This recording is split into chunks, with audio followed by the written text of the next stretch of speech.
فەسڵی سێهەم. سەعات نزیکی 12 نیوەڕۆ بوو. میرزادە دەیزانی ئەگەر بیەوێ بۆ ماڵی یەپانچین بڕوا زەحمەتە کەسیان ببینێ، چونکە لەم وەرزەدا دەچوونە دەرەی شار. تەنیا ئەگەری ئەوە هەبوو خودی جەنەڕاڵ ئەویش لەبەر کار و کاسبی و سەرقاڵی لە شارا مابێ. هەلبەتە ئەوەش ئەگەرێکی مسۆگەر نەبوو. میرزادە دڵنیا بوو کە جەنەڕاڵ بەپەلە بۆ پاڤلۆڤسکی دەبات، بەڵام میرزادە ماڵێکی دی بەدەستەوە بوو. بۆیە لێبڕا بەر لەوەی بۆ پاڤلۆڤسک بڕوا بچێ لە ماڵی ناوبری بگەڕێت و هەرچەندە ئەو کارە دەبێتە هۆی ئەوەی درەنگانێ بۆ ماڵی یەپانچین بگەڕێتەوە و سەفەرەکەی بۆ پاڤلۆڤسک بکەوێتە سبەینێ. هەلبەتە ئەم هەوڵەی میرزادە لە چەند ڕوویەکەوە مەترسیدار بوو. بۆیە بڕێک دوودڵ و ڕاڕا بوو. دەیزانی ئەو ماڵەی ئەو بۆی دەگەڕا کەوتووەتە شەقامی کوڕوخوڤیای نزیکی جادەی سادوڤایە. بڕیاریدا بەو ئومێدەی کە بە درێژایی ڕێگا کاتی ئەوەی دەبێ بە وردی بیر بکاتەوە و بڕیاری بنجبڕ بدا بەرەو ئەوێن دەربەڕێ کەوت. کە لە یەکتربڕی هەردوو شەقامەکە نزیک بووەوە نیگەرانی و شپرزەیەکی ئەوتۆ باڵی بەسەریا کێشا کە خۆیشی سەری لە خۆی سوڕما. هەرگیز چاوەڕوانی ئەوە نەبوو دڵی بەو شێوەیە بکەوێتە تپەتپ. دیمەنی خانوویەک لە دوورەوە سەرنجی ڕاکێشا. زیاتر دیمەنی غەریبی ئەم خانووە سەرنجی ڕاکێشا بوو. میرزادە دوای بیری کەوتەوە کە لە دڵی خۆیدا گوتبووی دەبێ ئەم ماڵە ئەو بێ کە من بۆی دەگەڕێم. بەو پەڕی کونجکاوی بەرەو ماڵەکە چوو تا بزانێ مەزەندەکەی ڕاست بووە یان نا.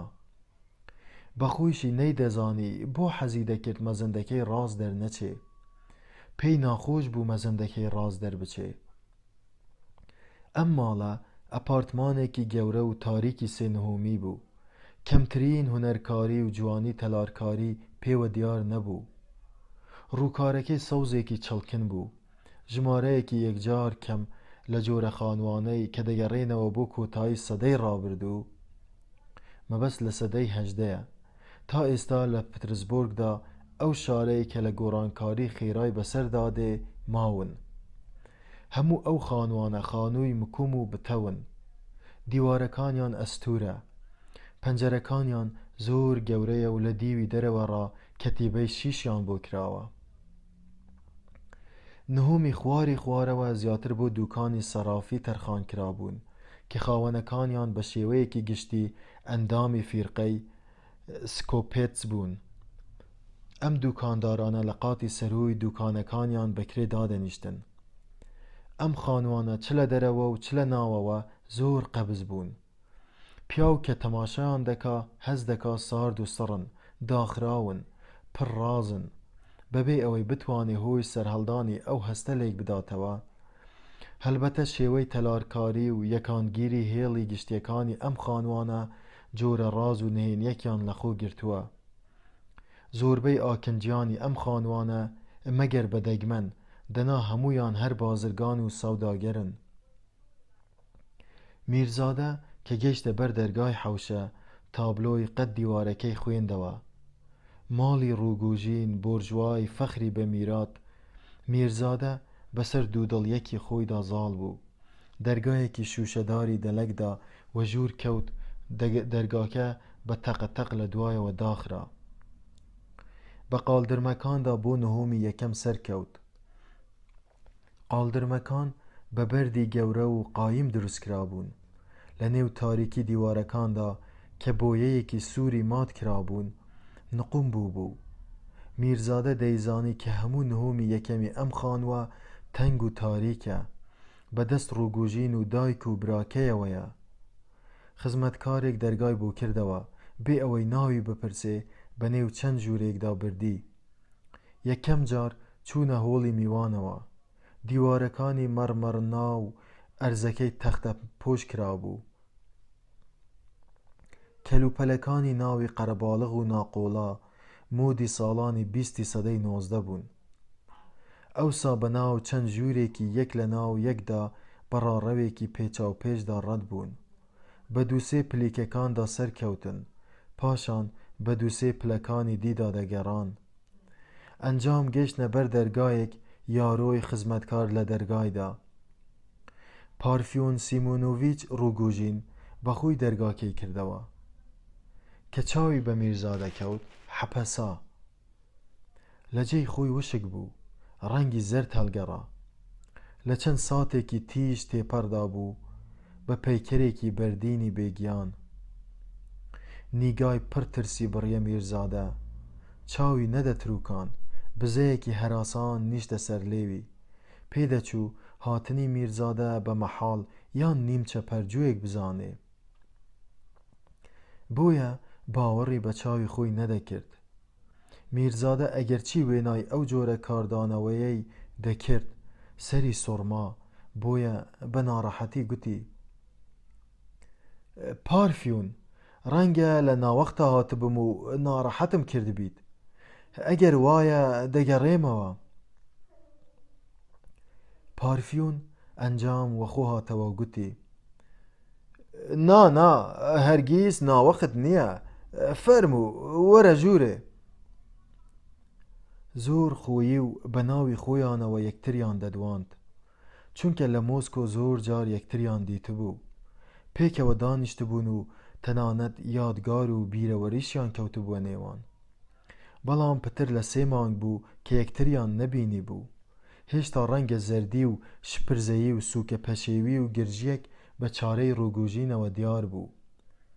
هەرچەندە میوانەکەی خوڵق کردبوو، بردبووە ژوورەوە، خێرهاتنی کردبوو، بەڵام بەدەستی خۆی نەبوو، هەر شپرزە بوو، شپرزەیەکەی نەدەڕەویەوە.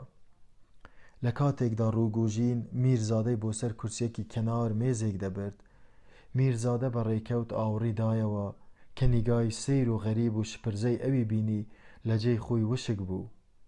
هەر خەریک بوو بە نیگا دیوا و دەرکونی بکە. میرزادە یەکسەر ڕووداوێکی ناخۆش و پڕ ئازاری وەبیر هاتەوە کە تازە بۆیان پێش هاتبوو. لەبری ئەوەی دانیشێ بەبێ جوڵە لە جێی خۆی وەستا. یەک ڕاست چاوی بڕیە دوڕ چاوانی ڕووگوژین. چاوانی ڕووگوژین زیاتر کەوتنە درەوشانەوە. ئەنجام ڕووگوژین بزەیەکی بۆ کرد، بەڵام نیگەرانی و خەمینی بە بزەکەیەوە دیار بوو. لە بن لێوانەوە بە میرزادەی گوت: بۆچی بەو ئاوایە سەیرم دەکەی؟ دانیشە. میرزادە دانیشت، گوتی: پارفیۆن، ڕاستم پێ بڵێ، دەتزانی ئەمڕۆ بۆ پترزبۆرگ دێم؟ ڕووگوژین بەدەم تەوسخەنێکەوە بەرسوی دایەوە. هزرم دەکرد کە بێی، وا هاتیت و بە چاوی خۆت بینیت کە مەزەندەکەم دروست بووە، بەڵام لەکوێ بزانم کە ئەمڕۆ دێی؟ ئەو توندی و تووڕەیەی کە لەم پرسیار و لە هەمان کاتدا وەڵامی ڕووگوژیندا ئاشکرا بوو، هێندەی دی میرزادەی حایر کرد. میرزادە لە کاتێکدا نیگەرانی ناخی فەتح دەکرد، بە نەرمی و ناسکی پرسی: گریمان ئەگەر بشت زانی با ئەمڕۆ کە دێم، ئەم هەموو تووڕەیەت لە پای چییە؟ ئەدی تۆ بۆچی ئەو پرسیارم لێ دەکەی؟ چونکە ئەم بەیانیە کە لە قیتاردا دەبەزیم لە ناو جەرگەی ئاپۆڕای خەڵکێکەوە دوو چاوم بینی زەق تەماشای منیان دەکرد، دەقاودەق وەکو چاوانی تۆ کە تۆزێ لەمە و پێش لە پشتەوە تەماشات دەکردم. ڕووگوژین بە گومانەوە و لە بن لێوانەوە گوتی: بەڕاست تۆ بڵێ چاوانی کێ بێ؟ میرزادە وای هاتە بەرخەیاڵ کە ڕووگوژین ڕاجفری. گوتی: نازانم، لە ناو حەشاماتەکەوە بوو، لەوەشام خەیاڵ کردبێ، ماوەیەکە ئەو جۆرە خەیاڵانم بە مێشکا دێ. پارفیۆنی برام، حەز دەکەم ئەوەت پێ بڵێم کە ڕێک وەک 5 ساڵ لەمەوبەرم لێ هاتۆتەوە، دەقاودەق وەکو ئەو ڕۆژگارەی کە فێم لێ دەهات. پارفیۆن لە بن لێوانەوە گوتی: دەشێت خەیاڵات بوو بێ، نازانم. لەو ساتەدا بزەیەکی مێهر ئامێزی بەسەر لێوەوە بوو کە دەگەڵ مجێزی ئەوێدا تێکی نەدەکردەوە. لە تۆ وایە ئەو بزەیە لە پڕ کەلێنێکی تێکەوت کە هەرچی دەکرد و دەکۆشا بۆی پڕ نەدەکرایەوە. ڕووگوژین پرسی: باشە بەتەمای بڕۆیتەوە بۆ هەندەران؟ هەنگێ لە پڕ لەسەری ڕۆیشت. لەبیرتە لە پاییزی ڕابردوودا چۆن لە قیتاری بسکوف پترسبۆرگدا یەکمان بینی؟ پاڵتۆ و پێڵاوەکانی خۆت لەبیر ماوە؟ ڕووگوژین بەدەم ئەم قسانەوە دەستی بە پێکەنین کرد. وا دیار بوو لەزەتی لەو تەوسخەنەی خۆی وەردەگرت. میرزادە کە چاوی بەنێو ژوورەکەدا دەگێڕا پرسی: بە یەکجاری لێرە گیرساویتەتەوە؟ بەڵێ، ئەمە ماڵی خۆمە. دەتەوێ بۆ کوێ بڕۆم؟ دەمێکە یەکتریمان نەدیوە. هەندێک شتم سەبارەت بە تۆ بیستووە کە باوەڕیان پێ ناکەم. ڕووگوژین بە وشکی بەرسوی دایەوە. خەڵکی هەموو جۆرە قسەیەک دەکەن. دەمی خەڵکی کونە دیوار نییە چەپکێ قوڕی پێوە دەیت و بیگری. تۆ هەموو گروپەکەی خۆت دەرکردووە. لە ماڵی کەسوکارەکەتدا دەژی. وەکو جاران نیت. ئەمە شتێکی زۆر باشە. باشە ئەم خانووە هی خۆتە یان هی هەموو ماڵباتەکەتە؟ هی دایکمە. ژوورەکانی ئەو لەو بەری ڕاڕەوەکەدایە. ئەدی براکەت لەکوێدا دەنیشێ؟ سیمیۆن سیمیۆنۆڤیچ لەو خانووەی تەنیشتماندا دەژی. ژن و منداڵی هەیە؟ ژنەکەی تەلاق داوە. ئەمانە بۆ دەپرسی؟ میرزادە بێ ئەوەی وەڵامی بداتەوە چاوی تێبڕی. لەپەر خەم سیمای داگرت. خەیاڵی ڕۆیشت لەوە دەچوو گوێی لە پرسیارەکە نەبوو بێ. ڕووگوژینیش پێداگیری نەکرد، بەڵکو بە بێدەنگی چاوەڕوانی دەکرد.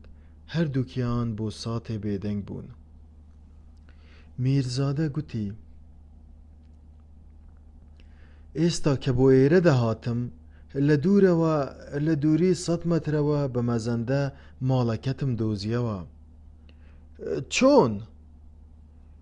نازانم چۆنت بۆ باس بکەم. هەز دەکەم نیشانە و شەقلی هەموو ماڵباتەکەت و جۆری ژیانی خۆت بە خانووەکەتەوە دیارە. بەڵام ئەگەر لێم بپرسیت هۆی ئەو هەستەت بۆ ڕوون بکەمەوە، ناتوانم ڕوونی بکەمەوە. پێم وایە ئەمە جۆرە خەیاڵاتێکە و دەترسم سەریەشەم بۆ دروست بکە. قەت پێشتر بە بیرمان نەهاتبوو کە ڕەنگە لە خانوویەکی وەهادا بژیت. بەڵام هەرکە لە دوورەوە چاوم پێیکەوت لە دڵی خۆمدا گوتم هەبێ و نەبێ ئەمە ماڵی ئەوە. ڕووگوژین کە سەری لەو قسانەی میرزادە دەرنەدەکرد بەدەم بزەیەکی گۆنگ و ئالۆزەوە گوتی: باپیرەم ئەم خانووەی بۆ دروست کردووە. ئەمیش ماڵباتی خلودیاکوفی سەر بە فیرقە و تەریقەتی سکۆپیتسی تیابوون و بەکرێیان گرتووە. ئێستاش هەندێکیان کرێکی ئێمەن. میرزادە کە دەیڕوانیە دەوروبەری خۆی و گوتی: چەند تاریکە. تۆ لە ژوورێکی زۆر تاریکدا دەژیت. ژوورەکەی گەورە بوو، میچەکەی بەرز بەڵام زۆر تاریک بوو. پڕ بوو لە کەلوپەلی وەکو مێزی نووسین، مێزی خڕ، دۆڵابی پڕ لە تۆمار و دەفتەر و کاغەزان. تەختێکی پانی تێدا بوو کە بە چەرمێکی سوور ڕووکەش کرا بوو. دیار بوو کە ڕووگوژین وەکو تەختەخەو بەکاری دێنا. میرزادە دووسێ کتێبی لەسەر ئەو مێزەی بەردەم خۆی بەدی کرد کە یەکێکیان کتێبی مێژووی ڕووسیاکەی سۆلیۆڤیف بوو. کتێبەکە کرابووەوە شریتێکی باریکی لە بەینادانرا بوو. چەند تابلۆیەکی زەیتی چوارچێوە زێڕین بە دیوارەکانەوە هەڵواسرا بوون.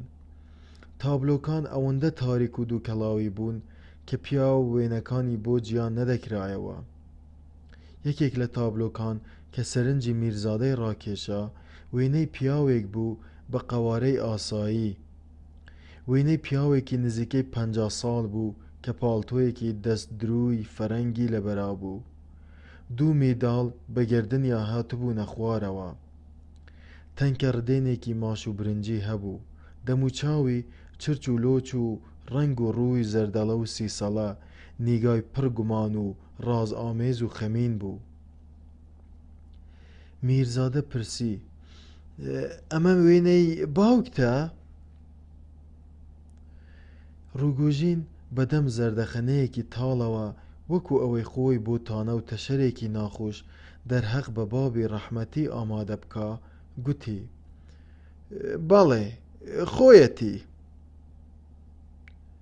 باشە لە موریدانی تەریقەت و ئاینی کۆن بوو؟ نەخێر، هات و چۆی کلێسای دەکرد، بەڵام تەریقەت و مەزەبی کۆنی پێ دروستتر بوو. زۆریش ڕێزی تەریقەتی سکۆپیتسی دەگرت. ئۆفیسەکەشی ئەم ژوورە بوو کە هەنووکە ئێمەیتیاین. مەبەستت لە پرسیاری ئاینی کۆن چی بوو؟ لێرە ئاهەنگی زەماوەند دەگێڕن؟ ڕووگوژین کە بەم پرسیارە کت و پڕە شڵەژا، گوتی: بەڵێ. بەم زوانە؟ ئەگەر بەدەستی من بێ ئا، بەڵام بەخۆت دەزانی ئەوە بەدەستی من نییە. پارفیۆن، من دوژمنت نیم، بە تەماش نیم ببمە کۆسپی سەر ڕێگات. پێشتریش ئەمەم پێ گوتوویت. ئێستاش دووپاتی دەکەمەوە. تۆ بەخۆت دەزانی کاتێ لە مۆسکۆ بە تەمای زەماوەند بووی، من کەم و زۆر دەستم لە تێکدانیان نەبوو. ئەو بەخۆی لە بەرەبەری مارەکردنەکەدا خۆی گەیاندمێ و تکای لێ کردم کە فریای بکەوم و لە دەستی تۆی ڕزگار بکەم. ئەمە قسەی ئەوە بۆتی دەگێڕمەوە. پاشان لە لای منیش هەڵات. ئەوە بوو تۆ کەوتیتە سۆراخی و دۆزیتەوە و جارێکی دی برتەوە بۆ کلێسا تا مارەی بکەی. ئێستاش بیستومە کە جارێکی دی هەڵاتووە و هاتووە بۆ پترزبۆرگ. ئایا ئەمە ڕاستە؟ لێبدیف ئەوەی بۆ گێڕامەوە. پیا و ڕاست بڵێ لەبەر ئەوە هاتم بۆ ئێرە. دوێنێ لە قیتاردا لە یەکێک لە کۆنە هاوڕێکانی خۆتم بیست کە گوایە تۆ و ناستاسیا فیلیپۆڤنا ئاشت بوونەتەوە. ئەگەر حەز دەکەی بزانی ئەو کۆنە هاوڕێیەت کێ بوو، زالیۆگیڤ بوو. من تەنیا بە یەک مەبەست بۆ پترزبۆرگ گەڕاومەتەوە. ئەویش ئەوەیە کە قەناعەتی پێ بکەم بۆ چارەسەر بڕوات بۆ هەندەران. چونکە چ وەکو جەستە و چ وەکو دەروون، بە تایبەتی لە ڕووی دەرونیەوە وەزعی زۆر خراپە و پێویستی بە چاودێری و چارەسەرە. من بەنیاز نیم لەگەڵیا بڕۆم، بەڵام حەز دەکەم یارمەتی بدەم و کاری سەفەرەکەی بۆ ڕێک بخەم. ئەمە قسەی ناخی دڵمە و درۆت لەگەڵ ناکەم، بەڵام ئەگەر ڕاست بێت و ئاشت بوو بنەوە، ئەوە قەت خۆمی نیشان نادەم و نایەمە ماڵی تۆش. تۆ بە خۆت چاک دەزانی فریوت نادەم و هەمیشە لەگەڵ تا ڕازگۆ بووم. قەت ڕۆژێ لە ڕۆژان ڕەئی و بۆچوونی خۆمم لێ نەشاردوویتەوە. هەمیشە بەرەو ڕوو پێم گوتوویت ئەگەر شوو بە تۆ بکا خۆی دەفەوتێنێ.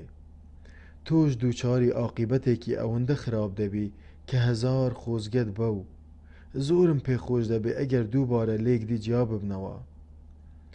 بەڵام بەنیاز نیم تەفریقە و ناکۆکیتان بخەمە بینەوە.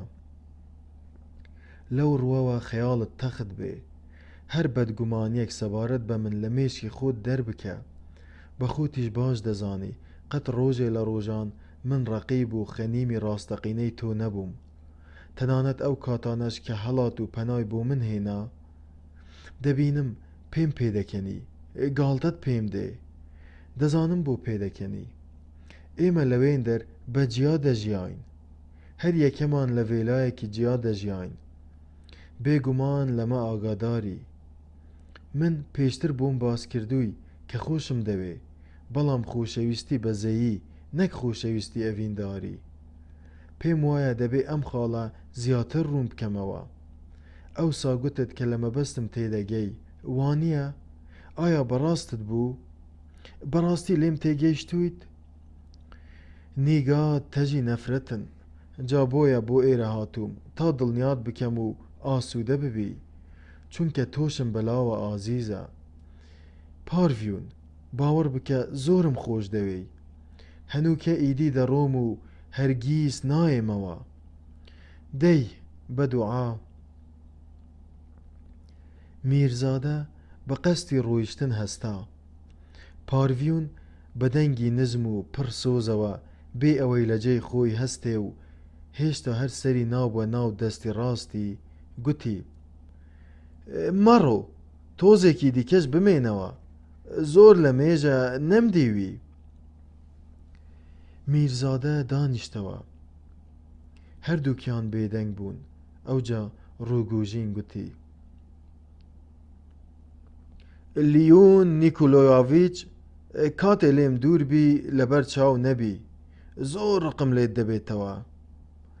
بە درێژایی ئەم سێ مانگەی کە نەم دەبینیت سات بە سات زیاتر ڕقم لێت هەڵدەستا. دەم بغزاندی. ئەگەر بۆم بکرایە دەرمان خواردم دەکردی. بە زاتی خوا بۆم بکرایە بێ چەند و چوون ژەهر خواردم دەکردی. کەچی بەم چارەکە سەعاتەی کە لای من دانیشت بووی هیچم لە دڵ نەما، وەکو جاران لە لام عەزیزی، تۆزێکی دی لە لام بمێنەوە. میرزادە کە دەیویست هەڵچوونەکەی وەشێرێ، بەدەم بزەیەکی پڕ میهرەوە بەرسوی دایەوە. کەلێت لە نزیک بم متمانەم پێ دەکەی، کەلێت دوور کەوتمەوە لێم دەکەویتە گومانەوە. تۆ لە بابت دەچی. کە گوێم لە دەنگت دەبێ ئاسوودە و دڵنیا دەبم، متمانەت پێ دەکەم.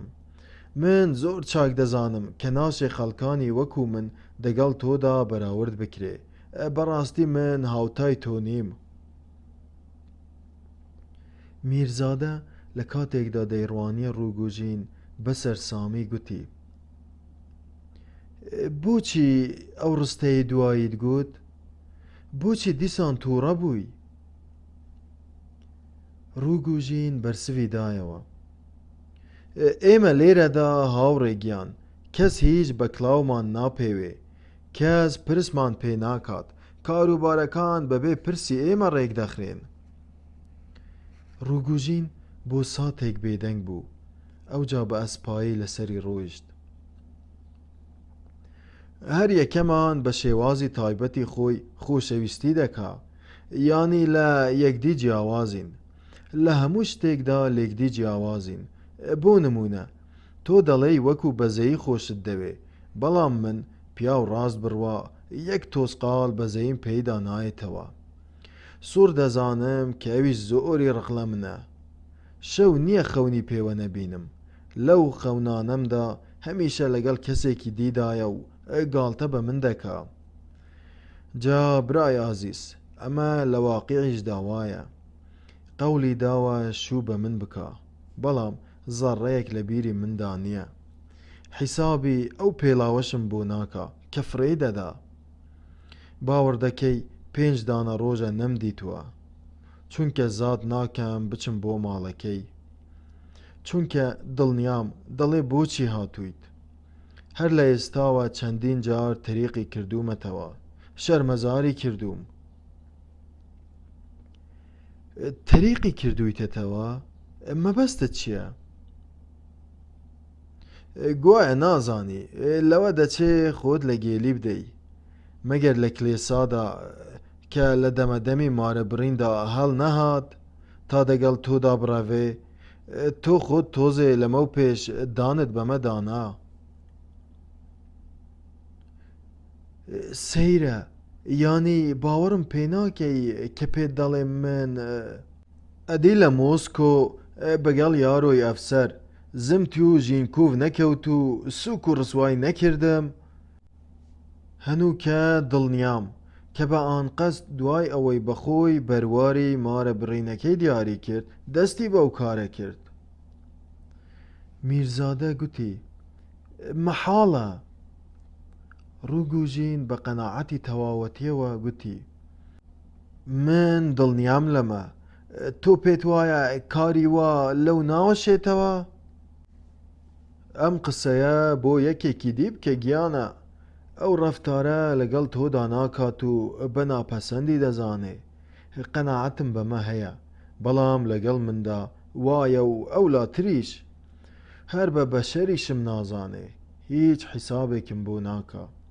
ئاگام لەو کەین و بەینەش هەیە کە لەگەڵ کابرای ئەفسەردا کیلەری بۆکسۆردا هەیبوو، تەنیا بۆ ئەوەی من بکات بە گەبجاری ئاشنا و بێگانە. تۆ نازانی لە مۆسکۆدا چەندی عەزابدام، چەندی داغ کردە دڵمەوە.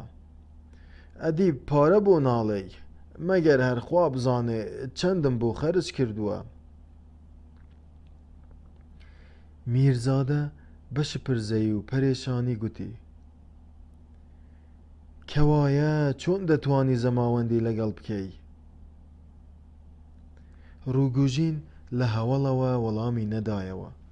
نیگایەکی سەرگەردان و خەمناکی میرزادەی کرد. پاش کەمێک گوتی ئەمڕۆ 5 دانە ڕۆژە نەمدیتووە، هەمیشە دەترسم دەرم بکا. سەری زمان و بنی زمانی ئەمەیە. من هێشتا حوڕی نەفسی خۆمم، ئەگەر بمەوێ دەرت دەکەم و بەخۆم بۆ هەندەران دەڕۆم. هەنگێ تەماشایەکی میرزادەی کرد و لەسەری ڕۆیشت. پێشتر پێی گوتووم کە بۆ هەندەران دەڕوا، هەلبەتە هەندێ جار هەر بۆ ترساندنی من ئەو قسانە دەکا. لەزەت لەم کارە دەبینێ، دەمکات بە مەزەی ڕابواردن و پێکەنینی خۆی. هەندێ جاری دی چارەی دەدا بە یەکدا، بە جۆرێ زاری لێک دەنێ، بە کێردیش هەڵناپچڕێ. من زیاتر لەم حاڵەی دەترسم. ڕۆژێک لە دڵی خۆدا گوتم وا چاکە بە دەستی بەتاڵ نەچم بۆ لای، با دیارەکی لەگەڵ خۆدا بۆ ببەم. کە چاوی بە دیارەکانم کەوت، هێندەی دی شوولی لێ هەڵکێشا، نەک هەر کەوتە پێکەنین و تەشەران، بەڵکو لێشم تووڕە بوو. جارێکی دی کۆڵوانەیەکم بە دیاری بۆ برد کە بە عەمراتی شتی وای بەخۆوە نەدیت بوو، کەچی دای بە کاتیای کارەکەری. خۆ سەبارەت بە دیاریکردنی ڕۆژی زەماوەندەکەمان نەموێرە هەر باسیشی بکەم. ئاخر ئەمە چ دەستگیرانداریە کە پیاو نەوێرێ دەستگیرانەکەی هاوسەری ئایندەی خۆی ببینێ. ئیدی ئەوە تا سوچی ماڵم گرتووە، چاوەڕوان دەکەم. هەر کە بێتاقەت دەبم دەچم بە دزیەوە سەرێ دوان بە دەوری ماڵەکەیدا دەسوڕێمەوە، یان لە گۆشەیەکی شەقامەکەدا خۆم پەنا دەدەم. جارێکیان تاکو نزیکی بەیانی وەکو پاسەوان لەبەر دەرگاکەیدا وەستام. بە خەیاڵ تاپۆیەکم بینی، هەلبەتە ئەویش لە پەنجەرەکەوە منی بینی بوو، بۆیە لەوێن دەرەوە هاواری کرد و پرسی باشە ئەگەر بۆ دەرکەوتبە خیانەتت لێ دەکەم، چیت لێ دەکردم؟ بەخۆم نەوەستام و گوتم بە خۆت چاک دەزانیت. بەخۆی چی دەزانێ؟ چوزانم. ڕووگوژین ئەو قسەیە کرد و بەدەم ژارخەنەوە لەسەری ڕۆیشت و گوتی من لە مۆسکۆ وێڕای ئەوەی ماوەیەکی زۆر دوور و نزیک تاقیب و سۆراغم کرد، بەڵام نەمتوانی لەگەڵ کەسدا و لە قاودا بیگرم. جارێکیان یەخەم گرت و پێم گوت تۆ بەڵێنت بە من داوە کە شوم پێ بکەی، هەلبەتە تێکەڵاوی ماڵباتێکی خانەدان و بەڕێز دەبی، بەڵام تۆ دەزانی چیت و چ تۆ ژنێکی؟ تەماشایەکی خۆت بکە بزانە چیت. بەڕاستی ئەوەت پێگوت؟ بەڵێ.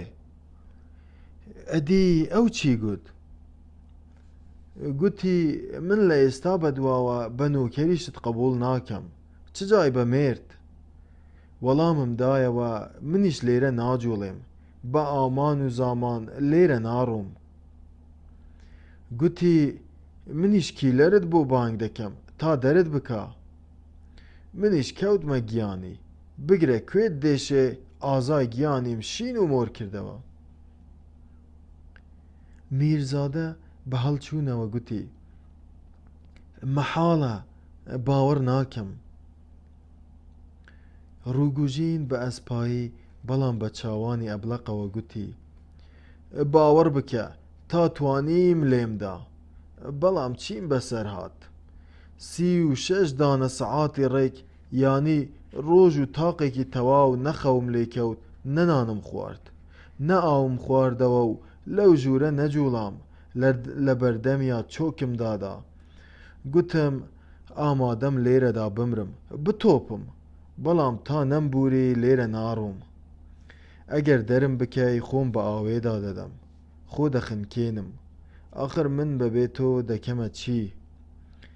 ئەویش بە درێژایی ڕۆژەکە وەکو شێت جارێ دەگریا، دەمێ هەڕەشەی دەکرد، بە چەقۆیانم دەدا، گاوێ بەردەم ڕێژی جنێوی دەدام، زالیۆگیڤ و کیلەر و زمتیۆژنیکۆڤ و خەڵکانی دی بانگ کرد تا بەو حاڵەوە بمبینن و ڕیسوا و سەرشۆڕم بکا. پێی دەگوتن: کوڕینە، با ئەم ئێوارەیە بە کۆمەڵ بڕۆین بۆ شانۆ، ئەگەر ئەو نایەوێ بڕوا با لێرە بمێنێ. خۆ من ئێشکی بە دیارەوە ناگرم، من پابەندی ئەو نیم. پارفیۆن سیمیۆنۆڤیچ، بێگومان برسیتە، گوێ مەدەیە کە من ڕۆیشتم نان و چار دەدەنێ. بەتەنێ لە شانۆ گەڕایەوە. گوتی: ئەوانە هەموو ترسنۆک و بێشەرمن، لە تۆ دەترسن، گەرەکیانە منیشت لێ بترسێنن. پێیان گوتم بەو ئاسانیە ناڕوا، دوور نییە بشت کوژێ. بەڵام من کە تۆزێکی دەچم ژوورەکەی خۆم تا دەنووم. دەرگای ژوورەکەم داناخم، ئیدی بزانە چەندت لێ دەترسم. حەز دەکەم ئەمە بزانیت و بە چاوی خۆت ببینی. چایت خوارد؟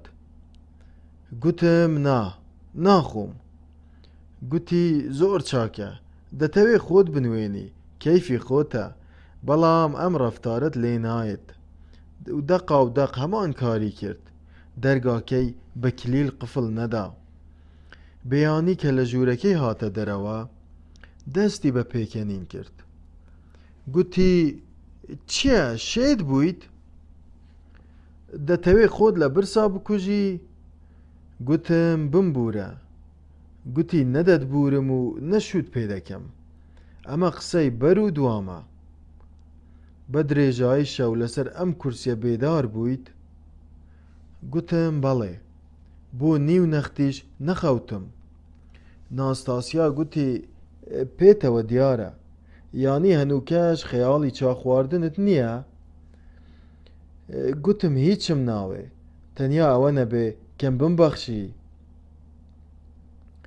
گوتی: خۆزیا دەتزانی چەند ئەم کارانت لێ نایە، ڕێک وەکو ئەوەیە لە جیاتی ئەسپ زین لە مانگا بکەی، وەکو ئەوەیە قەلەباچکە لاسایی کەو بکاتەوە. تۆ دەتەوێ من بترسێنی؟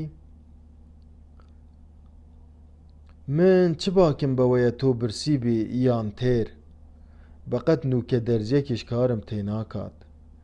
ئەلحەقی تووڕە بوو، بەڵام تووڕەیەکەی زۆری نەبرد، دووبارە کەوتەوە گاڵتە پێکردنم. سرم لەوە سوورما، وێ ڕای ئەوەی ژنێکی ڕکوونی و کینەکێش بوو، چۆن واز و تووڕەیەکی ڕەویەوە. هەنگێ وام هات بە خەیاڵدا لەوە بە کەمترم دەزانێ تا ماوەیەکی زۆر ڕقم لێ هەڵبگرێ. مەزەندەکەم دەقا و دەق ڕاست بوو. لێی پرسیم: پاپا چییە؟ وەڵامم دایەوە: بیستومە. گوتی: پارفیۆن، تۆ قەت مێژووت خوێندوتەوە؟ نا، هەرگیز نەم خوێندوتەوە. گوتی: کەواتە کتێبێکی مێژووت دەدەمێ تا بیخوێنیتەوە.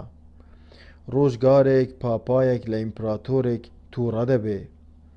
ناچاری کرد 3 دانە ڕۆژ بەبێ خواردن و خواردنەوە بە پێی پەتی لەبەر کۆشکەکەی پاپادا چۆک بدا تا بە خێری خۆی بیبەخشێ.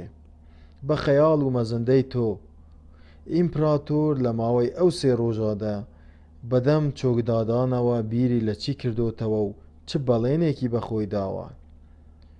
دەقەیەک سەبر بکە، خۆم ئەوەت بۆ دەخوێنمەوە. بەپەلە ڕۆیشت کتێبێکی هێنا و گوتی: بە شیعرە. دەستی بە خوێندنەوەی ئەو پەرەگرافە کرد کە ئیمپراتۆر چۆن لە دڵی خۆیدا شەرتی کردووە تۆڵە لە پاپا بسەنێ. لەسەری ڕۆیشت. پارفیون بەدڵت بوو؟ گوتم ئەوەی خوێنتەوە هەمووی دروست بوو. گوتی: ها؟ یانی تۆ ئەمە بە دروست دەزانی؟ کەواتە پێدەچێت تۆش لە دڵی خۆتدا شەرت بکەی هەر کاتێ شوم پێکردیت ئەم ڕۆژەوە بیر بێنیتەوە و وەک دەڵێن ئەم دڕکەم لەژێر پێ دەربێنی و تۆڵەم لێ بکەیتەوە. گوتم: نازانم، لەوانەیە بیرێکی وەهام لە مێشکدا هەبێ. پرسی: چۆن نازانی؟ گوتم: بەڕاستی نازانم، بەڵام حاڵی حازر بیر لە شتی وەها ناکەمەوە. گوتی: زۆر چاکە، ئەدی ئێستا بیر لە چی دەکەیەوە؟ گوتم: دەی گوێ بگرە با پێت بڵێم بیر لە چی دەکەمەوە.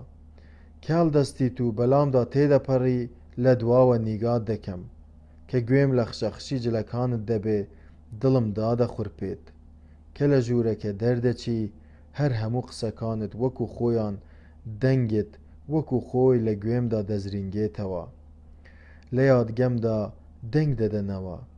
بە درێژایی شەو کاتێ خەوتبووی بیرم لە هیچ نەدەکردەوە، تەنیا گوێم لە هەناسەت دەگرت. هەستم کرد دوو جار لە نێو جێگاکەتدا گینگڵتدا. بەدەم پێکەنینەوە گوتی: ئەدی ئەوەت بیر نەدەکەوتەوە کە چۆن لە منت دەدا؟ گوتم: نازانم. گوتی: باشە ئەگەر نەتبەخشم و شوت پێ نەکەم. گوتم: وەکو پێشتر پێم گوتی خۆم بە ئاوێدا دەدەم و دەخنکێم. گوتی: لەوەیە بەر لەوەی خۆت بە ئاوێدا بدەی من بکوژی. بەدەم گوتنی ئەو ڕستەیەوە لە فکران ڕاچوو. پاشان تووڕە بوو لە ژوورەکەوە دەرکەوت. دوای سەعاتێک زڤڕیەوە. زۆر دڵتەنگ دیار بوو. بەگرژی و پەستی گوتی: پارفیۆن سیمیۆنۆڤیچ، من شوت پێ دەکەم، نەک لەبەر ئەوەی لێت دەترسم، بەڵکو لەبەر ئەوەی گوێم لەوە نییە بەم شێوەیە یان ئەو شێوەیە تیا بچم. هیچ ڕێگەیەکی لەمە باشتر شک نابم. وەرە دانیشە، ئێستا شێوت بۆ دێنن و لەسەری ڕۆیشت. ئەگەر شوم پێکردی دڵنیا بە ژنێکی وەفادار و بە ئەمەک دەبم. لەم ڕووەوە ئەرخەیان بە. تۆزێک بێدەنگ بوو. ئەوسا لەسەری ڕۆیشت. جاران وام بە خەیاڵ دەهات کە کابرایەکی نۆکەرسیفەتی، بەڵام من هەڵە بووم وانیت. ئەوسا بەرواری زەماوەندەکەی دیاری کرد کەچی دوای هەفتەیەک دیسان هەڵات و پەنای وەبەر لیبدیف برد. کە گەشتمە پترسبۆرگ پێی گوتم من بە تەواوەتی دەستبەرداری تۆ نەبووم، بەڵام گەرەکمە کەمێک زیاتر سەبر بکەم، چونکە من هێشتا خاوەنی خۆمم، هێشتا حڕی نەفسی خۆمم. ئەگەر تۆش دەتەوێت چاوەڕوام بکەی چاوەڕوام بکە. حاڵی حازر وەزعەکەمان ئاوهایە. تۆ ئەمە چۆن لێک دەدەیتەوە لیۆن نیکولایۆڤیچ؟ میرزادە کە بە خەمباری دەیڕوانیە ڕووگوژین گوتی: تۆ خۆت چۆن دەیبینی؟ چۆنی لێک دەدەیتەوە؟ ڕووگوژین تووڕە بوو، هاواری کرد: چما من توانای بیرکردنەوە ماوە؟ ویستی شتێکی دی بڵێ، لێ لە داخە زمانی بەسترا و بێدەنگ بوو. میرزادە جارێکی دی بەنیازی ڕۆیشتن هەستا، بە ئەسپایی و بە دەنگێکی خەیاڵاوی وەکو ئەوەی وەڵامی پرسیارێکی نهێنی بداتەوە کە خۆی لە ناخەوە لە خۆی کردبێ گوتی: بە هەر حاڵ من نابمە کۆسپی سەر ڕێگای تۆ. ڕووگوژین لە پڕ بوژایەوە و چاوانی کەوتنە پڕشنگدان. گوتی: من لە تۆ تێناگەم، بۆچی لەبەر خاتری من دەستبەرداری دەبی؟ یانی ئەمە بەو مانایەیە کە بە یەکجاری دەستبەرداری ئەڤینی ئەو بوویت؟ دەمێکە هەستم کردووە کە خۆشت دەوێ. بۆچی بەم پەلەپەلە بۆ ئێرە هاتووی؟ لە ڕووی بەزەییەوە؟ بەدەم ئەو قسەیەوە ژارخەنێک چارەی ڕووگوژینی گرش کرد. میرزادە لێی پرسی: یانی پێت وایە من درۆت لەگەڵ دەکەم، فریوت دەدەم؟ نا، درۆ ناکەی، باوەڕم بە قسەکەت هەیە، بەڵام سەر لە هەڵوێستت دەرناکەم، لەوەیە بەزەیەکەی تۆ لە عاشقەکەی من تونتر بێت. ڕقێکی هەوسار پچڕی نیشتە سەر چارەی ڕووگوژین. میرزادە بەدەم زەردەخەنەوە گوتی: خۆشەویستیەکەی تۆ لە ڕق دەچێ، لەوە دەچێ بە جۆرێ تێکەڵبوو بن کە جیاکردنەوەیان ئەستەم بێ. خۆ ئەگەر ڕۆژێ لە ڕۆژان ئەو سۆزەی کاڵ بووەوە، هەنگێ قوڕەکە خەستر دەبێتەوە و لەوەیە کارە ساتێکی گەورە بقەومێ. پارفیون، برای ئازیزی من، لەمەت ئاگادار دەکەمەوە. یانی چی؟ پێت وایە سەری دەبڕم؟ میرزادە ڕاچڵەکی بە خاموشی دەیڕوانیە ڕووگوژین. ئەوسا گوتی: بەهۆی ئەم عەشق و ڤیانەی ئێستاتەوە لە سۆنگەی ئەم ئازارەوە کە حاڵی حازر دەیچێژیت، ڕۆژێک دێت لێی بێزار دەبی، ڕقی لێی هەڵدەگری. نازانم چۆن دەتوانێت جارێکی دی بەوە قایل ببێ کە شوو بە تۆ بکە. من سەر لەمە دەرناکەم کە دوێنێ بەم هەواڵانەم زانی هەر چیم دەکرد نەمدەتوانی باوەڕ بکەم.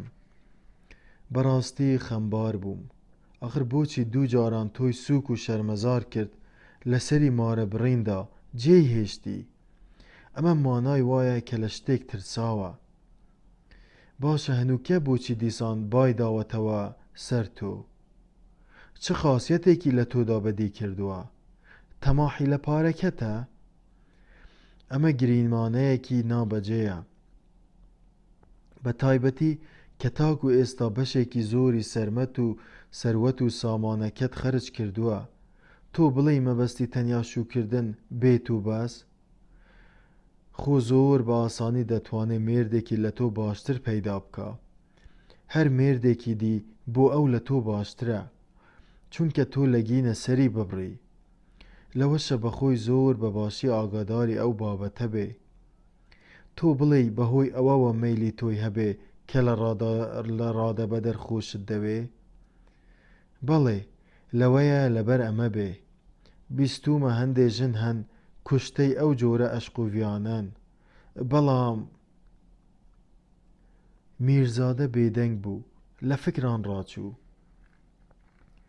ڕووگوژین کە بە وردی سەرنجی هەر جوڵە و گۆڕانێکی دەموچاوی میرزادەی دەدا، لێی پرسی: بۆچی کە تەماشای وێنەی بابمت کرد بزەت هاتێ؟ بۆچی بزەم هاتێ؟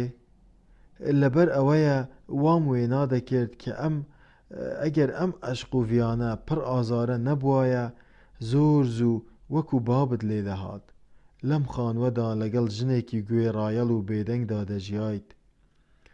مەگەر بە دەگمەن قسەیەکت لە زار هاتباتە دەرێ، متمانەت بە کەس نەدەکرد و بە پێویستت نەدەزانی متمانە بە هیچ مرۆڤێک بکەی. بۆ خۆت کڕ و کپ مژوولی کار و کاسبی و پارە پەیداکردن دەبووی. ئەو پەڕەکەی لە ئاخر و ئۆخری تەمەنتدا خود دەدایە کۆنە کتێبان و دوعا و نزا و وێرد و تایبەتمەندیەکانی دیکەی ئەهلی تەریقەت و سونەتی کۆن و بە دوو قامکان ئاماژەی خاچت دەکێشا. ڕابوێرە گاڵتەم پێ بکە. ئەویش ماوەیەک لەمەو پێش کە دیقەتی ئەم وێنەیەیدا کوتومت هەمان ئەم قسانەی تۆی دەکرد. سەیرە کە هەردووکتان هەمان بۆ چوونتان هەیە. میرزادە بە کونجکاوی پرسی: چی؟ چما هاتووەتە ئێرە؟ بەڵێ، ماوەیەکی زۆر دیقەتی ئەم وێنەیەی دا و زۆری سەبارەت بە ڕەحمەتی بابم پرسیار کرد. بە تیسخەنێکی ئاشکراوە گوتی: تۆش بە تێپەڕبوونی ڕۆژگار دەچیتەوە سەر ئەو، وەکو ئەوت لێدێ. پارفیۆن سیمیۆنۆڤیچ، تۆ کۆمەڵێک کەلکەلە و خولیای توندڕەوانەت هەیە. ئەگەر زیرەکی خۆت نەبوایە، لەوە بوو بیگەیاندبایەتە سیبیریا، بیخستبایتە زیندانەوە. تۆ زۆر زیرەک و هۆشیاری. ئیدی باوەڕ دەکەی یان نا، ئەوە دەقی قسەکانی ئەو بوو. یەکەم جار بوو کە قسەی وام لێ دەبیست. ئەوجا لەسەری ڕۆیشت. لەوە بوو هەرزوو واز لە هەموو ئەو تووڕەهاتانەی ئەمڕۆ کەت بینی، چونکە خوێنەواریت نییە. ئیدی دەربەست خۆت بۆ پارە پەیداکردن تەرخان دەکرد. هەنگێ وەکو بابت لەگەڵ دار و دەستە و مریدە سکوپیەکانتدا لەم ماڵەدا دەمایتەوە و لەگین بوو لە ئەنجامدا بچیتە سەر ئاینەکەی ئەوان. ئەوەندە پارە خۆشەویستی لەگین بوو نەک 2 ملیۆن، بەڵکو 10 ملیۆن ڕۆبڵ کۆبکەیتەوە. بەڵام وێڕای هەموو سەروەت و سامانەکەت لەگین بوو بەسەر کیسە زێڕەکانتەوە لە برسا بمری، چونکە تۆ هەرچێک دەکەی بەو پەڕی تاسە و تامەزرۆیی و چاو چنۆکی دەیکەی. تۆ دیل و ئەسیریت، چاو چنۆکیت. دەقا و دەق وشە بە وشە ئەوەی پێگوتم. پێشتر قەت بەو شێوەیە قسەی لەگەڵ نەکردبووم، چونکە بە زۆری باسی شتی بێبایەخ و تووڕەهاتی لەگەڵ دەکردم، یان تانە و تەشەری لێدەدام. ئەم جارەشیان بە گاڵتە و توانجەوە دەستی پێکرد. بەڵام دوایی زۆر پەست بوو. کون بە کونی ئەم ماڵە گەڕا، لەوە دەچوو لە شتێک بترسێ. پێم گوت: هەر هەموو ئەمانە دەگۆڕم، تازەی دەکەمەوە، یان بۆ زەماوەندەکەمان خانوویەکی دیکە دەکڕم. گوتی: نا، هیچ شتێک مەگۆڕە. با بەم دەقەوە بمێنێ. حەز دەکەم کە شوم پێکردیت لە لای دایکت بم. بردم بۆ لای دایکم. بە یەکترم ناساندن. بە جۆرێ ڕێزی دایکمی گرت: لە تۆ وایە دایکی خۆیەتی. دایکم 2 ساڵە نەخۆشە، مێشکی تەواو نییە. لەوەتای بابم مردووە، وەکو منداڵی لێ هاتووە، قسە ناکات، لە جێی خۆی ناجوڵێ، لاقی ئیفلیج بوون. بە جوڵەی سەر خێرهاتنی ئەوانە دەکا کە سەری دەدەن. ئەگەر نانی بۆ نەهێنن 3 ڕۆژ لەوێ بکەوێ داوای خواردن ناکا. دەستی ڕاستی دایکم گرت، قامکەکانیم بە یەکەوە چەسپاند و گوتم: دایکە، بە ئاماژەی خاج دوعای خێری بۆ بکە، دەیەوێ شوو بە من بکە. هەنگێ بە گەرمی دەستی دایکمی ڕاموسی و گوتی: پێدەچێ دایکت ڕەنجی زۆری کێشاوێ. پاشان کە ئەم کتێبەی لەسەر مێزەکە بینی، لێی پرسیم: چییە، مێژووی رووسیا دەخوێنیتەوە؟ بەخۆی جارێک لە مۆسکۆ پێی گوتبووم: بۆچی خۆت فێری خوێنەواری ناکەی؟ هەوڵ بدە کەمێک خۆت خوێنەوار و ڕۆشنبیر بکە. بۆ نمونە مێژووی رووسیا لە دانانی سۆلۆفیڤ بخوێنەوە، چونکە تۆ هیچ نازانی. لەسەری ڕۆیشت. زۆر چاکە، بەردەوام بە.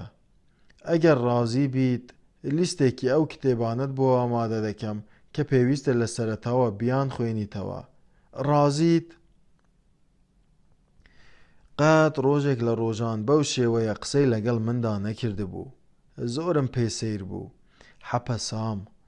بۆ یەکەم جار توانیم لە ژیانما وەکو بەشەر هەناسەی ئۆخەی هەڵکێشم. میرزادە بە هەستێکی ڕازگۆیانەوە گوتی: پارفیۆن، ئەمەم پێخۆشە. بەڕاستی خۆشحاڵم.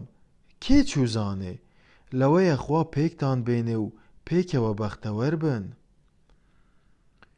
ڕووگوژین بە هەڵچوونەوە هاواری کرد: هەرگیز شتی وا نابێ. گوێ بگرە پارفیون، ئەگەر ڕاستە و ئەوەندەت خۆش دەوێ دەبێ کارێکی وەها بکەی ڕێزت بگرێ. ئەگەر کاری وات کرد دەبێ ئومێدی ئەوەشت هەبێ پێک بگەن.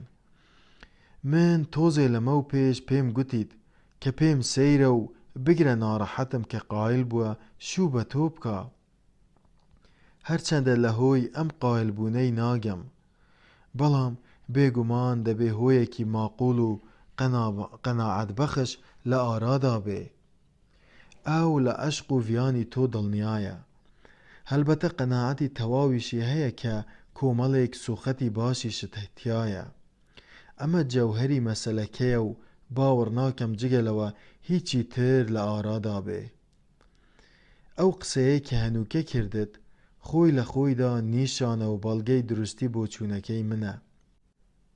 تۆ بە خۆت دەڵێی بە زمانێکی جیاواز لە جاران دواندووتی، ڕەفتاری لەگەڵتدا گۆڕاوە، بەڵام تۆ پیاوێکی خانەگومانیت، غیرە لە هەموو شتێک دەکەی. بۆیە خراپیەکانی ئەو زۆر گەورە دەکەی.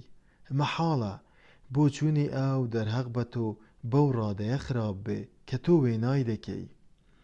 دەنا هەرگیز قایل نەدەبوو شوت پێ بکە. لە کاتێکدا دەزانێ شوکردن بە تۆ هاوتای خۆکوژیە. ماقولە بە ئان قەست و بە پێی خۆی بەرەو مەرگ بچێ، یان لە ئاوا بخەنکێنرێ یان سەر ببردرێ. ئاخر کێ بەویست و خواشتی خۆی بەرەو پیری مەرگ دەڕوا؟ پارفیون بەدەم بزەیەکی تاڵەوە گوێی لە وشە لەرزۆکەکانی میرزادە دەگرت. میرزادە کە سوور بوو لەسەر بۆچوونەکەی خۆی بە خەمینی گوتی: پارفیون، ئەوە چیتە؟ بۆچی بەم خەمینی و شپرزەیە تەماشام دەکەی؟ ڕووگوژین ئەنجام هاتە قسان: لە ئاوا بخنکێنرێ یان بێتە سەر بڕین؟ ها؟ گوایە بۆیە شوو بە من دەکا تا بەدەستی من بێتە سەر بڕین؟ نا، ماقولە میرزادە، تا ئێستا پەیت بە جەوهەر و کڕۆکی مەسەلەکە نەبردبێ؟ لە مەبەستت تێناگەم. لەگینە لێم تێنەگەیت، بۆیە خەڵکانێک سەبارەت بە تۆ دەڵێن کە بڕێک کۆرفامە. ناستاسیا کەسێکی دیکەی خۆش دەوێ، تێدەگەی؟ ڕێک وەکو چۆن من خۆشم دەوێ، ئەویش بەو ئاوایە پیاوێکی دیکەی خۆش دەوێ. دەزانی ئەو پیاوە کێیە؟ تۆی. چی؟ نەدەزانی؟ من؟ بەڵێ تۆ لە ئاهەنگی ساڵیادی لە دایکبوونەکەیدا حەزی لێ کردیت، بەڵام دەزانێ مەحاڵە بتوانێت شوو بە تۆ بکە، چونکە دەزانێت ئەگەر شوو بە تۆ بکە دەبێتە مایەی ناوزڕاندنت، ژیانت وێران دەبێ. بەخۆی دەڵێ هەموو خەڵکی دەزانن من چ ژنێکم. بێ پەردە ئەو قسەیە دەکا، ڕوو بە ڕوو بێ هیچ لە ڕوودامانێک. بە ئاشکرا بە خۆمی گوتووە کە حەز ناکا ببێ بە مایەی ناوزڕانی تۆ و وێرانکردنی ژیانت. بەڵام سەبارەت بە من گرنگ نیم، چاوم دەردەهات، دەتوانێت شوم پێ بکە. من ئەوەم لەلایە و ئەوە قەدری منە لەلایە و ئەمەت لەبیر بێ. ئەگەر وایە چۆن وەختێکە لە تۆ هەڵات و هاتە لای من دوایی لە منیش هەڵات تا بگەڕێتەوە بۆ لای من؟ ها؟ چما پیاو هەیە بزانێت چ خەیاڵێکی لە مێشکدایە؟ نیازی چییە؟ هەر دەمەی لەسەر عەقڵێکە، دەڵێ تووشی هستریا بووە. ڕۆژێ دێ پێم دەڵێ هەرچەندە شوکردنم بە تۆ وەکو ئەوەیە خۆم بخەمە ڕووبارەوە، بەڵام پەلە بکە با زەماوەندەکەمان بکەین. بە هەشتا و دەڕوات خۆی ئامادە دەکا. ڕۆژی زەماوەندەکە دیاری دەکا. هەر کە وەختەکە نزیک دەبێتەوە، گێکی هستریاکەی بەرز دەبێتەوە یان خەیاڵێکی دیکەی بە مێشکادێ، مەگەر هەرخوا سەری لێ دەربکا. بە خۆت دیتوتە کە دەگری پێدەکەنێ وەکو شێت دێ و دەچێ. بۆیە هیچ سیر نییە کە لە دەستی تۆش هەڵێت. بۆیە لای تۆ نەمایەوە، چونکە دەیزانی چەندی خۆش دەوێی تەحملی ئەو خۆشەویستەی خۆی نەدەکرد. تۆ تۆزێ لەمە پێش گوتت کە من لە مۆسکۆ دۆزیومەتەوە. ئەمە ڕاست نییە، بەڵکو خۆی لە تۆ هەڵات بوو. بە هەشتاو هات بۆ لای من و گوتی: ڕۆژی زەماوەندەکە دیاری بکە، من ئامادەم. دەی شامپانیا بێنە با بیخۆینەوە و بڕۆین گوێ لە گۆرانی کێوەڵی و قەرەجان بگرین. ئەگەر من نەبوایەم لە مێژ بوو خۆی خستبووە ڕووبارەوە. ئەمە ڕاستی مەسەلەکەیە. بۆیە ئەمەی نەکردووە، چونکە من لە مەرگیش کوشندەترم. لە ڕووی ڕق و کینەوە شوم پێ دەکا. باوەڕ بکە ئەگەر شوم پێ بکە لە ڕقا دەیکا، بە جۆرە تۆڵەیەکی دەزانێ. میرزادە هاواری کرد: ئەدی تۆ چۆن ڕازی دەبی کە چۆن؟ بەڵام قسەکەی تەواو نەکرد. بە ترسەوە دەیڕوانیە ڕووگوژین. ڕووگوژین بەدەم ژارخەنێکەوە لێی پرسی: بۆچی پرسیارەکەت تەواو ناکەی؟ حەز دەکەی پێت بڵێم هەنووکە بیر لە چی دەکەیتەوە؟ تۆ لە دڵی خۆتا دەڵێی چۆن دەتوانێت شووی پێ بکە؟ ئەخر شتی وا چۆن دەبێ؟ من دەزانم کە تۆ وا بیر دەکەیەوە. پارفیون، بۆتی دووپات دەکەمەوە کە من بەو مەبەستە بۆ ئێرە نەهاتووم، بیری واشم لە مێشکدا نەبووە. دەشێت بەو مەبەستە نەهاتبی، دەشێت لە سەرەتاوە ئەو بیرەت لە مێشکا نەبوو بێ. بەڵام گومان لەوەدا نییە کە نهۆ ئەو بیرەت لە مێشکدایە. بەسە، پێویست بە گەنگەشە ناکا. بۆچی وا شڵەژای؟ ماقوولە پێشتر بەمەت نەزانی بێ. بەڕاستی پێم سەیرە. میرزادە بەو پەڕی هەڵچوونەوە و لەبن لێوانەوە گوتی: پارفیون، ئەوە هەر هەمووی زادەی غیرەیە. غیرە لە لای تۆ بووە بە نەخۆشی. تۆ مبالغە دەکەی. بێئینسافی باش نییە. ئەمە چییە؟ چی دەکات لێرە؟ پارفیون بەلەز ئەو کێردەی لە دەست میرزادە سند کە لەسەر مێزەکە هەڵی گرتبوو. کێردەکەی لە دەست سند و لەسەر مێزەکە لە نزیکی کتێبەکەوە داینایەوە و گوتی: واز لەمە بێنە. میرزادە لەسەر قسەکەی ڕۆیشت و گوتی: کە گەیشتمە پترزبۆرگ هەموو ئەمانەم لەبەر چاو بوو، وەک بڵێ دڵم خەبەری دابوو. حەزم نەدەکرد بێم. دەمویست هەموو پەیوەندیەکانی خۆم لەگەڵ ئەم شارەدا فەرامۆش بکەم. هەموو یادگاریەکان لە مێشکی خۆم دەربکەم. هەر هەمووی لە دڵی خۆدا ڕیشەکێش بکەم. دەیسا من دەڕۆم، بەخوات دەسپێرم. بەڵام ئەمە چی دەکات لای تۆ؟ ئەمەت بۆ چییە؟ توماس میرزادە جارێکی دی بەدەم قسەکردنەوە بەبێ ویستی خۆی کێردەکەی هەڵگرت بوو. ڕووگوژین بۆ جاری دوام کێردەکەی لە دەستی ڕاپسکاند و هەڵیدا سەر مێزەکە. کێردەکە کێردێکی ئاسایی بوو. دەستکەکەی لە شاخی کەڵەکێوی بوو. دەمەکەی نزیکەی 15 سانتیمەتر دەبوو. پانیەکەشی هاوتەرازی درێژەکەی بوو. ڕووگوژین کە بینی میرزادە زۆر بەوە تێکچوو کە دوو جار کێردەکەی لە دەستی سندەوە، بە تووڕەی کێردەکەی نایە دوو توێی کتێبەکە. کتێبەکەی تووڕدایە سەر مێزێکی دی. میرزادە کە لە فکران ڕاچوو بە سەرسامی پرسی: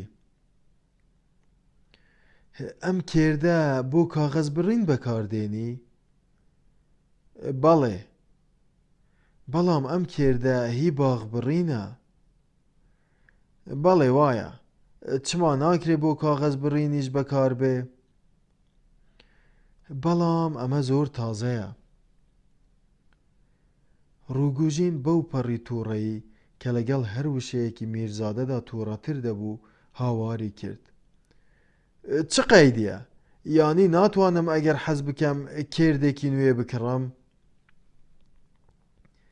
میرزادە کە چاوی بڕی بووە ڕووگوژین ڕاچڵەکی. لێزوو بەزوو وەخۆ هاتەوە و بەدەم پێکەنینەوە گوتی: ئەوە چیمانە؟ بۆ دەبێ بەو شێوەیە یەکدی بدوێنین؟ بمبورە گیانەکەم، من کە سەرم وەکو ئێستا قورس دەبێ و ئیدی حەواسم بەجارێ پەر دەبێ و خەیاڵم دەڕوات، ئەلحەقی بە هیچ جۆرێ نیازی ئەو پرسیارەم نەبوو.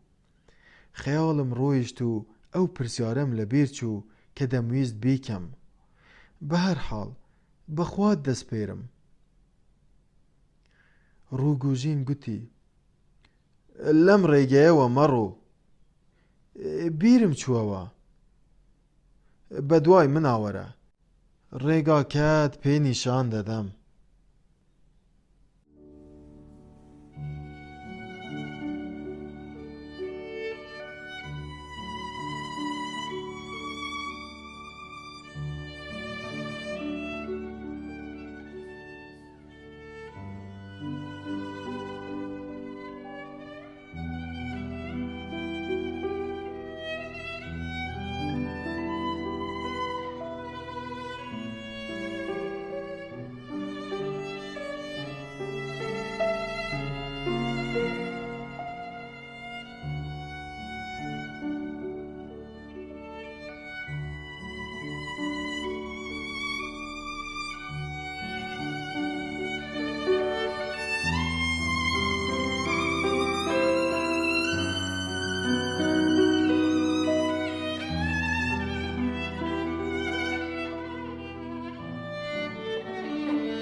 فەسڵی چوارەم.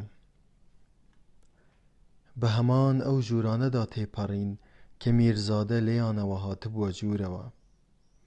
ڕووگوژین لە پێشەوە دەڕۆیشت و خۆیان بە هۆڵە گەورەکەی میواندا کرد کە تابلۆی جۆراوجۆر بە دیوارەکانیەوە هەڵواسرا بوو.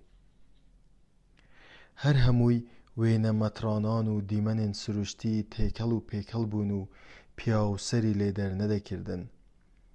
تابلۆیەکی سەیر بە سەرووی ئەو دەرگایەوە هەڵواسرا بوو کە بەسەر ژوورێکی دیدا دەکرایەوە. تابلۆیەکی سەیر بوو، درێژەکەی 2 مەتر و پانیەکەی هەر 30 سانت دەبوو. ئەمە وێنەی عیسا مەسیحی فریادڕەز بوو لە کاتی هێنانە خوارەوەی لەسەر خاچەکە. میرزادە نیگایەکی بلەزی وێنەکەی کرد. دەتگوت شتێکی بیرکەوتەوە، بەڵام نەوەستا. حەزی دەکرد لە دەرگاکەوە دەربکەوێ. دڵی تەنگ بوو، خواخوای بوو زووتر لەو ماڵەوە دەرکەوێ. لێ ڕووگوژین لە ناکاو بەردەم تابلۆکە وەستا و گوتی: هەر هەمووی ئەو تابلۆیانەی کە دەیان بینی بابی ڕەحمەتیم لە هەراجە بازاردا یەکی بە 1-2 ڕوبلی کڕیون. هیوایەتی ئەم شتانە بوو. پیاوێکی پسپۆر تەماشای کردن، گوتی هیچیان ئەسڵ نین و گشتیان بێبایەخن. تەنیا ئەم تابلۆیەی سەرووی دەرگاکەی بەگەن کرد کە بابم ئەویشی بە 2 ڕوبل کڕی بوو. جارێکیان پێش ئەوەی بابم بمرێ کابرایەکی لێ پەیدا بوو 350 ڕوبلی دایە. ئیڤان دیمتریچ ساڤلیۆف کە بازرگانێکی دەوڵەمەند و هونەردۆستە. جارێکیان 400 ڕوبلی دایە. هەفتەی ڕابردوو بە سیمیۆن سیمیۆنۆڤیچی برامی گوتبوو کە 500 ڕوبلی دەداتێ، بەڵام من ڕەفزم کرد و لێ بڕاوم بۆ خۆمی هەڵبگرم. میرزادە ئەمەی بە هەلزانی، بە دیقەت لە تابلۆکە ورد بووەوە و گوتی: بەڵام ئەم تابلۆیە تەقلیدی تابلۆکەی هانس هۆلبینە. هەرچەندە من لەم بوارەدا شارەزایەکی تەواوم نییە، بەڵام دەتوانم بڵێم لاساییکردنەوەیەکی زۆر عالە. جارێک لە هەندەران نوسخە ئەسڵیەکەی ئەم تابلۆیەم دیتووە و قەت لە بیرم ناچێتەوە. بەڵام چی؟ ئەوە چیتە؟ ڕووگوژین لە ناکاو تابلۆکەی جێهێشت و کەوتە ڕێ. هەلبەتە ئەم ڕەفتارە زادەی ئەو گۆڕانە کتوپڕە بوو کە سەر و دڵی ڕووگوژینی گرت. میرزادە سەری لەوە سوڕما کە ڕووگوژین چوو لە ناکاودا ئەو قسەیەی بڕی کە خۆی دای مەزراندبوو و تەنانەت وەڵامی پرسیارەکەی ئەویشی پشتگوێ خست. ئەمەی پێسەیر بوو. ڕووگوژین دوای چەند هەنگاوێک لە ناکاودا لە میرزادەی پرسی: ئەرێ لیۆن نیکولایۆڤیچ، دەمێ بوو دەمویست ئەم پرسیارەت لێ بکەم. تۆ باوەڕت بە یەزدان هەیە یان نا؟ میرزادە بێ هیچ هەڵوەستەیەک گوتی: چ پرسیارێکی سەیرە، تەماشاکردنەکەت غەریبە. ڕووگوژین کەمێک بێدەنگ بوو. لە تۆ وایە پرسیارەکەی خۆی فرامۆش کرد. ئەوسا لەژێر لێوانەوە گوتی: حەز دەکەم سەیری ئەو وێنەیە بکەم. میرزادە بەدەم بیرۆکەیەکی کتوپڕەوە هەڵیدایە و گوتی: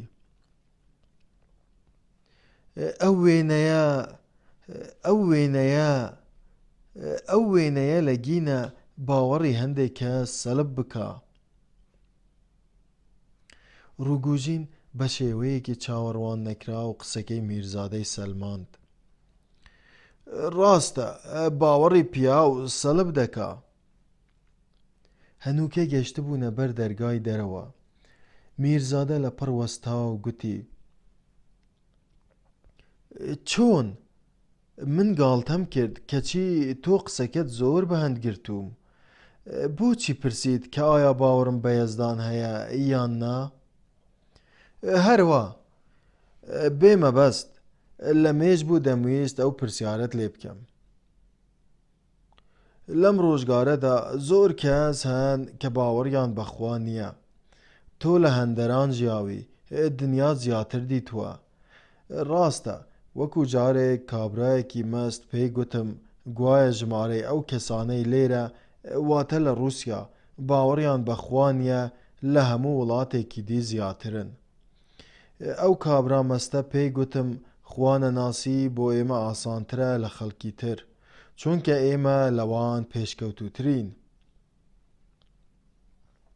ڕووگوژین ژارخەنێکی بۆ کرد. هەرکە کۆتایی بە پرسیارەکەی هێنا، لەپڕ دەستی خستە سەر دەسکی دەرگاکەی کردەوە و چاوەڕوانی کرد تا میرزادە لە پێش ئەوەوە دەربکەوێ. میرزادە سەری سوڕما، بەڵام پێش ئەو کەوت. ڕووگوژین تا بەر قاڵدرمەکان دوای کەوت. دەرگاکەی بە نیمچە داخراوی هێشتەوە. ئێستا هەردووکیان ڕووبەڕووی یەکدی وەستا بوون و زەق دەیانڕوانیە یەکدی. لەوە دەچوو نەزانن چی بکەن. میرزادە دەستی ڕووگوژینی گوشی و گوتی: دەی خوا حافیز. ڕووگوژین بە توندی و بە شێوەیەکی میکانیکی دەستی میرزادەی گوشی و گوتی: خوات لەگەڵ. میرزادە هەنگاوێکی نا ئەوجا ئاوڕی لە ڕووگوژین دایەوە و کەوتەوە قسەکردن لەگەڵیا. خویا بوو کە نایەوێ ڕووگوژین بەو حاڵەوە جێبێڵێ.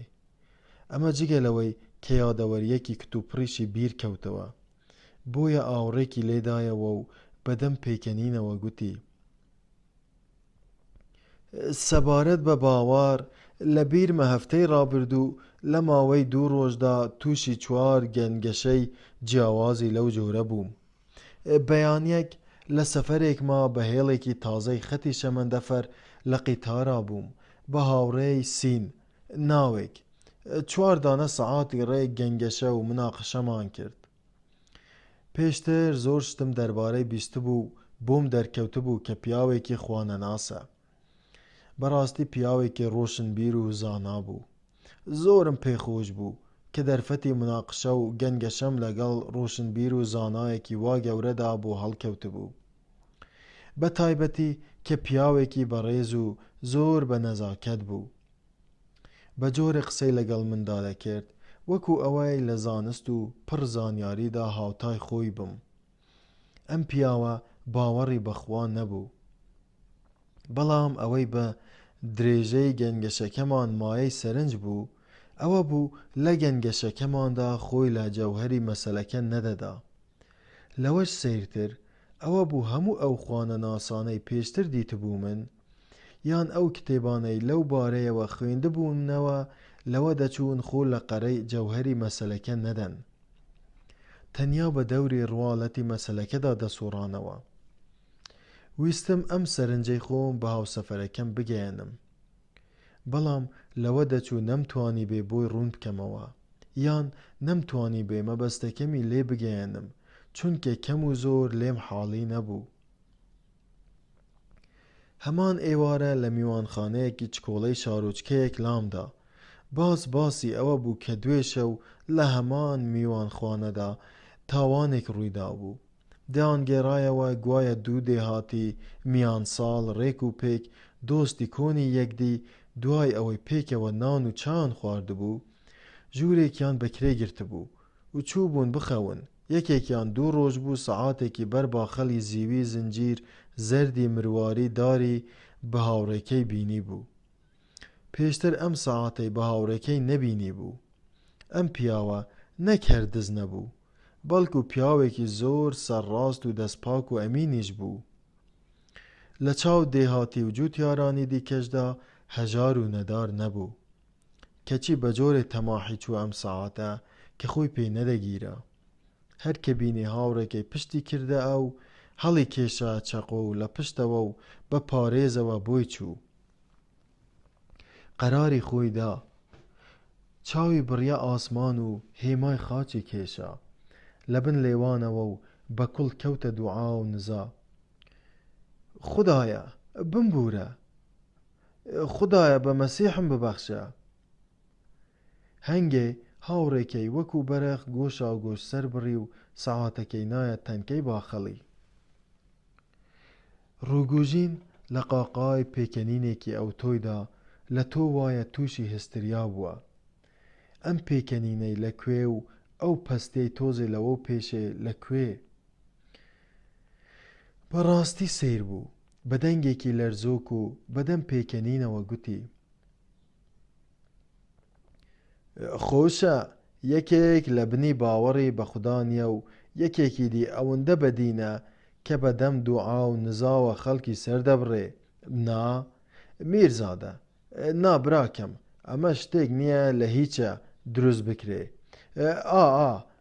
نا ئەمە جوانترین شتە کە بە عەمراتم بیست بێتم. هەر کە ڕووگوژین تۆزێک هێور بووەوە، ئەگەرچی هێشتا شوێنەواری پێکەنین بەسەر لێویەوە مابوو، میرزادە لەسەر قسەکەی ڕۆیشت و گوتی: بەیانی لە خەو ڕابووم، چوون بۆ ناو شار تا کەمێک بگەڕێم. سەربازێکی مەستم بینی کە بە لارەلار بەسەر شۆستە تەختە فەرشەکەدا دەڕۆیشت. سەراپای لە قوڕاک هەڵکێشا بوو. لێم هاتە پێشێ و گوتی: قوربان، ئەم خاچەم لێ دەکڕی؟ زیوە، 20 کوپێکم بدەیە و هەڵی بگرە. خاچێکی بەدەستەوە بوو کە کردبووی بە نەوارێکی کۆنەوە. دیار بوو تازە لە ملی خۆی داکەندبوو، بەڵام بە چاو دیار بوو کە خاچەکە لە قەڵای قەزدیر دروست کرابوو.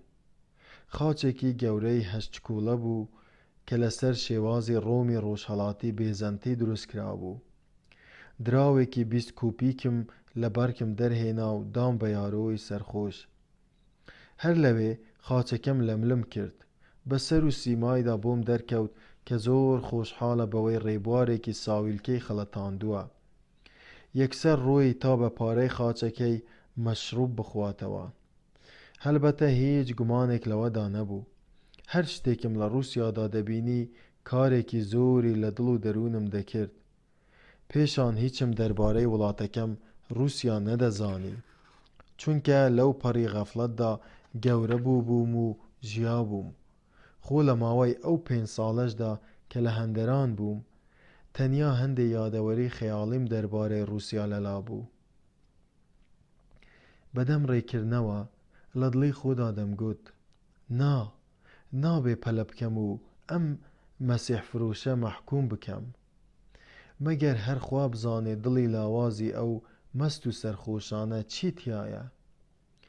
دوای سەعاتێک کە بۆ میوانخانەکە دەگەڕامەوە، تووشی ژنە دێهاتیەک بووم کە مناڵێکی ساوای بە باوەشەوە بوو. ژنەکە هێشتا گەنج بوو، ساواکەی باوەشیشی هەر مانگ و نیوێک دەبوو. مناڵەکە لەو ساوەکە لە دایک بوو ئەمە یەکەم جاری بوو کە بۆ دایکی دەگرژیەوە. ژنەی تاین لە ناکاو بەو پەڕی ئیمانداریەوە هێمای خاچی کێشا.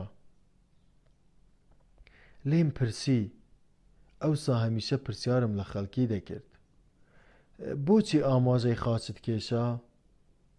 خانم گیان. خانم وەڵامی دامەوە و گوتی، وەکو چۆن یەکەم بزەی ساوایەک شادی و لەزەت بە دایکی دەبەخشێ، خواوەندیش کاتێ لە عەرشی باڵای خۆیەوە دەڕوانێ و سیر دەکا، گوناهکارێکی پەشیمان ڕازگۆیانە و لە ناخی دڵەوە ڕوو دەکاتە ئەو دوعا و نزا دەکات و لەبەری دەپاڕێتەوە، خواوەندیش ئەو ئاوایە شاد دەبێ و لەزەت دەبینێ. ئەمە تەقریبەن دەقی ئەو قسانەیە کە ئەو ژنە ساویلکە دێهاتیە بە منی گوت. تۆ بزانە چەند بە زمانێکی ناسک، چەند بە ڕوونی و ڕەوانی، چەند ڕازگۆیانە گوزارشتی لە جەوهەر و ڕۆحی هەموو ئاینی مەسیحایی کردووە. باشکرا دەڵێ کە خواوەند بابی هەموومانە. دڵخۆشی خوا بە مرۆڤ وەکو دڵخۆشی باوکە بە مناڵەکەی، کە ئەمە هزر و ئەندێشەی ڕەسەنی مەسیحاییە. جا بیهێنە بەرچاوی خۆت کە ئەمە قسەی ژنێکی دێهاتی سادەیە. هەلبەتە ئەو ژنە دایک بوو. کێ دەزانێ لەوەیە ژنی هەمان سەرباز بوو بێ کە بۆم باس کردی. گوێ بگرە پارفیون، تۆ کەمێک لەمە و پێش پرسیاری ئەمەت لێ کردم.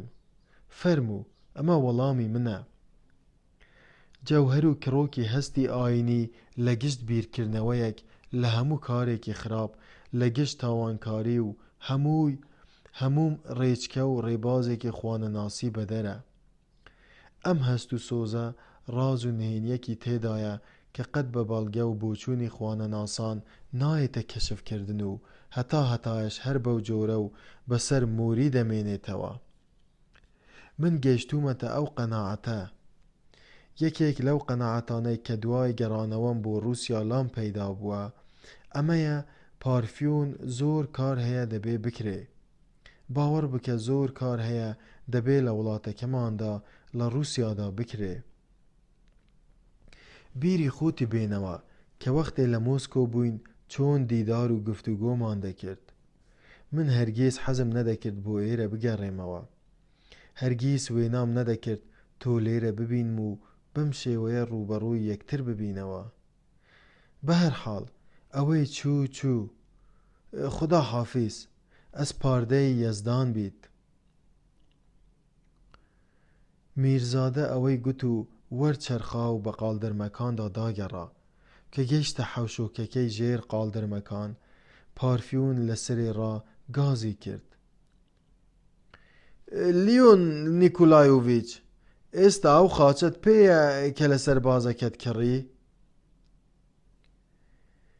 میرزادە وەستا و گوتی، بەڵێ پێمە، پیشانمی بدە. میرزادە ئەو داوایەی پێسەیر بوو. بۆ چەند ساتێک دوودڵ وەستا. هەنگێ بە قاڵدرمەکاندا سەرکەوت. خاچەکەی لە ژێر کراسەکەیەوە بەبێ ئەوەی لە ملیدا بکەنێ دەرهێنا. ڕووگوژین گوتی، ئەم خاچە بدە بە من. بۆچی تۆ؟ من ئەوەی تۆ لە مل دەکەم و تۆش ئەوەی من لە مل بکە. دەتەوێ خاچەکانمان بگۆڕینەوە؟ بەدڵی تۆ پێم خۆشە، دەبین بە برا. میرزادە خاچە قەڵایەکەی داکەند و ڕووگوژین خاچە زێڕەکەی داکەند و گۆڕیانەوە. پارفیون مات و بێدەنگ بوو. میرزادە نەکەر پێی سیر بوو، بەڵکو زۆریشی لەبەر گران بوو کە بینی برا ئاینیەکەی هێشتا هەرپەست و تووڕە و بەگومانە و بزە تاڵ و توانج ئامێزەکەی نەڕەویتەوە و بەلای کەمەوە ناو بەناو خۆی دەنوێنێ. ڕووگوژین ئەنجام بە بێدەنگی دەستی میرزادەی گرت. میرزادە بەبێ جوڵە وەکو ئەوەی نەتوانێ بڕیار بدا لە جێی خۆی وەستا. ئەنجام بەگەڵ خۆی خست و بە ئەسپایی و لە بن لێوانەوە پێی گوت: وەرە بە حەوشۆکەکەی قاتی خوارەوەدا تێپەڕین. لە زەنگی دەرگایەکی بەرامبەر دەرگای چوونە دەرەوەیاندا پیرێژنێکی قەمووری ڕەشپۆش کە سەرپۆشێکی بەسەرا بوو بلەز دەرگای کردەوە کە ڕووگوژینی بینی بەبێ هیچ قسەیەک کڕنوشی بۆ برد. ڕووگوژین بەپەلە چەند پرسیارێکی لێ کرد. بێ ئەوەی چاوەڕوانی وەڵام بکا میرزادەی بردە ژوورەوە. جارێکی دی بە چەند ژوورێکدا تێپەڕین. ژوورەکان تاریک بوون، کەلوپەلی ناوماڵیان کەمتیا بوو. مێز و کورسیەکان پەردەی سپیان پێدادرا بوو. ڕووگوژین بەبێ هیچ پرسێک یەکسەر میرزادەی بردە ژوورێکی چکۆڵەوە کە زیاتر لە هۆڵی پێشوازی دەچوو. بە تەختەیەکی یەکجار لووس ناوبڕێکی بۆ کرابوو. دوو دەرگای بچووک لەم سەر و لەو سەری ناوبڕەکە هەبوون. لەو دی و ناوبڕەکەوە ژوورێک هەبوو پێدەچوو ژووری نووستن بێ. لە سوچێکی هۆڵەکەدا لە نزیکی مغەیریەکدا پیرێژنێکی ئەندام وردیلە لەسەر قەنەفەیەک دانیشت بوو. لەوە نەدەچوو زۆر پیر بێ، بەڵام قژی بە تەواوەتی سپی بوو. هەر کەسێک دیتبای لە یەکەم نیگادا هەستی دەکرد کە لە ڕووی عەقلیەوە بووەتەوە بە مناڵ. جلێکی خوڕی ڕەشی لەبەر بوو، ملپێچێکی ڕەشی لە گەردنی ئاڵاندە بوو. کڵاوێکی زۆر سپی لەسەر کردبوو کە خەتخەتی باریکی ڕەشی تیا بوو. هەردوو پێی لەسەر تەپڵەکێکی چکۆڵەی نزم دانا بوو. لە تەنیشت ئەوەوە پیرێژنێکی لەو پیرتر دانیشت بوو، یەکجار پاک و تەمیز بوو. ئەویش جلوبەرگی تازیەباری لەبەر و کڵاوێکی سپی لەسەر بوو. پێدەچوو خزمێکی هەژار و بێنەوای پیرێژنی یەکەم بێ. بە کڕی و کپی گۆرەوی دەچنی.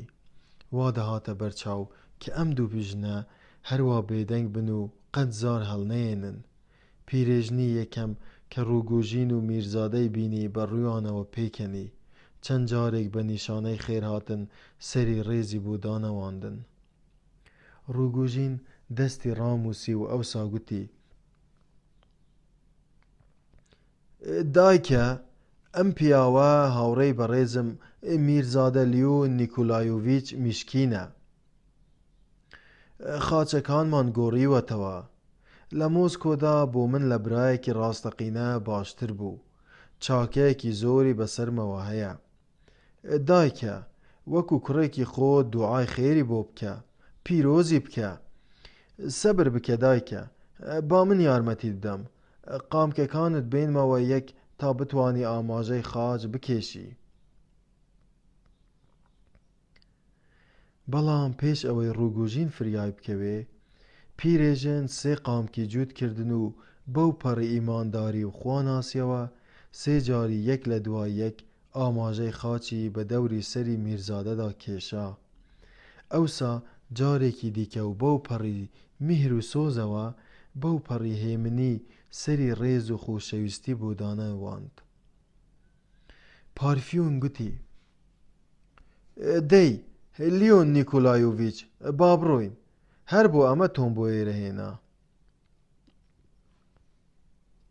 کە گەیشتنەوە حەوشۆکەکەی بەرقالدەرمەکان، جارێکی دی بە میرزادەی گوت: هەرچێکی پێ بڵێ تێناگات، هەڵبەتە کەم و زۆر لە قسەی من نەگەیی، کەچی وێڕای ئەوەش پیرۆزی کردیت، یانی بەخۆی و بەخوایشت و حەزی خۆی ئەو کارەی کرد. دەیسا کاتی خوا حافیزی هاتووە، ئەسپاردەی خوابی. ڕووگوژین بەدەم ئەو قسەیەوە دەرگاکەی کردەوە. میرزادە نیگایەکی ناسکی گلەی ئامێزی کرد و گوتی: ماڵ خراپ، با بەلای کەمەوە بەر لەوەی بڕۆم دەستت لە ملی بکەم. میرزادە ویستی باوەشی بکات، بەڵام پارفیۆن بە ئاستەم باسکی کردنەوە و زوو دایگرتنەوە نەیدەتوانی بڕیاری خۆی بدا. ڕووی وەرگێڕا تا میرزادە نەبینێ. لە تۆ وایە خۆی لە نیگای میرزادە دەپارێزێ. حەز ناکات لە باوەشی بکا. لە بن لێوانەوە و بەدەم پێکەنینێکی سەیرەوە گوتی: مەترسە، ڕاستە خاچەکەم لێ سەندیت، بەڵام لە پێناوی سەعاتێکدا ناتکوژم. بەڵام پاشان لە ناکاو چارەی گۆڕا. ڕەنگی زەرد هەڵگەڕا، لێوانی کەوتنە تەتەڵە، چاوانی کەوتنە پڕشنگدان. هەردوو دەستی بەرز کردنەوە، باوەشی گرتەوە و بە هەموو هێز و توانای خۆیەوە باوەشی بە میرزادەدا کرد و بە دەنگێکی لەرزۆکەوە گوتی: مادام حکمی قەدەر وایە بیبە بۆ خۆت، هی تۆیە، بۆ خۆتی ببە، من وازی لێدێنم بۆ تۆ، ڕووگوژینت لەبیر بێ. ئەوسا میرزادەی ڕەوان کرد و بێ ئەوەی ئاوڕی دواوە بداتەوە، بەهاشتا و خۆی بە ئەپارتمانەکەیدا کرد و دەرگاکەی لە دوای خۆیەوە شڵپ داخست.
فەسڵی پێنجەم.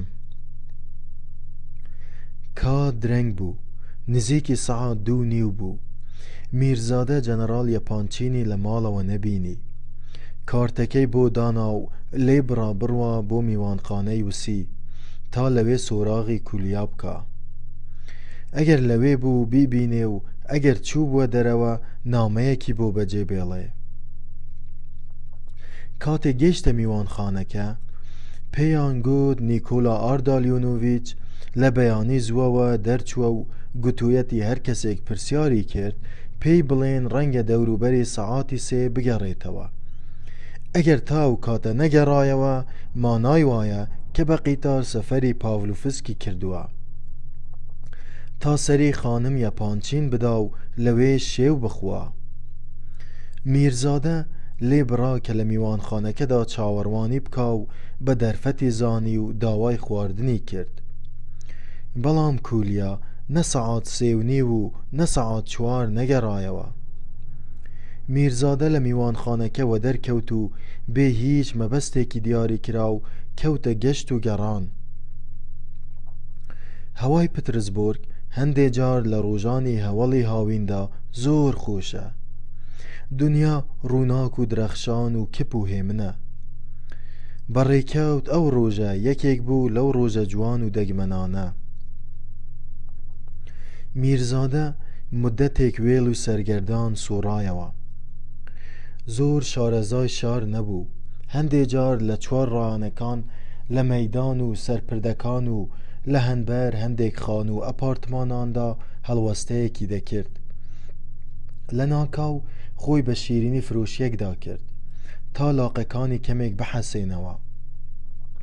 هەندێ جار بەو پەڕی کونجکاوی و فزولیەتەوە دەیڕوانیە ڕێبوارەکان و بە قوڵی سەرنجی دەدان. بەڵام زۆر جار وێڕای ئەوەی دەیڕوانی هەستی بە ڕێبوارەکان نەدەکرد، نەیدەزانی لەکوێیە. لەو پەڕی نیگەرانی و دوودڵیدا بوو، بەدەم ئازاری نیگەرانیەوە دەتلایەوە و هەستی دەکرد پێویستی بە تەنیاییە. حەزی دەکرد لەگەڵ خۆیدا تاک بکەوێتەوە و خۆی ڕادەستی ئازاری ئەو شپرزەیە بکا و لەگەڵیا بژی. بە بێزاریەوە شەپۆلی ئەو پرسیارانەی کە پەلاماری دڵ و دەرونیان دەدا لە خۆی دوور دەخستنەوە، بەبێ ئەوەی لە خۆی بگا، لە مانای قسەکەی خۆی بگات. لە بن لێوانەوە بە خۆی دەگوت: تۆ بڵێ من سەبەبکاری ئەم هەموو هەرا و هەنگامەیە بم. نزیکی سەعات 6 بوو خۆی لەسەر شۆستەی سکەی قیتاری تسارسکوی سیلو بینیەوە. تەنیاییەکی قورسی تێئاڵا بوو، باری ئەو تەنیاییەی نەدەبرد. هەستێکی تازە باڵی بەسەر دڵ و دەرونیدا کێشا، ڕووناکێکی پڕشنگدار ئەو تاریکەی ڕەواندەوە کە بەهۆی خەم و پەژارەوە باڵی بەسەر دڵ و دەرونیا کێشا بوو. بلیتی پاڤلۆفسکی بڕی، بەڵام ئاشکرا بوو کە دوو دڵە شتێکی واقعی نەک خەیاڵی بەرۆکی دەگرێ و پێی دەڵێ مەڕۆ. سەفەری پاڤلۆفسک مەکە. ڕێک لەو کاتەدا کە دەیویست سواری قیتارەکە بێ، بلیتەکەی تووردا و پەست و خەیاڵاوی لە وێزگەی قیتارەکەوە دەرکەوت. دوای تۆزێک پاش ئەوەی بەناو شەقامەکە کەوت، لەوە دەچوو لە ناکاوە شتێکی سەیری بیرکەوت بێتەوە، شتێک کە لە مێژ بوو مژولی کردبوو، هزری داگیر کرده بوو، پێی نەدەبرد. لەپەڕ ئەو شتەیوە بیرکەوتەوە. لە ماوەی چەند سەعاتی ڕابردوودا تەنانەت پێش ئەوەی بچێ بۆ میوانخانەی وسیش، وەکو ئەوەی منەی شتێک بکا، لە ناکاو ڕوانی بووە دەوروبەری خۆی. پاشان بۆ ماوەیەکی زۆر پتر لە نیو سەعات ئەو شتەی فەرامۆش کردبوو. لە ناکاو پەشێ و پەرێشان کەوتبووە ڕوانینی دەوروبەری خۆی. بەڵام هێشتا ئەو خەیاڵە نەخۆشانەیە بە تەواوەتی بەری نەدابوو کە لە ناکاودا یادەوەریەکی دیکە لە زەین و مێشکیدا درەوشایەوە. بیری کەوتەوە کە لەو دەمەدا منەی شتێکی لە دەوروبەری خۆیدا کردبوو. لەبەر جامخانەی مغازەیەکدا وەستا بوو، بە تاسە و تامەزرۆیەوە غەرقی تەماشای شتەکانی ناو جامخانەکە بوو. جا دەیویست بزانێت کە ئایا بەڕاستی 5 دەقیقەیەک لەبەر هەمان مغازەدا وەستا بوو، یان ئەمە تەنیا زادەی خەیاڵی ئەو بووە و هەموو شتەکانی تێکەڵاو کردووە. ئایا ئەو دوکان و ئەو جامخانەیە و شتەکانی ناوی بەڕاستی بوونیان هەبووە یان نا؟ بە هەر حاڵ لە بەیانیەوە هەستی دەکرد مەیلە و نەخۆشە. هەمان حاڵی لێ هاتووە کە جاران بەر لەوەی فێیەکە بیگرێ لێی دەهات. دەیزانی و لە بیری مابوو کە لەو کاتانەدا واتە بەر لەوەی فێ لێبێ زۆر دڵی تەنگ دەبوو، شتەکانی لێ تێکەڵ دەبوو، دەموچاوەکانی لێ دەگۆڕا. ئەگەر زۆر تەرکیزی لەسەر نەکردبان، بەڵام شتێکی تایبەتی کردبوو بە بەڵگەی ئەوەی کە ئەو کاتە بەڕاستی لەبەر دوکانەکەدا وەستاوە، شتێکی ناو جامخانەکەی دابووە چاو کە بە تەقدیری ئەو هەر 6 کۆپێکی دەهێنا. وێڕای حەواس پەرتی خۆی ئەوەی لەبیر مابوو، بۆیە ئەگەر ئەو مغازەیە بەڕاستی هەبوو بێ، مانای وایە کە ئەو شتە سەرنجی ڕاکێشاوە، بۆیە لەبەر مغازەکە وەستاوە. دیارە ئەو شتە بەڕاستی بە ئەندازەیەک مای سەرنج بووە کە کاتێ بەو هەموو پەریشانیەوە لە وێزگەی قیتارەکەوە دەرکەوتووەوە، هەر لە بەرچاو و لە خەیاڵی داماوە. بەڕێی خۆی داگەڕایەوە بە جۆرە ترسێکەوە دەیڕوانیە سەمتی ڕاست. بێ ئوقرەیی و نیگەرانی چنگیان نابووە دڵی. مغازەکە لە هەمان شوێن بوو. ئەنجام دۆزیەوە. وەختێک کە لێبڕا بەرەو مغازەکە بگەڕێتەوە، نزیکەی 500 هەنگاوێک لە دوکانەکە دوور کەوتبووەوە. بەڵێ ئەو شتێک کە لە دڵی خۆیدا بە 6 کوپێک قەبلاند بووی لە شوێنەکەی خۆی بوو. میرزادە لە دڵی خۆیدا گوتی: هەر 6 کوپێک دێنێ، زیاتر نایێنێ. پێکەنی. بەڵام ئەمە پێکەنین نەبوو، هیستریا بوو. هەستی کرد دڵی تەنگ و سینەی قورسە. باشکرا ئەوەی بیر کەوتەوە کە تۆزێ لەوە و پێش لە هەمان شوێندا لەبەر ئەم جامخانەیەدا بە توندی ئاوڕێدایەوە، وەکو چۆن بەیانیەکەی کاتێ لە ناکاو بینی ڕووگوژین نیگای بڕیوەتێ بەو ئاوایە ئاوڕێدایەوە کە دڵنیابوو هەڵە نەبووە. بەلەز دوکانەکەی جێهێشت و کەوتە ڕێ. دەبوایە بە پەلە بە هەموو ئەو بیرانەدا بچوایەتەوە. ئیدی بۆی ڕوون بووەوە کە ئەوەی لە وێزگەی قیتارەکەدا ڕوویدا بوو حەقیقەت بووە، نەک خەیاڵ و وەهم. بێگومان پێشهاتێکی بۆ هاتووەتە پێشێ کە پەیوەندی بە نیگەرانی و پەریشانیەکی پێشووەوە هەبووە، بەڵام دیسان جۆرە بێزاریەکی دەرونی بەرۆکی گرت کە نابێ بە جددی بیر لە شتێک بکاتەوە. ئەو بابەتەی بە تەواوەتی لە هەزر و بیری خۆی سڕیەوە. هەنووکە بیری لە شتی دی دەکردەوە. یەکێک لەو شتانەی بیری دەکەوتەوە ئەوە بوو کاتێ وەختی نۆرە فێیەکەی دەهات بە ماوەیەکی زۆر کەم پێش ئەوەی فێیەکە بیگاتێ. ئەو کاتانەی لە بێداریدا فێ دەیگرت نەک لە خەوا، تووشی خەم و پەژارە و دڵتەنگی و گوشارێکی دەرونی قورس دەبوو. دوای ئەوە بە ساتێک مێشکی لە ناکاودا وەک بڵێ هەڵبێ گڕ بگرێ، دڕی بەو بارە نالەبارە دەرونیەی دەدا و بە جۆرێک دەبوژایەوە و چەلەنگ دەبووەوە کە زیندوەتی و ژیانی لێ دەچۆڕا. لەو ساتانەدا کە لە درەوشانەوەی چەخماخەیەک تیش تێپەڕتر و خێراتر بوو، هەستکردنی بە ژیان و خوناسینی دەهێندەی جاران زیادی دەکرد. هزر و دڵی ڕووناکی ڕووناک دەبوونەوە. هەرچی نیگەرانی و گومان و دوودڵی و ترسێکی هەبوو یەکسەر دەڕەوینەوە و دادەمرکانەوە و جێگەیان بۆ جۆرە دڵنیایی و ئاسوودەیەکی باڵا و شادی و ئومێدەواریەکی لە وەسف نەهاتوو چۆڵ دەکرد. جا ئەو ساتانە یان ئەو درەخشینە تیش تێپەڕانە دەستپێکی نۆرەفێیەکە بوون، دەستپێکێک کە هەرگیز لە چاوتروکانێک زیاتری نەدەخایاند، بەڵام ساتێک بوو کە تەحمل نەدەکرا. دوای ئەوەی نۆرەی فێیەکە بەری دەدا وەخۆ دەهاتەوە و بیری لێ دەکردەوە. بەخۆی دەگوت هەر هەموو ئەم درۆشین و ساتە گوزەرایانەی کەوا زەن دەبین درۆشین و بروسکانەوەی هۆشی باڵا و ژیانی باڵایە، جگە لە نەخۆشی هیچی تر نییە. یانی حاڵەتێکی سەنگەلایە، ئاسایی نییە. ئەگەر وابێ ناکرێ بە ژیانی باڵادا بنرێ، بەڵکو دەبێ بە نزمترین حاڵەتدا بنرێ. بەڵام ئەم لێکدانەوەیە گەیاندیە ئەنجامگیریەکی یەکجار غەریب و بنجبڕانە. گوتی چ قەیدیە ئەگەر ئەم حاڵەتە نەخۆشی بێ، چ قەیدیە ئەگەر ئەم حاڵەتە حاڵەتی دەروون پەرێشیەکی نائاسایی بێ.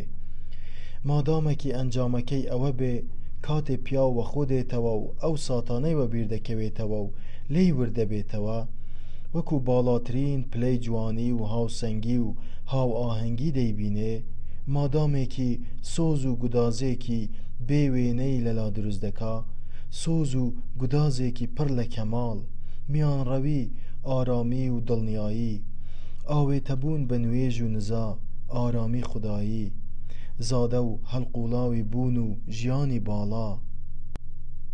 ئەم دەربڕین و گزارشتە تەموو مژاویانە هەرچەندە هێشتا لاواز بوون، بەلای ئەوەوە زۆر ڕوون و مەفهوم بوون، بەڵام سەبارەت بە حاڵەتی جوانی و خودایی و بەڕاستی هەڵقوڵاوی بوونێکی باڵا، ئەمانەی بەلاوە حەقیقەتێک بوون کە نەیدەتوانی گومانیان لێ بکا. ئەمانە بەلای ئەوەوە حەقیقەت بوون. ئەوەی لەو ساتانەدا لەو ساتە تیش تێپەڕەدا هەستی پێدەکرد خەیاڵی زادەی حەشیشە و ئەفیون و تلیاک و وڕاوەی نەخۆشی نەبوو. لەو خەیاڵاتە ناواقعیانە نەبوون کە عەقڵ دەپوکێننەوە و دەروون دەشێوێنن.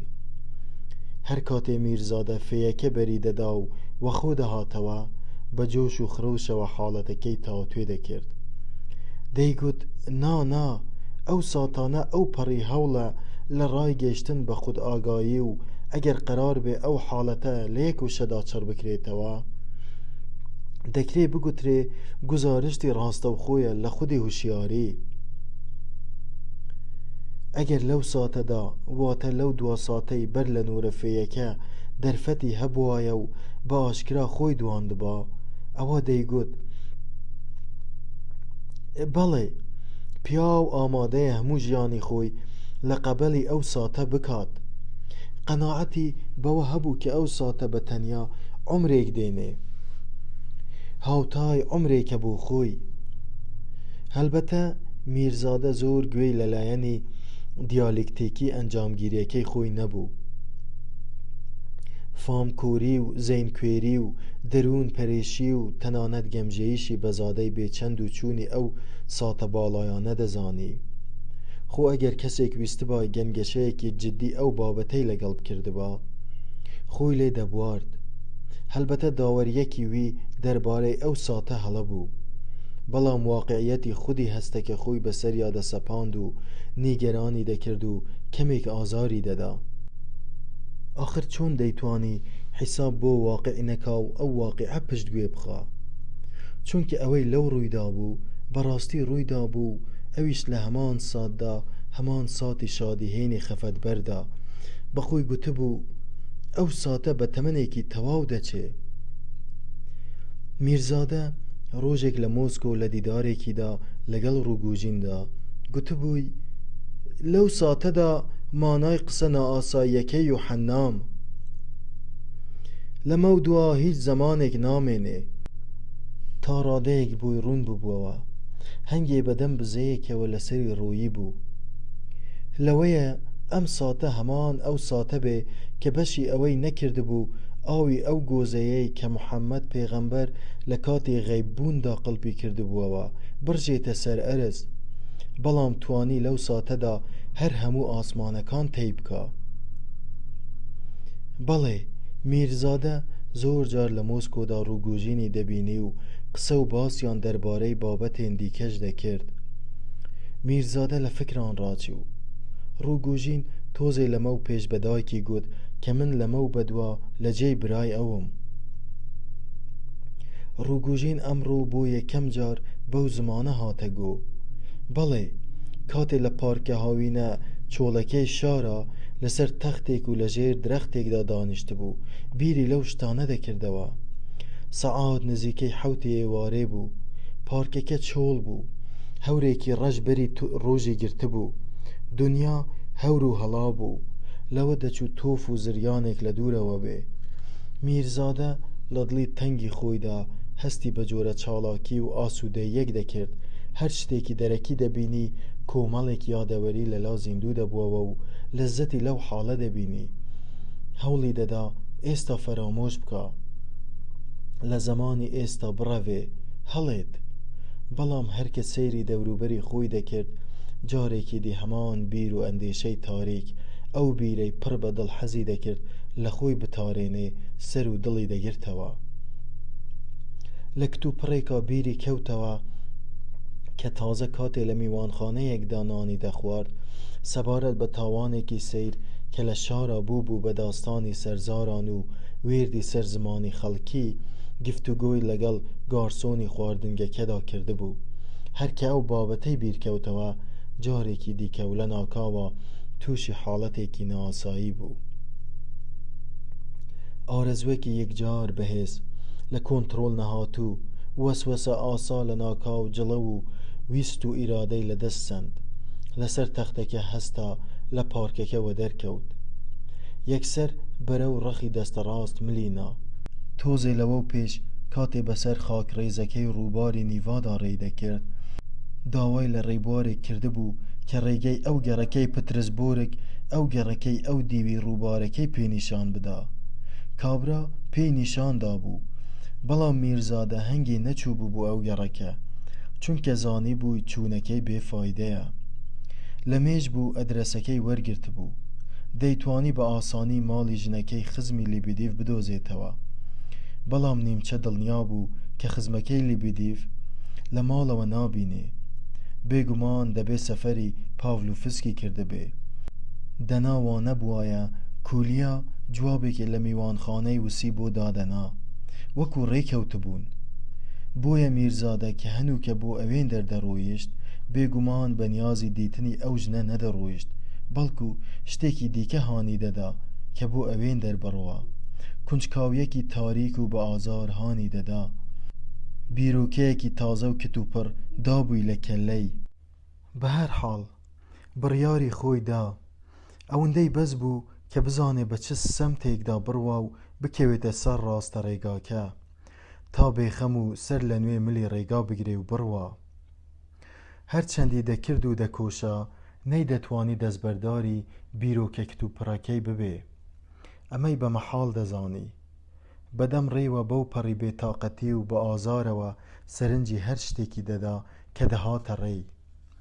کەوتە تەماشای ئاسمان و ڕووباری نیڤا، تەنانەت لە ڕێگادا هەوڵیدا لەگەڵ مناڵێکدا بکەوێتە گفتوگۆ، لەوە دەچوو فێیەکەی هێرشی بۆ بێنێ. بەڕاستی تۆف و باهۆز هێدی نزیک دەبووەوە، لە دووری دوورەوە دەنگی هەورە تریشقەیەک دەهات. بەبێ هیچ هۆیەکی دیار یادی خوشکەزایەکی لیبدیف کە ئەو ڕۆژە لە ماڵی لیبدیف دیتبووی لە هزر و زەینی میرزادەدا زیندوو بووەوە. هەرچی دەکرد و دەکۆشا نەی دەتوانی یادی ئەو کوڕە لە بیری خۆی وە دەربنێ. لە کەسێک دەچوو یادەوەریەکی ناخۆش بە تۆپزی خۆی بەسەردا سەپاندبێ و تەواو بێتاقەتی کردبێ و نەتوانی لە مێشکی خۆی دەربکا بیسڕێتەوە. سیر ئەوە بوو کە ئێستا خوشکەزایەکەی لیبدیفی ڕێک وەکو ئەو بکوژە دەهاتە بەرچاو کە لیبدیف لە کاتی ناساندنی خوشکەزایەکەیدا بە میرزادە باسی کردبوو. هەلبەتە میرزادە تازە شتێکی دەربارەی ئەو بکوژە خوێندبووەوە. میرزادە لەوە تای بۆ رووسیا گەڕابووەوە، زۆر شتی دەربارەی ئەو جۆرە چیرۆک و ڕووداوانە خوێندبووەوە و بیستبوو. بەوردی پەیگیری ئەو مەسەلانەی دەکرد. تەنانەت کاتێ لەگەڵ گارسۆنی خواردنگەکەشدا قسەی کردبوو زۆر بە تاسەوە باسی ئەو تاوانەی کردبوو کە دەرهەق بە ماڵباتی ژیمارین کرابوو. ئەوەشی بیرما بوو کە یارۆی گارسۆن پشتیوانی لە بیر و بۆچوونەکانی ئەم کردبوو. گارسۆنەکەشی هێنایەوە بەرچاوی خۆی کە گەنجێکی ئارام و زیرەک، سەلار و سەنگین بە سەبر و عاقڵ دیار بوو. لە فکران ڕاچوو، لە دڵی خۆیدا گوتی: بەڵام بەندە ناس هەر خوایە، کێ چوزانێ؟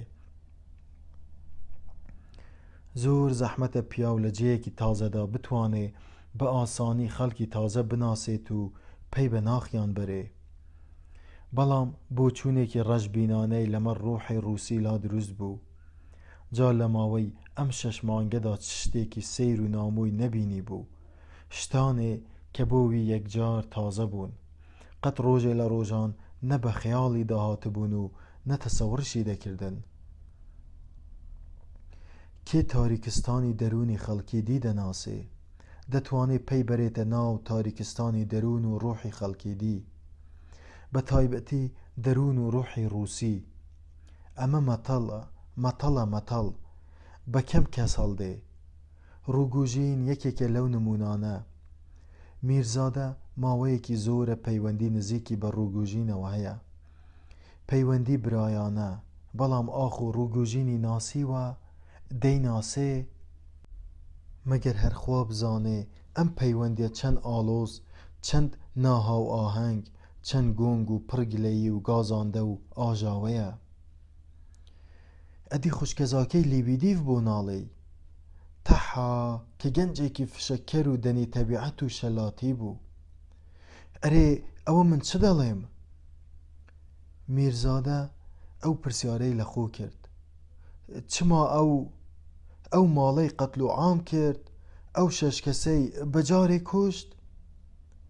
لەوە دەچێ شتەکان تێکەڵ بکەم. سەیرە، هەز دەکەم سرم لە گێژەوە دەچێ. بەڵام کیژە گەورەکەی لیبدیف چەند ڕەزاسووک بوو. ئەو کیژەی کە مناڵەکەی بە باوەشەوە بوو، چەند سیمایەکی پاک و بێگردی هەبوو. پێکەنینەکەی چەند مناڵانە بوو، لە پێکەنینی مناڵێکی چکۆلە دەچوو. شتێکی غەریب بوو کە ئەو دەموچاوە لە بیر بکات و تازە بیری بکەوێتەوە.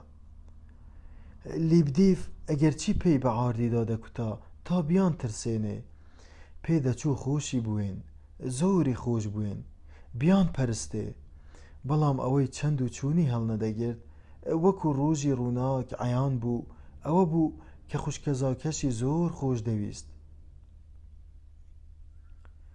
ئاخر ئەوێک کە ماوەیەکی زۆر کەمە هاتوتە ناو ئەمانە چۆن دەتوانێ قەزاوەت و داوەری یەکجارەکیان دەربارە بکا بە چه حەقێک ئەم جۆرە حوکمە دەدا. بۆ نمونە لیبدیف بگرە ئایا ئەمڕۆکە بۆ ئەو نەبوو بوو بە مەتاڵ وێنای ئەوەی دەکرد بنیادەمێکی وابێ ئایا تا ئەمڕۆکە لیبدیفی بەو شێوەیە دیتبوو؟ لیبدیف و کونتێز دووباری خودایە خۆ ئەگەر بەڕێکەوت ڕووگوژین دەستی دابایە کوشتن بەلای کەمەوە ئەم هەرا و هەنگامەیەی نەدەنایەوە ئەم هەموو ئاژاوەی بەرپا نەدەکرد بچێ وەکو بکوژەکەی ماڵی ژیمارین چەکێکی تایبەتی بداتە کرد و پاشان بەدەم نۆرە شێتاتیەکەوە 6 کەس بە کەڕەتێ بکوژێ. نا ڕووگوژین ناچێ چەکی تایبەتی بداتە کرد. باشە معلومە کە ڕووگوژین بە نیازی کوشتنە. میرزادە بەدەم ئەو بیرەوە ڕاچڵەکی و لە شەرمەزاریدا ڕەنگی سوور هەڵگەڕا و بەخۆی گوت شەرم نییە بۆ من گۆساغی نییە بەم زەقیە پێشبینی ئەو گریمانە تاوان ئامێزە بکەم. هایم و سەراسیمە لە جێی خۆی چەقی لەپەڕ هەموو ئەو ڕووداوانەی تۆزێ لەوە و پێشی وێزگەی قیتاری پاڤلۆفسک و نیکۆلایۆفسکی وەبیر هاتەوە. ئەو پرسیارە بێپەروایەی کە سەبارەت بە نیگایان لە ڕاگوژینی کردبوو بیرکەوتەوە. خاچەکەی ڕووگوژینی بیرکەوتەوە کە حاڵی حازر لە ملیا بوو. پیرۆزکردنەکەی دایکی ڕووگوژین کە ڕووگوژین بە خوایشتی خۆی بۆ لای ئەوی بردبوو. بیری کەوتەوە تەوقە و لە هەمێزگرتنە ناچاریەکەی سەر قالدرمەکانی بیرکەوتەوە. ئەویە بیرکەوتەوە کە ڕووگوژین بە خوایشتی خۆی چاوپۆشی لە ناستاسیا کردبوو بۆ ئەو. هەر هەموو ئەوانەی وەبیر خۆی هێنایەوە و ئەو جاش هەر دەڕوانیە دەوروبەری خۆی وەکو ئەوەی بۆ شتێک بگەڕێ. ئەو دووکانە و ئەو شتەی لە جامخانەکە دانرابوو ئەو شتەی کە لە دڵی خۆیدا بە بای 6 کوپێکی تەخمین کردبوو. دەک داوەشەی پیاو ئەمێستا بە نیازە تایبەتی و بیرە کتوپڕەکەیەوە بەڕێی خۆیدا دەڕۆیشت. خەم و پەژارە دەرد و ئازار باڵیان بەسەر دڵ و دەرونیا کێشا بوو. خەریک بوو بەرەو میوانخانەکەی خۆی دەڕۆیشت تەنانەت چەند هەنگاوێکیشی بەرەو ئەوێنا بەڵام دوای دەقیقەیەک وەستا بۆ چەند ساتێک لە فکران ڕاچوو دووبارە درێژەی بە ڕێگای خۆیدا. نەها لە ڕەخی دەستە ڕاستە لە پترزبۆرگی کەنارە لە نزیکی ماڵەکە بوو حەزی نەدەکرد بە هەمان نیازی پێشووی یان بە هەمان بیری تایبەتیەوە بۆ ئەوێ بڕوا. چۆن ئەمەی بەبیرا هات؟ بەڵێ نەخۆشیەکەی سەری هەڵدا بووەوە. ئەمە جێی گومان نەبوو. شتێک بوو کە گومانی تێدا نەبوو. لەوە بوو هەر هەمان ڕۆژ نۆرەفەیەک بیگاتێ. هەر هەموو ئەم دڵتەنگی و ڕەشبینی و ئەو بیرە تایبەتیە نیشانەی نزیکبوونەوەی نۆرەفەیەکەی بوو. بەڵام ئێستا دڵتەنگی و ڕەشبینیەکەی ڕەویەوە. ئەهریمەن هەڵات و ڕۆیشت. هەر هەموو دوودڵی و گومانەکانی لە حەوت کێوان ئاوا بوون. دڵی لە شادی و خۆشیا سەرڕێژ بوو. لە مێژ بوو ناستاسیای نەبینی بوو. هەستی دەکرد پێویستی بە دیتنی ئەوە و ناستاسیا و بەڵێ حەزی دەکرد ڕووگوژین ببینێ. ئەگەر دیتبای دەستی دەگرت و بە دوو قۆڵی بۆ لای ئەو ناستاسیا دەچوون. دڵی پاک بووەوە. چما دوژمنی ڕووگوژینە هەڤڕکی ئەوە سبەینێ بە تاقی تەنێ دەچێ بۆ لای ڕووگوژین و پێی دەڵێ کە ناستاسیای دیتووە. باشە تۆزێ لەوە و پێش ڕووگوژین گوتەنی بە تەنیا و بەنهێنی بۆ ئەوێن دەرنەچوو بوو تا ئەو ببینێ. بەو ئومێدەی بەڵکو بتوانێ لە ماڵەوە بیبینێ چونکە لەوە دڵنیا نەبوو کە سەفەری پاڤلۆفسکی کردبێ. بەڵێ دەبێ ئیدی ڕەوشەکە بە تەواوەتی ڕوون ببێتەوە تا هەمووان بتوانن یەکتر بناسن و دڵی یەکتر بە تەواوەتی بخوێننەوە، تا لەمە دووە ئەو چاوپۆشیە پڕ نائومێدیانەی وەکو چاوپۆشیەکەی تۆزێ لەوە و پێشی ڕووگوژین ڕوو نەدەن. دەبێ هەموو شتێک بەو پەڕی ئازادی و بە ڕاشکاوی ئەنجام بدرێ. ئاخۆ ڕووگوژین تەحەمولی ڕاشکاوی دەکا؟ ئەو دەیگوت کە ناستاسیای لە ڕووی عەشقەوە خۆش دەوێ، نەک لە ڕووی بەزەییەوە. دوای ئەوەشی گوت ڕەنگە بەزەییەکەی تۆ زۆر لە عەشقەکەی من تونتر بێ، بەڵام بەڕاستی نەبوو. ڕووگوژین و کتێب خوێندنەوە، ئایا ئەمە خۆی لە خۆیدا بە مانای بەزەیی یان دەستپێکی بەزەیی نییە؟ ئایا بوونی ئەو کتێبە لە بەردەستیا خۆی لە خۆیدا نیشانەی ئەوە نییە کە بە تەواوەتی لەوە گەیشتووە دەبێ هەڵوێستی لە هەنبەر ئەم ئافرەتەدا چۆن بێ؟ نا، هەستی ئەو زۆر لە وازوازی و عەشقی ڕوود قوڵترە. ئایا سیمای ئەم ژنە تەنیا عەشق بزوێنە؟ یانی ئەو دەموچاوە بەڕاستی شەهوەت ئەنگێزە؟ نەخێر، ڕازی ئەو دەموچاوە لە ڕەنج و ئازارەدایە کە لێوەی هەڵدەقڵێ، هەر ئەوەیە کە ڕووحی بەرانبەرەکەی فەتح دەکا. لێرەدا یادەوەریەکی بەسوێ دڵی میرزادەی هێنایە ژان. بەڵێ، یادەوەریەکی بەسوێ، ئەوەی بیر کەوتەوە کە یەکەم جار نیشانەی شێتانی لە ناستاسیادا بەدی کردبوو، چەند ئازاری چەشتبوو، چەند خەفەتی خواردبوو، ئەو کەشفە تووشی ڕەشبینی و ناومێدی کردبوو.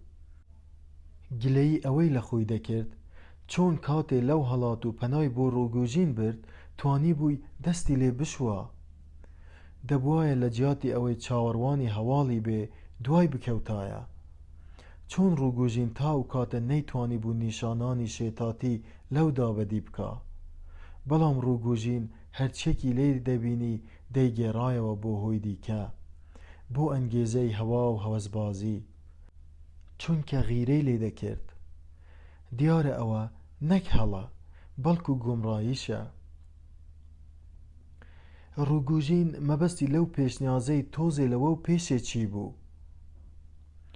میرزادە لە ناکاوە سوور بووەوە، هەستی دەکرد دڵی دەلەرزێ. باشە سوودی گەڕانەوە بۆ ئەم بیرەوەریانە چی بوو؟ هەردوو لا جۆرە شێتاتیەکیان تێدا بوو. شێتاتیەکە دوولایە نەبوو. میرزادە بەش بە حاڵی خۆی پێی وابوو ماقول نییە پیاو ئەم ئافرەتەی بۆ ڕاباردن و ئاشقینی خۆش بووێ. ئەوەی بە کارێکی حەیوانی و نامرۆڤانی دەزانی. میرزادە بەخۆی وت نا، ڕووگوژین نەحەقی لە خۆی دەکا، بوختان بۆ خۆی دەکات، دڵێکی گەورەی هەیە، سەر ڕێژە لە سۆز، هەم جێی ئازاری تیا دەبێتەوە و هەم جێی بەزەیی. هەر گاوێ حەقیقەتی بە تەواوی بۆ دەربکەوێ، هەر کاتێ بگاتە ئەو قەناعەتەی کەم ئافرەتە داماوە و کلۆڵە، عەقڵی تەواو نییە و نیمچەشێتە، شایستەی بەزەییە، هەنگێ لە هەموو ڕابردووی دەبورێ، لە هەموو ئەو ئازارانە دەبورێت کە لە سۆنگەی ئەوەوە چەشتوویەتی. هەنگێ بۆی دەبێ بە خزمەتکار و براو برادەر و پشت و پشتیوان.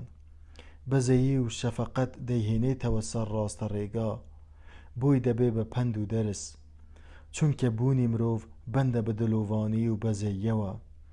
دلۆڤانی و میهرەبانی تاقە پێوەری مرۆڤانی مرۆڤە. میرزادە زۆر پەشیمان بوو لەو ڕەفتارەی لەگەڵ ڕووگوژیندا کردی، بە ڕەفتارێکی نابەجێی دەزانی، ڕەفتارێکی لە بەخشین نەهاتوو. نا، ویجدان و ڕوحی ڕووسی، نەفسیەتی ڕووسی تاریک و گۆنگ نییە، مەتەڵ نییە، بەڵکو ویجدانی تاریکی خۆی گۆنگ و مەتەڵ ئاسا بوو، چونکە توانی بووی ئەو جۆرە خەیاڵاتە نەنگێنە و وێنا بکە. تەنیا لەبەر ئەوەی لە مۆسکۆدا چەند قسەیەکی دۆستانە و خۆشی لەگەڵ ڕووگوژیندا کردبوو، ئەوی بە برای خۆی دانا. ئەدی ئەو چێتی، بەڵام هەموو ئەوە زادەی نەخۆشی و ڕێ نەبوو. ئەنجام هەموو ئەمە دەقەتێ. ئێستاش لەبەر چاویەتی کە ڕووگوژین بە چ خەمینی و نائومێدیەکەوە پێی گوتبوو خەریکە ئیمانی لەق دەبێ. هەلبەتە ئەو پیاوە کوڵ و کۆڤانێکی ترسناکی هەبووە. گوتبووی حەز دەکەم تەماشای تابلۆکەی هۆلبین بکەم. دیارە مەسەلەکەی ئەوە نەبوو کە بەڕاستی تابلۆی ناوبراوی خۆش بوێ، بەڵکو پێویستی بەو خۆشەویستیە هەبوو. ڕووگوژین نەک هەر کەسێکی سەودایی و شەیدا بوو، بەڵکو کەسێکی بە تەبیعەت کۆشیار بوو. دەیویست بە هەر نرخێ بووە باوەڕ و ئیمانی لە دەستچووی کە زۆری پێویست بوو بگێڕێتەوە. ئەرێ زۆر ناڕەحەت بوو، هەستی دەکرد دەبێ باوەڕ بە شتێک بە کەسێک بێنێ. لێ ئەو تابلۆیە تابلۆکەی هولبین چەند سەیر بوو. ئەنجام گەیشتە بووە شوێنی مەبەست. ئەوە شەقامەکەیە. لەگینە ئەم خانووە ئەوە بێ کە من بۆی دەگەڕێم. بەڵێ ئەمە خانووەکەیە، خۆیەتی، خانووی ژمارە 16 کە بە ناوی خاوەنەکەیە دیار بوو هی خانمی فلیسۆڤایە. میرزادە لە زەنگیدا داوای ناستاسیا فیلیپۆڤنای کرد. خانمی خاوەن ماڵ کە بەخۆی دەرگاکەی کردبووەوە بەرسوی دایەوە و گوتی: ناستاسیا فیلیپۆڤنا، ئەم بەیانیە سەفەری پاڤلۆفسکی کردووە و چووە بۆ دیدەنی داریا ئەلێکسیڤنا و لەوەیە چەند ڕۆژێک لە نکوئی بمێنێتەوە. خانم فلیسۆڤا ژنێکی کورتە باڵای دەموچاو باریکی چاوتیژی نیگامەکراوی تەمەن نزیکەی 40 ساڵ بوو. بە جۆرە کونجکاویەکەوە ناوی میرزادەی پرسی. میرزادە لە هەوڵەوە ویستی وەڵامی پرسیارەکەی نەداتەوە، بەڵام زوو بە زوو لەو هەڵوێستەی ژێوان بووەوە. تکای لێ کرد کە ناوی بە ناستاسیا فیلیپۆڤنا بڵێ و لە بیری نەچێ. خانمی خاوەن ماڵ بە ڕووخۆشی و بە بایەخێکی زۆرەوە ڕاستپاردەکەی میرزادەی لای خۆی تۆمار کرد، وەکو ئەوەی بیەوێ بڵێ: خەمت نەبێت تێگەیشتم. دیار بوو کە ناوی میرزادە کارێکی زۆری تێکرد. میرزادە نیگایەکی خەیاڵاوی کرد و هەنگێ پشتی تێکرد و بەرەو میوانخانەکەی خۆی ملی ڕێگای گرت. بەڵام سەر و ڕووی ئێستای زۆر جیاواز بوو لەو کاتێک کە لە زەنگی دەرگای ماڵی خانم فلیسۆڤایدا. لە چاوتروکانێکدا سەراپای گۆڕا، ڕەنگ زەرد، بێتاقەت، دڵتەنگ و نیگەران ڕێی تێکرد. ئەژنوکانی دەلەرزین، بزەیەکی سەرگەردان، وێڵ، سارد و سڕ و مردەڵە دەنیشتە سەر لێوەشینەکانی و زوو ئاوادە بوو. بیرێکت و پڕەکەی جارێکی دی سەری هەڵدایەوە. میرزادە هەستی کرد جارێکی دی کەوتەوە دەستی ئەهریمەن، بەڵام چی ڕوویدا بوو کەم حاڵەتەی لێ هاتبووەوە؟ بۆچی ئەم لەرزەی لێ هاتبووەوە؟ ئەم ئارەقە ساردە چییە؟ بۆچی دڵ و دەرونی وا تاریک بووەوە؟ هەر لەبەر ئەوەی ئەو جووتە چاوەی بینی بووەوە؟ ئەدی بۆ ئەوە لە پارکەکە دەرنەکەوت تا بچێ جارێکی دی ئەو چاوانە ببینێ؟ جەوهەری بیرەکت و پڕەکەی ئەوە بوو لە ناخی دڵەوە ئارەزووی دیتنی ئەو جووتە چاوەی دەکرد کە تۆزێ لەوە و پێش دیتنی. دڵنیا بوو کە لەوێن دەر لەو ماڵەدا دەیان بینێ. باشە کە ئەوەندە تاسەمەند و پەرۆشی دیتنی ئەو چاوانە بوو، بۆچی کە دیتیانی ئەو حاڵەی بەسەر هاتبوو؟ شەکەت و ماندوو، هایم و حەیران، شپرزە و پەژموردە بوو. مەگەر پێشبینی ئەمەی نەکرده بوو؟ بەڵێ بەڕاستی هەمان ئەو چاوانە بوون. ئیدی ئەمە هیچ گومانێکی هەڵنەدەگرت کە ئەم بەیانیە کاتێ لە وێزگەی قیتاری نیکۆلادا لە نێو ئاپ و ڕای خەڵکەکەدا دابەزی بوو، بەر پڕشنگی نیگایاندا بوو. بەڵێ ئەم چاوانە هەمان ئەو چاوانە بوون کاتێ لە ماڵی ڕووگوژین دەیویست دابنیشێ هەستی بە قورساییان کرده بوو لەسەر شانی. ڕووگوژین نیکۆلی لە هەموو شتێک کرده بوو، تەنانەت بەدەم بزەیەکی سارد و سڕیشەوە پرسی بووی: دەبێ چاوانی کێ بن؟ میرزادە ئەو ڕۆژە کاتێ لە وێزگەی قیتاری تسارسکۆی سیلو دەیویست بە نیازی سەردانی ئاگلایا سواری قیتار بێ، بۆ جاری سێهەم ئەو چاوانەی بینی. هەنگێ کەلکەلەیەکی ئاگرینی کەوتە سەر کە هەر ئەو ڕۆژە خۆی بگەیەنێتە لای ڕۆگۆژین و لێی بپرسێنێ ئەوانە چاوانی کێن. بەڵام بەلەس لە وێزگەکەوە دەرکەوتبوو، ملی ڕێگای گرتبوو. کاتێک وەخۆ هاتبووەوە خۆی لەبەر جامخانەی دووکانی چەق و فرۆشیەکەدا بینی بووەوە. ڕێک لەو کاتەدا وەخۆ هاتبووەوە کە لە دڵی خۆیدا تەخمینی نرخی ئەو شتەی دەکرد کە لە جامخانەکەدا دیتبووی و دەستکەکەی شاخی کەڵەکێوی بوو بە 60 کوپێکی تەخمین کردبوو. ئەهریمەنێکی سەیر و ترسناک سەراپای داگیر کردبوو و نیازی نەبوو دەستبەرداری ببێ و بەرۆکی بربدا. هەر ئەو ئەهریمەنە بوو کاتێ میرزادە لە پارکەکەدا و لە ژێر دار زەیزفۆنەکەدا دانیشتبوو لە فکران ڕاچوو بوو ئیحای دایە کە ڕووگۆژین لە بەیانی زووەوە هەنگاو بە هەنگاو لە دوویەتی و تاقیبی دەکات. هەرکە بۆی دەرکەوتووە کە میرزادە سەفەری پاول و فسک ناکا کە ئەمە خۆی لە خۆیدا بۆ ڕووگۆژین کەشفێکی یەکجار گرنگ و هەستیار بوو، بڕیاریدا بۆ ئەوێ بۆ هەمان ئەو ماڵەی کە لە گەڕەکی پترسبۆرگی کۆن بوو بچێ تا دوور و نزیک چاودێری دەوروبەری ماڵەکە و میرزادە بکە کە بەڵێنی دابوو نەچێ بۆ دیدەنی ناستاسیا و پێی گوتبوو کە بەو نیاز و مەستە بۆ پترسبۆرگ نەهاتووە.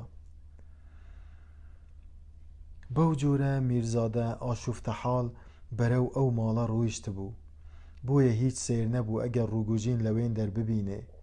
پیاوێکی بەدبەختی کڵۆڵی بینی کە زەینی تاریک و نوتەک بەڵام قابلی دەرک بوو. ئەو پیاوە نەکبەتە بەدبەختە تەنانەت هەوڵی ئەوەشی نەدەدا خۆی پەنابدا. پێشتر ئەم پیاوە واتە ڕووگۆژین نکۆڵی لە هەموو شتێک کردبوو، درۆی کردبوو، بەڵام لە وێزگەی تسارچکۆی خۆی پەنا نەدابوو. لە جیاتی ئەوەی ئەو خۆوە شێرێ میرزادە خۆی وەشاردبوو. ڕووگۆژین لەو بەری شەقامەکە لە دووری 50 شقاوێک وەستا بوو. هەردووک دەستی لەسەر سنگی تێک هاڵاندبوو. دیار بوو نەک نایەوێ خۆی بشارێتەوە، بگرە حەزی دەکرد ببینرێ. لەوێدا وەکو داواکار و قازی وەستا بوو، نەک وەکو چی. بەڵام میرزادە لە جیاتی لێی نزیک ببێتەوە لا تریسکەی بەست و وەکو ئەوەی هەر نەیدیتبێ دوور کەوتەوە. لە کاتێکدا نیگایان لێکدی هەڵنەگوت بوو. بۆچی؟ بەڵێ نیگایان لێکدی هەڵنەگوت بوو، تەماشای یەکدیان کردبوو. باشە بەخۆی بە تەمای ئەوە نەبوو بچێ دەستی ڕووگۆژین بگرێت و لەگەڵ ویدا بۆ ئەوێن دەربڕوا. باشە بەنیاز نەبوو سبەینێ بچێتە نکوی و پێی بڵێ چووە بۆ ماڵی وی. مەگەر لە نیوەی ڕێگادا بۆ ماڵەکە ئەهریمەنەکەی لە خۆی نەتاراند بوو، دڵی لە پڕ لێوان لێوی شادی و خۆشی نەبوو بوو. یان لە شەخسی ڕووگۆژیندا تۆ بڵێ لە ڕەوشتی گشتی ئەو پیاوەدا بە درێژایی ئەو ڕۆژە واتە لە تێکڕای گوتار و ڕەفتار و هەڵسوکەوت و نیگا و نورینی ئەو پیاوەدا شتێک هەبوو کە بکاتە پاکانە بۆ ترسەکانی میرزادە و ئیحا دژوار و سەیرەکانی ئەهریمەنەکەی. هەر هەموو ئەو شتانە دەبینران، بەڵام شیکردنەوە و ڕاوە و شرۆڤەیان ئەستەم بوو. هیچ پاکانەیەکیشانیش بۆ نەدەکرا. مەحاڵ بوو بدرێنە پاڵ هیچ بنەمایەکی لۆژیکی. وێڕایەوەش لەگەڵ ئەم دژواریەشدا سەرباری ئەم مەحاڵ بوونەش باری سەرنج و بۆچوونێکی گشتی ئەو تۆی دروست دەکرد کە خۆ بەخۆ دەگۆڕا بۆ باوەڕ و قەناعەتێکی ڕەها. باوەڕ بە چی؟ ئاه کە میرزادە لە کرێتی و هیچی ئەم باوەڕە لەو ترسە بێمانایەی کە لەم باوەڕ و قەناعەتەدا هەبوو بێزار بوو. هەر خۆی دەیزانی چەند عەزابی پێوە دەچەشت، چەندی گلەیی و گازاندەی لە خۆی هەبوو. میرزادە زۆر جار بە توندی و بێزاری دەکەوتە سەر کۆنەکردنی خۆی و بەخۆی دەگوت ئەگەر ئازایت بەلای کەمەوە بە ڕاشکاوی قەناعەت و باوەڕێ خۆت دەربڕە، بە ئاشکرا گوزارش لە بیرۆکەکەت بکە، پیاو بە و قسەی خۆت بکە، غیرەتی ئەوەت هەبێ کە هەموو بیرەکانت بەڕوونی بە وردی و بێ پێچ و پەنا دەرببڕە. ئاه من مرۆڤێکی سەرچەوت بێ ئابڕووم، ئاخر لە ئێستا بەدواوە بە درێژایی ژیانم بە چ ڕوویەکەوە بوێرم سەیری ئەم پیاوە بکەم. ئاخ ئەمە چ ڕۆژێک بوو، خودایە ئەم موتەکە قورسە چییە؟ هیلاک و ماندوو لە گەڕەکی پترسبۆرگی کۆن گەڕایەوە، زۆری پێچوو، تەواو بێتاقەت بوو. بەدەم ڕێگاوە بیرۆکەیەکی کتوپڕی بە مێشکا هات کە بچێ بۆ ماڵی ڕووگوژین، چاوەڕوانی بکات تا دەگەڕێتەوە. بەدەم ڕوندک و گریانی پەشیمانیەوە لە هەمێزی بگرێ و هەموو شتێکی بۆ بگێڕێتەوە، گرەی دڵی خۆی بۆ بکاتەوە و بە یەکجارێکی خۆی لەم کێشەیە دەرباز بکات و ببڕێتەوە. بەڵام خۆی لەبەر میوانخانەکەدا بینیەوە. چەند لەم میوانخانەیە بێزار بوو، هەر لە هەوڵەوە لە بینایی میوانخانەکە و لە ڕاڕەوەکان و لە ژوورەکەی خۆشی زۆر بێزار بوو. بە درێژایی ئەو ڕۆژە چەند جارێک کە بیری لەوە کردبووەوە و دەبێ بۆ میوانخانەکە بگەڕێتەوە، هەستی بەو پەڕی بێزاری و بێتاقەتی کردبوو. ئەوە تا لە فکران ڕاچوو، بەخۆی گوت: ئاخر ئەمە کەی حاڵە منی تێدام؟ وەکو ژنی نەخۆش ئەمڕۆکە باوەڕم بە هەموو جۆرە خەیاڵات و مەزەندەکاریەکە. میرزادە بەو پەڕی تووڕەیی و تەوسەوە ئەوەی بەخۆی گوت. بەدەم ئەو بیرۆکەیەوە لەبەر دەروازەی میوانخانەکەدا وەستا. لەو ساتەدا تەنیا یەک ڕوودا و لە نێو هەموو ڕووداوەکانی ئەو ڕۆژەدا مێشکی داگیر کردبوو. لێ میرزادە بە هێمنی و ساردی بە کەماڵی ئەقلەوە، نەک لە میانەی کابوسێکی قورسەوە، بە گژیا دەچووەوە. ئەو کێردەی سەر مێزەکەی ڕووگوژینی بیر کەوتەوە، وەکو ئەوەی گەنگەشەی بیرۆکەکەی خۆی بکە. بەسەر سامی پرسی: جا چی تایە؟ ئەگەر مێزەکەی ڕووگوژین چەقۆیەکی لەسەر بێ، خوای دەکرد پڕ دەبوو لە چەقۆ. کە لە ناکاوە ئەوەی بیرکەوتەوە، ئەو پاشنیوەڕوویە لەبەر دوکانی چەق و فرۆشیەکەوە وەستا بوو، هێندەی دیسەری سوورما. ئەوە تا هەم دیز دەڵێ: بەڵام عەجایەب، دەشێت چ پەیوەندێک لە نێوان.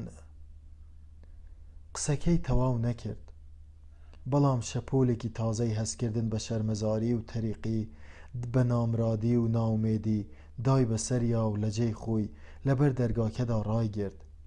بۆ ساتێک لە جێی خۆی وشک بوو. زۆر جاری وا هەیە کە بیرەوەریەکی کتوپڕ، بیرەوەریەکی ترسناک بەرۆکی زەین دەگرێ و پیاو بۆ چەند ساتێک بەنج دەکات و لە پەل و پۆی دەخا. میرزادە پەست و غەمگین بەو پەڕی دڵتەنگی بەخۆی گوت: بەڵێ، من کابرایەکی بێهەست و بێدڵم، من کابرایەکی ترسنۆکم. ئەوسا چەند هەنگاوێکی لەرزۆکی بۆ پێشەوە نا، بەڵام دیسان وەستا. دەروازە و ڕاڕەوی میوانخانەکە بەخۆی کەم ڕووناکی بوو، بەڵام لەو دەمەدا زۆر تاریک بوو، چونکە هەورێکی تاریکی نزمی باراناوی زریان ئامێز بەری ئاسمانی گرتبوو. لەو کاتەدا کە میرزادە لە میوانخانەکە نزیک بووبووەوە، بایەکی تند هەڵی کرد. باران بە لێزمە دای کرد. میرزادە پاش هەڵوەستە کورتەکەی لەبەر دەروازەی میوانخانەکە بە هەنگاوی لەرزووک وەڕێکەوت. هەرکە پێی نایە ناو ڕاڕەوەکە، لە ناکاوە پیاوێکی لە تاریکیەکەدا بەدی کرد کە لەبەر قاڵدرمەکاندا وەستا بوو. پێدەچوو ئەم پیاوە چاوەڕوانی شتێ بکا، بەڵام پێش ئەوەی میرزادە بتوانێت بیناسێتەوە، لە چاوتروکانێکدا لە چاو ون بوو. دیار نەما. بە هەر حاڵ میرزادە نەیناسیەوە، بۆیە نەیدەتوانی بڵێ کێیە. بە تایبەتی کە ئەوێن دەرمیوانخانە بوو، خەڵکێکی زۆر لە هاتوچۆدان، خەڵکانێک دێن، خەڵکانێک دەڕۆن، خەڵکانێک لە ڕاڕەوەکاندان. بەڵام لە ناکاودا قەناعەتی تەواوی لا دروست بوو کە ئەو پیاوەی ناسیەوە و جگە لە ڕووگوژین کەسی دینیە. دوای تۆزێک میرزادە بە غاردان بە قاڵدرمەکاندا سەرکەوت. گوایە دەیگرێت، دڵی داقورپا. بە متمانەوە بەخۆی گوت: هەنووکە لە چاوتروکانێکدا هەموو شتێک ڕوون دەبێتەوە.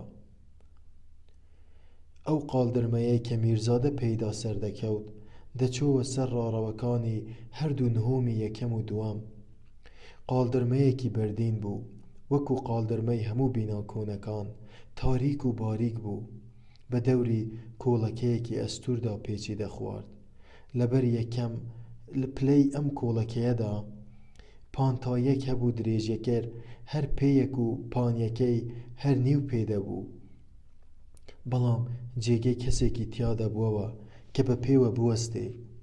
کە میرزادە گەیشتە ئەو پاناییە، یەکسەر وێڕای تاریکەکە کەسێکی بەدی کرد کە خۆی لەوێن دەرحەشاردا بوو. لە سەرەتاوە ویستی گوێی نەداتێ و بێ ئەوەی تەماشای سەمتی ڕاز بکا تێپەڕێ و بڕوا.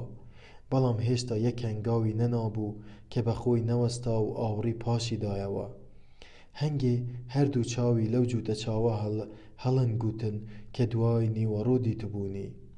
ڕێک هەمان ئەو جووتە چاوە لە ناکاوە لە چاوانی هەڵن گوتن. ئەو پیاوەش کە لە پانتاییەکەدا خۆی حەشاردا بوو، هەنگاوێکی نا کە لەوێن دەربچێ. هەردووکیان بۆ ساتێک ڕووبەڕووی یەکدی وەستان. هەنگێ میرزادە شانی گرت و ڕووی بۆ ڕووناکیەکە وەرچەرخاند تا باشتر دەموچاوی ببینێ. چاوانی ڕووگوژین پرشنگیاندا و بزەیەکی گەوجانە نیشتە سەر لێوی. دەستی ڕاستی بەرز کردەوە، ئامێرێکی لە دەستا بوو. میرزادە بیری لەوە نەکردبووەوە کە دەستی بگرێ، بەڵام پاشان بیری کەوتەوە کە هاواری کردبوو. پارفیۆن؟ ئەمە تۆی؟ باوەڕ ناکەم. میرزادە هەنگێ وای هەز دەکرد کە لە ناکاودا بۆشایەک لە بەردەمیا کرایەوە و قوتیدا. ڕووناکێکی دەرونی نائاسایی ڕۆحی ڕووناک کردەوە.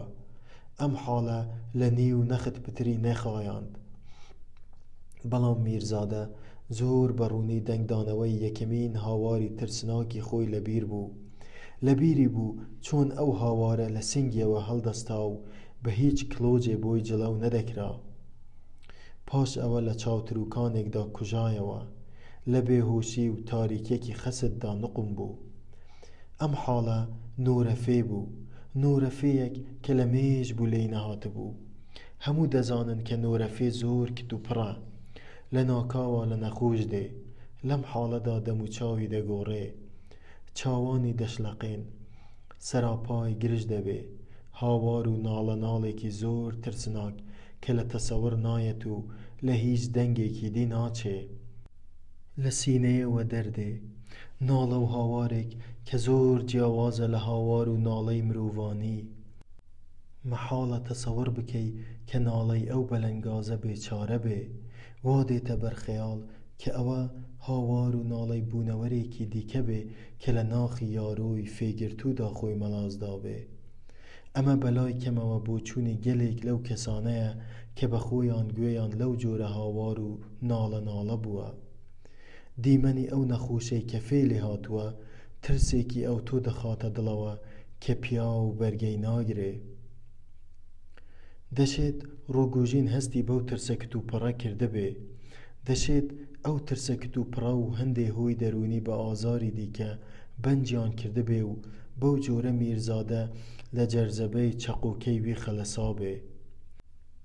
بەڵام کاتێ کە بینی هەڤڕکەکەی لە ناکاوە بەلایە هات و بە پشتا کەوت و پشتی سەری دای بە یەکێک لە پلەکانی قاڵدرمەکەدا و درێژا و درێژ کەوتە سەر ئاردەکە. بە پەلە و بە هەر هەنگاوێ 4 پلەی دەبڕی. بەسەر لاشەکەی ئەودا بازی دا و وەکو جن زەدە بە غاردان لە میوانخانەکە هەڵات. جەستەکەی میرزادە بەدەم هەڵپلان و تەکان خواردنەوە بە قاڵدرمەکەدا کە 11 پلە بوو، پلە بە پلە بۆ خوارەوە غەڵ بووەوە. دوای 5 دەقیقەیەک جەستەکەی میرزادەیان لە پایینی قاڵدرمەکەدا بینی. کۆمەڵێک لە دەوری خڕ بوونەوە، تەماشایان کرد سەری خەڵتانی خوێنە. ئەم دیمەنە گومانی ئەوەی دروست کرد کە ئایا ئەم پیاوە لە قاڵدرمەکان بەربووتەوە یان تاوانێکی دەرهەق کراوە. بەڵام هەندێک لە ئامادەبووان یەکسەر زانیان کە یارۆ فێلێ هاتووە. یەکێک لە پێشخزمەتەکانی میوانخانەکە میرزادەی ناسیەوە، گوتی میوانی ئۆتێلەکەیە. ئەم بەیانیە هاتووە. پاشان بەهۆی ڕێکەوتێکی خۆشەوە هەموو گومان و دوو دڵیەکیان ڕەوینەوە.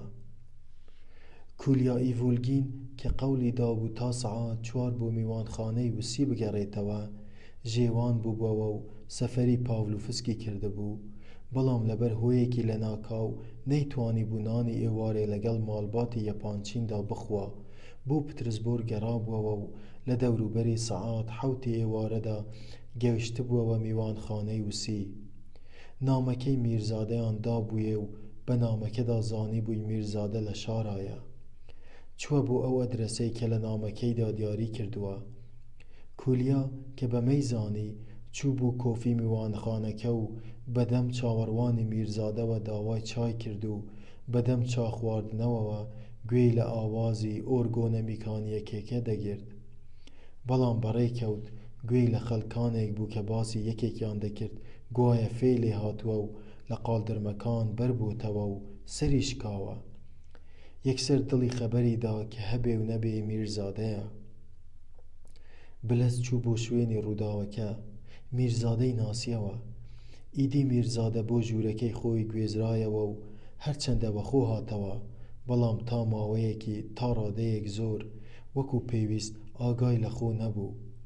بە تەواوەتی هۆشی بەخۆی نەبوو. ئەو پزیشکەی کە بۆ معاینەی زامەکانی سەریوی هاتبوو زامەکانی تیمار کرد و بەستنی و گوتی زامەکانی سووکە و هیچ مەترسیەکیان نییە. دوای سەعاتێک کاتێ میرزادە بە تەواوەتی وەخۆ هاتەوە و زانی چی ڕوویداوە، هەنگێ کولیا بە گالیسکە لە میوانخانەکەوە بۆ ماڵی لیبدیفی برد. لەوێ زۆر بە گەرمی و بەڕێزەوە پێشوازی لێکرا. تەنانەت لەبەر خاتری ئەو کاتی سەفەری گوندیشیان پێشخست و دوای 3 ڕۆژ هەموویان لە هاوینە هەواری پاڤلۆفسک بوون.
فەسڵی شەشەم. خانووە هاوینەکەی لیبدیف زۆر گەورە نەبوو، بەڵام خۆش و دڵگیر و جوان بوو. ئەو بەشەی کە بۆ کرێ جیاکرابووەوە بایەخی زیاتری پێدرا بوو، زۆر ڕازاوە بوو.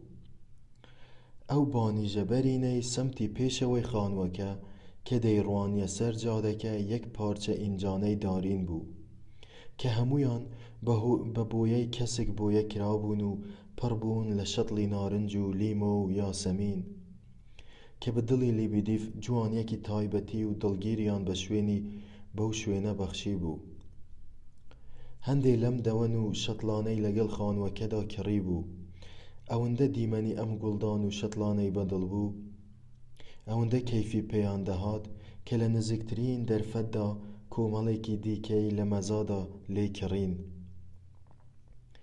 کاتێ هەموو دەوەنەکان گەیەنرانە ماڵەوە و لە شوێنی خۆیاندا دانران، لیبدیف هەموو ڕۆژێ چەند جارێک بە قاڵدرمەکاندا سەردەکەوت و دادەبەزی تا لەسەر جادەکەوە تەماشای دیمەنیان بکات و هەموو جارێک لە دڵی خۆیدا بەهای ئەو کرێیەی کە بەنیاز بوو لە کرێچی داوا بکا زیاد دەکرد. میرزادە کە هێشتا لە هەردوو ڕووی بەدەنی و دەرونیەوە داهێزرا و داڕوخاو بوو، ڤێلاکەی زۆر بەدڵ بوو. لەوەتای گەشتە بووە پاڤلۆفسک واتە لە ڕۆژی سێیەمی پاش نۆرەفێیەکەی بەڕواڵەت بوژا بووەوە، هەرچەندە لە ناخە هەستی دەکرد کە هێشتا ماویەتی و بە تەواوەتی چاک نەبووەتەوە. هەلبەتە لەم سێ ڕۆژەدا زۆر خۆشحاڵ بوو بەو کەسانەی کە لە دەوروبەری بوون. پڕ بە دڵخۆشی دەویستن، بە تایبەتی کولیا کە هەمیشە لەگەڵیا بوو جێی نەدەهێشت. هەروەها بە دیتنی هەموو ئەندامانی خانەوادەی لیبدیف و جگە لە خوشکەزاکەی کە لەوێن دەرنەبوو کەس نەیدەزانی کێوە چووە. لیبدیف خۆیشی خۆشحاڵ و کەیفخۆش بوو. تەنانەت بە دیتنی جەنەڕاڵ ئیڤولگینیش کە لە پترسبورگ و بەر لەوەی سەفەر بکا سەریدا بوو خۆشحاڵ بوو. ئەو ئێوارەیە کە گەیشتە پاڤلۆفسک کۆمەڵێک لە ئاشنایانی خۆی لە بانیژەکەدا لە دەوری خڕبوونەوە. یەکەم کەس کە هاتە لای گانیا بوو کە میرزادێ بە زەحمەت ناسیەوە. زۆر گۆڕا بوو، ببوو بە داسک و دەرزی. پاشان ڤاریا و پتیتسن هاتن، ئەوانیش هاتبوون هاوینەکە لە پاڤلۆفسک بەسەربەرن. بەڵام جەنەڕاڵ ئیڤولگین تەقریبەن بە بەردەوامی لە ماڵی لیبدیف بوو. لەوە دەچوو لەگەڵ ئەودا هاتبێ و لیبدیف بە هەموو هێز و توانایەکی خۆیەوە هەوڵی دەدا لە لای خۆی گلی بداتەوە و نەیەڵێ لە میرزادە نزیک ببێتەوە. ڕەفتاری لەگەڵ جەنەڕاڵدا دۆستانە بوو. لەوە دەچوو دوو برادەری کۆنی یەکتر بن. میرزادە لە میانەی ئەم سێ ڕۆژەدا چەند جارێک دیتبوونی کە زۆر بە جددی و دوور و درێژی دەکەوتنە گفتوگۆ، وەک ئەوەی گەنگەشەی مەسەلەیەن زانستی بکەن و دیار بوو لیبدیف ئەمەی لێخۆش دەهات. هەر لە یەکەم ڕۆژەوە کە گەیشتە پاڤلۆفسک و بارگەیان لە وێلاکە خست، لیبدیف و خانەوادەکەی وەزع و حاڵی میرزادەیان ڕەچاو دەکرد و زۆریان مدارا دەکرد بە هەنجەت و بیانووی ئەوەی کە میرزادە ناڕەحەت نەبێ، نەیدەهێشت کەس لێی نزیک بکەوێتەوە. هەر کە دیتبای مناڵەکانی بەتەمای بچن بۆ ئەو بانیژەیەی کە میرزادە لێیدا دەنیشت، پێی بە ئاردیدا دەدا و بە غار دویان دەکەوت کە نەیەڵێ بچنە ئەوێن دەر، هەرچەندە میرزادە حەزی نەدەکرد دەوری چۆڵ بێ. تەنانەت ڤێرا و مناڵە شیرەخوورەکەی باوەشیشی لەم زەبت و ڕەبتە نەدەبوارد. لە وەڵامی ناڕەزایی میرزادەدا دەیگوت: نابێ ڕووان بدرێتێ، چونکە ئەگەر زیاد ڕوویان درایە شەرمیان دەشکێ و سیوایان دەبێتەوە، ئەمە جگە لەوەی شایستەی ئەوە نین. میرزادە بەرپەرچی دەدایەوە: ئاخر بۆچی؟ ئەم هەموو مدارایەی تۆ خەمبار و بێتاقەتم دەکا. زۆر جار پێم گوتوویت کە لە تەنیایی بێزارم، کە تۆ دەبینم بەردەوام بەدەست و بەسەر هەر خەریکی ئاماژەکردنی و لەسەر نووکی پێدەڕۆیت. گوایە مدارای من دەکەی، زۆر ناڕەحەت و دڵتەنگ دەبم. مەبەستی میرزادە ئاماژە بوو بۆ ئەوەی کە لیبدیف هەرچەندە بە هەنجەت و بیانووی دابینکردنی ئاسوودەیی نەخۆشەکە ڕێگەی هیچ یەکێک لە ئەندامانی خێزانەکەی نەدەدا بچنە لای و ناڕەحەتی بکەن، کەچی بەخۆی لە زەرفی ئەو سێ ڕۆژەدا فێر بوو هەر ساناساتێ لە وەخت و ناوەختدا خۆی بە ژوورەکەی میرزادەدا دەکرد، درزێکی دەخستە دەرگاکە و سەرێکی دەکێشایە ژوورەوە و چاوێکی بە هەموو گۆشە و کەنارێکی ژوورەکەدا دەگێڕا، وەک بڵێ بیەوێ بزانێ ئاخ و میرزادە لەوێن دەرماوە یا هەڵاتووە. ئەوسا لەسەر نووکی پێیان بە جۆرێکی هێندە کتوپڕ لە کورسیەکە نزیک دەبووەوە کە میرزادە دڵی دادە خوڕپا و ڕادەچڵەکی. هەمیشەش لێی دەپرسی: ئایا پێویستی بە هیچ نییە؟ ئەنجام کە میرزادە تکای لێ دەکرد بەجێ بێڵێ و حەز دەکا بە تەنیا بێ، ملکەچ و گوێڕایەڵ و خامۆش لەسەر نووکی پێیان بەرەو سەمتی دەرگاکە دەڕۆیشت و هەردوو دەستی دەجوڵاند، وەک ئەوەی بڵێ بەڕێکەوت هاتۆتە ژوورەوە و هیچ مەبەست و کارێکی نییە و وا دەچێتە دەرێ و ئیتر نایێتەوە، کەچی دوای 10 دەقیقە یان ئەو پەڕی چارەکێک دووبارە دەهاتەوە. کولیا کە بۆی هەبوو هەر دەقەیەک خۆی بیەوێ سەری میرزادە بدا و چەندی بوێ لە لای بمێنێتەوە، ئەمە لیبدیفی قەڵز دەکرد، حەسوودی پێدەبرد، غیرەی لێ دەکرد. کولیا هەستی بەوە کرد کە لیبدیف هەندێک جار نزیکەی نیو سەعاتێک لە پشت دەرگاکەوە خۆی لێ دادەگرێ و گوێ بۆ قسەکانی وی لەگەڵ میرزادەدا هەڵدەخا. هەڵبەتە کولیا میرزادەی لەمە ئاگادار کرد. میرزادە گلەی لە لیبدیف کرد: تۆ بەجارێ چاودێریم دەکەی وەکو ئەوەی گەورە و بەرپرسی من بیت، بەڵام من لێرەدا بەلای کەمەوە لەم هاوینە هەوارەدا ئازادم، بۆیە هاتوومەتە ئێرە کە ئازاد بم. چاک بزانە کێم بوێ میوانداری و پێشوازی دەکەم، بە کەیفی دڵی خۆم بۆ کوێم بوێ دەڕۆم. لیبدیف بەدەم دەست جوڵاندنەوە گوتی: هەڵبەتە وایە، گومان لەوەدا نییە.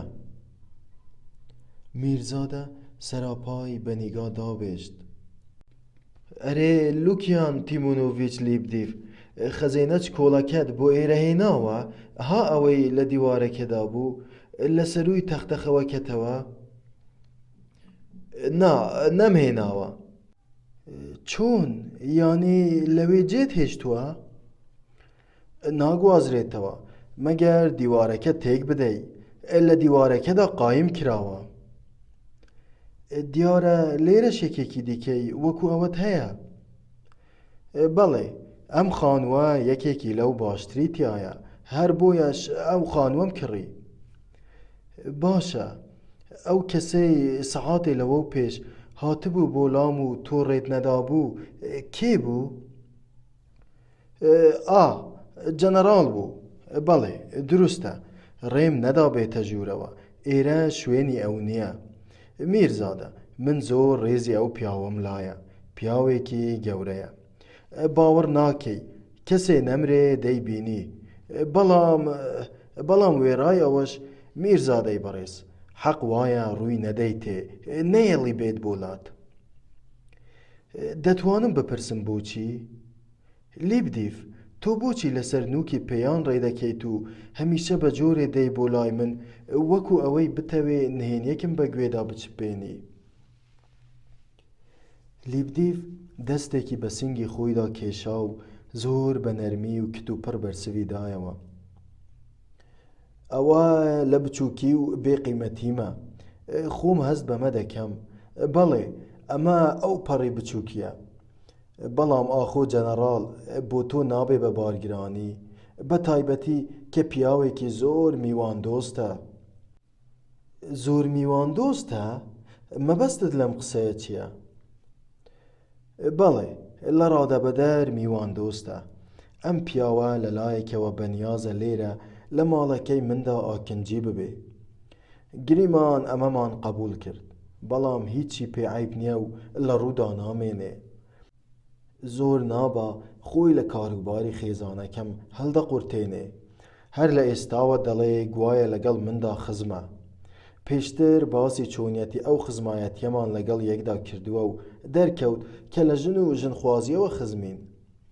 گوایە تۆش لە دایکەوە بە خزمایەتی دەیگەیتێ. کەواتە بەم پێیە جەنابی میرزادە، من و تۆش دەبینە خزم. بە هەر حاڵ ئەمە مەسەلەیەک نییە و ڕەنگە ئەو پەڕەکەی بکاتە خاڵێکی لاوازی چکۆلە لە جەنەرالدا و زۆریش لێی ناگیرێ. بەڵام تۆزێ لەمە و پێش بۆی گێڕامەوە کە بە درێژایی تەمەنی لەو ڕۆژەوە کە چووەتە دەورەی ئەفسەری تاکو ڕۆژی 6/11 پارەکە قەت ڕۆژێک نەبووە لە 200 میوان کەمتری بۆ بێ.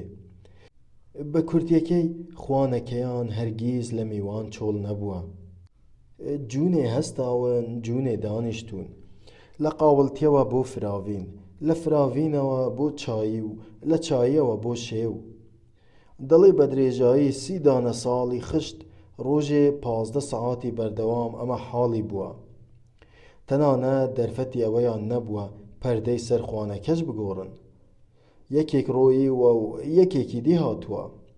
گوایە لە ڕۆژانی جەژندا بە تایبەتی لە جەژنانی خانەدانی ئیمپراتۆریەتدا ژمارەی میوانانی جەنەرال گەیونەتە 300 کەس. لە هەزارەمین ساڵیادی دامەزراندنی رووسیادا ژمارەی میوانانی جەنەرال گەیونەتە 700 کەس.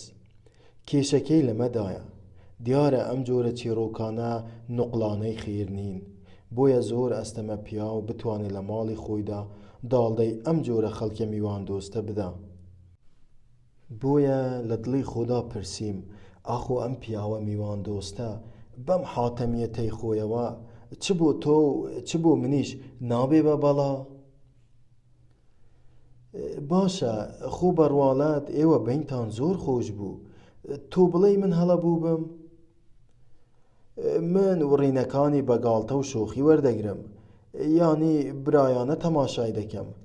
من شانازی بەوەوە دەکەم کە لە ڕێگەی ژن و ژنخوازیەوە خزمین. وێرای میوانە 200 کەسیەکانی و سەرباری ئاهەنگی هەزارەمین ساڵیادی دامەزراندنی رووسیاش هەر جەنەرال بە پیاوێکی بەڕێز و گەورە و خۆشمەشرەف دەزانم. من ئەم قسانم بەڕاستی و بەجددیە لە ناخی دڵمەوە دەردەچن.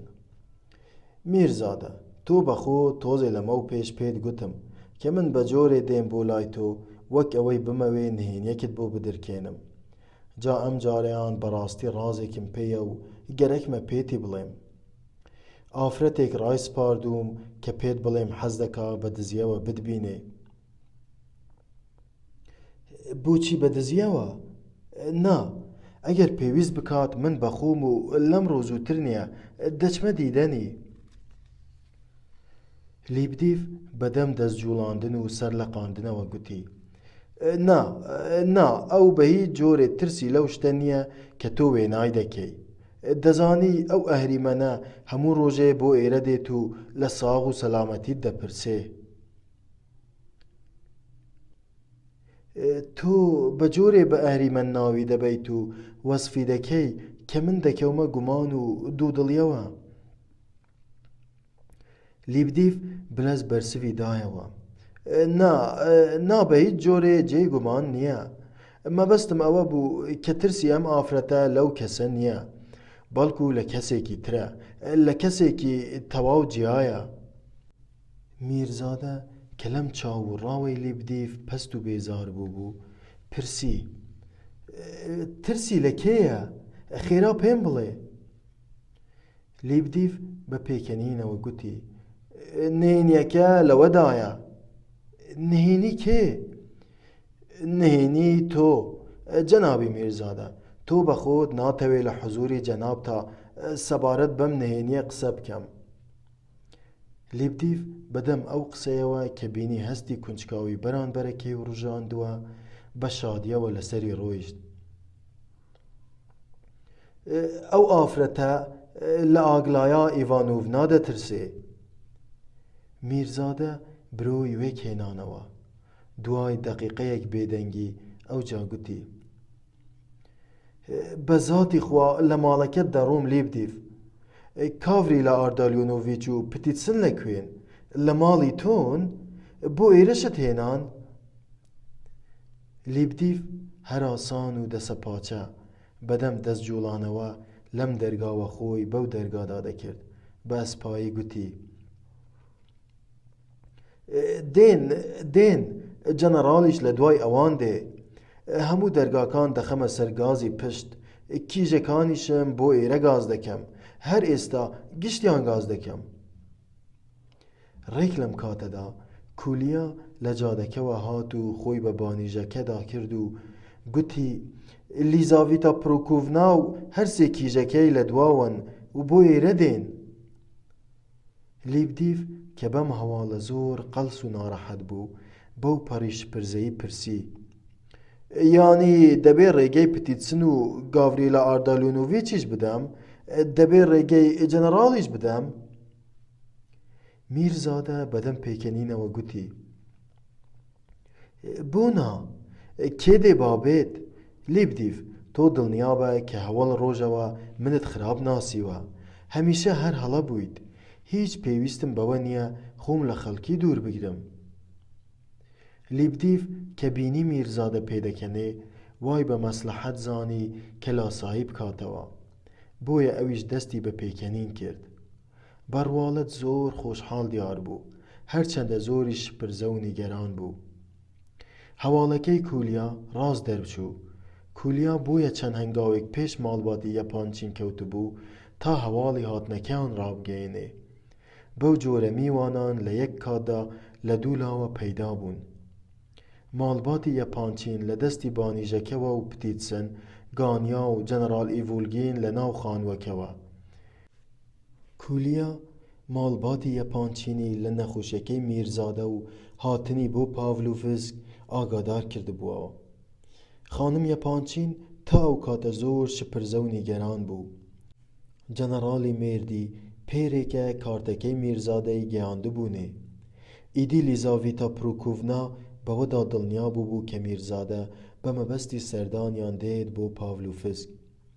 بەڵام کیژەکانی بێهودە هەوڵیان دەدا بەرپەرچی بدەنەوە و دەیانگوت کەسێک بە درێژایی 6 هەیڤان لێی نەپرسیبن و نامەی بۆ نەناردبن ناچێتە عەقڵەوە بەو پەلە بە مەبەستی سەردانی وان بێت بۆ پاڤلۆڤسک و کێ چووزانێ لەوەیە بە ڕادەیەک مژول و سەرقاڵ بێ هەر لە پترسبورگ بمێنێتەوە. هەلبەتە خانم یەپانچین بەو قسانە زۆر قەڵز بوو. ئامادە بوو گرێو بکا کە میرزادە چەند دیر بکەوێ تا سبەینێ دێتە دیدەنیان. بۆیە سبەینێ بە درێژایی دانی بەیانی هەر چاوەڕێی بوو. پاشان بۆ فراوین و دواتر بۆ شێو چاوەڕێی کرد و کە دنیا تاریکی کرد و بوو بە شەو، خانم یەپانچین بە تەواوەتی تووڕە بوو. شەڕی بە هەمووان دەفرۆشت. هەلبەتە بێ ئەوەی ناوی میرزادە بێنێ کە سبەبکاری شەڕەکە بوو. لە ڕۆژی سێیەمیشدا ناوی میرزادەی نەهێنا، بەڵام ئاگلایە لەسەر نانی ئێوارێ لە زمانی دەرچوو گوتی: دایکە بۆیە تووڕەیە چونکە میرزادە نەهاتووەتە دیدەنیمان. جەنەڕاڵ گوتی: خەتای ئەو نییە. ئیدی لیزاڤیتا پڕۆکۆڤنا تووڕە بوو، هەستا و خوانەکەی بەجێهێشت. ئەوە بوو شەوێ کولیا پەیدا بوو. هەرچی شتێکی لەمەر میرزادە زانی بوو لە سیری تا پیازی بۆ گێڕابوونەوە. لیزاڤیتا پڕۆکۆڤنا ئەمەی بە سەرکەوتنی خۆی زانی، بەڵام وێڕای ئەوەش کەوتە گلەیی و ڕووی لە کولیا کرد و گوتی کە ئیشمان پێی نابێ، دێت لێرە بە جۆرێ دای دەکوتێ، نازانین چۆن لە دەستی ڕزگارمان بێ، کە ئیشیشمان پێی دەبێ بە جۆرێ غەیب دەبێ لە تۆ وایە مردووە.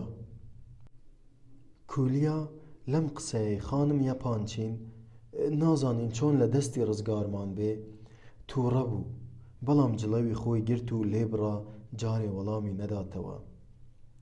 ئەگەر قسەکانی ئەوەندە ڕق نەبووایە و بەو ئەندازەیە هەستی بریندار نەکردبا، لەوە بوو لە هەموو قسوورێکی ببوورێ، بە تایبەتی کە بە چاوی خۆی بینی کاتێ بە نەخۆشیەکەی میرزادەی زانی چەند پەشۆکا و چۆن شپرزە بوو. خانم یەپانچین کە بە نەخۆشیەکەی میرزادەی زانی پێشنیازی کرد کە یەکێک بە پەلە بنێرن بۆ پترسبورگ تا دکتۆرێکی زۆر شارەزا و کارامە بێنێ بۆ معاینەی میرزادە، بەڵام کچەکانی ڕێیان نەدا ئەم کارە بکا. بەڵام کاتێ دایکیان بڕیاریدا بچێ بۆ سەردانی نەخۆشەکە، هەنگێ بە ناچاری دوای کەوتن. خانم یەپانچین بەدەم خۆ ئامادەکردنەوە دەیپرتاند: یارۆ خەریکە دەمرێ، ئێستا وەختی گلەییە؟ یارۆ دۆستی خانەوادەییمانە یان نا؟ ئاگلایە گوتی: باشە، بە چ مەعلوم چوونی ئێمەی پێخۆشە؟ باشە، تۆ مەیە، نەی باشترە، چونکە ئەگەر یەڤگینی پاڤلۆڤیچ بێت کەس لە ماڵ نابێ پێشوازی بکە. دوای ئەو قسانە ئاگلایاش یەکسەر کەوتە خۆ کە بەگەڵ دایکی و دوو خوشکەکەی بکەوێ. هەلبەتە لە هەوڵیشەوە هەر بە تەمای چوون بوو. میرزادە سینیش کە لەگەڵ ئادیلایدا بوو لەسەر داوای ئەو یەکسەر قایل بوو کە بەگەڵ خانمەکان بکەوێ. دەمێک بوو لەوە تای ئاشنایەتی لەگەڵ خانەوادەی یەپانچیندا پەیدا کردبوو، بۆ یەکەم جار باسی میرزادەی لەوان بیست بوو. حەزی دەکرد میرزادە لە نزیکەوە ببینێ و بیناسێ. دوایی دەرکەوت کەسێ مانگێک لەوە و پێش میرزادەی دیتووە و نزیکەی 2 هەفتەیان لە شارۆچکەیەکدا پێکەوە بەسەر بردبوو. میرزادە سین کە زۆری ستایشی میرزادە میشکین کردبوو و ڕێز و تایبەتی بۆی هەبوو، بۆیە بە خۆشحاڵیەوە قایل بوو جارێکی دێ لەگەڵ ئەواندا بچێتە دیدەنی کۆنە برادەرەکەی. ئەو ڕۆژە جەنەڕاڵ ئیڤان فیۆدۆرۆڤیچ لە ماڵ نەبوو. یەڤگینی پاڤلۆڤیچیش هێشتا نەگەیشت بوو. مەودای نێوان ڤێلاکەی خانەوادەی یەپانچین و ڤێلاکەی لێبدیڤ هەر 300 شەقاوێک دەبوو. ناخۆشترین شت بۆ خانم یەپانچین ئەوە بوو کاتێک گەیشتە لای میرزادە خەڵکێکی زۆری بەدەورەوە بینی، بە تایبەتی کە ڕقی زۆری لە دوان سیانێکیان بوو. ئەمە جگە لەوەی کاتێ میرزادە چووە پێشوازیان، سەری سۆرما لەوەی کە لە جیاتی ئەوەی بە خەیاڵی خۆی گەنجێکی نەخۆشی ڕەنگ و ڕووسی سەڵە و چرچەڵە ببینێ، گەنجێکی خۆش ڕەنگ و ڕوو بە سیحەت و بە دەماغی بینی. بەڕادەیەک سەری سۆرما کە لە جێی خۆی وەستا، باوەڕی بە چاوانی خۆی نەدەکرد، مەگەر خوا بزانێ کولیا چەند بەم هەڵوێستەی خانم یەپانچین خۆشحاڵ بوو، چونکە دەیتوانی بەر لەوەی خانم یەپانچین و کیژەکانی لە ماڵ بەڕێ بکەون حەقیقەتی مەسەلەکەی بۆ باس بکا.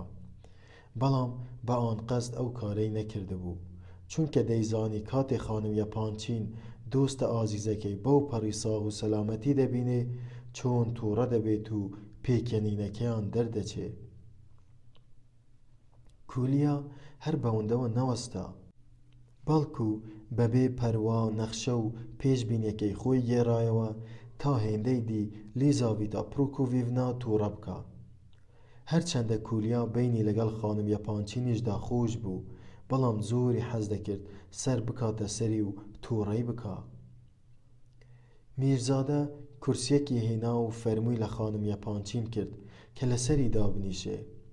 خانم یەپانچین بەدەم دانیشتنەوە بە کولیای گوت: کوڕە گیان، پەلە مەکە، سەرکەوتنەکەت لەبار مەبە. ئیدی لیبدیف و پتیتسن و جەنەڕاڵ ئیڤۆلگین خێرا کورسیان بۆ کچەکان هێنا. جەنەڕاڵ کورسی بۆ ئاگلایە دانا و لیبدیفیش بەدەم کڕنووشێکی پڕ لە ڕێز و حورمەتەوە کورسیەکی دیکەی بۆ میرزادە سین دانا. ڤاریاش وەکو خۆی هەمیشەیی خۆی بەو پەڕی گەرم و گوڕی و ڕووخۆشی و شادیەوە خێرهاتنی کیژەکانی کرد، کەوتە چپەدوو لەگەڵیاندا. خانم یەپانچین گوتی: میرزادە، ڕاستت دەوێ من بەتەما بووم لە ناو جێگادا بتبینم. هەلبەتە لە ڕووی خەمخۆری و پەرۆشیمەوە شتێکەم لە خۆم گەورە کردبوو. پیاو ڕاست بڕوا کە یەکەم جار تۆم بەم دروستیە باشەوە بینی زۆر ناڕەحەت بووم.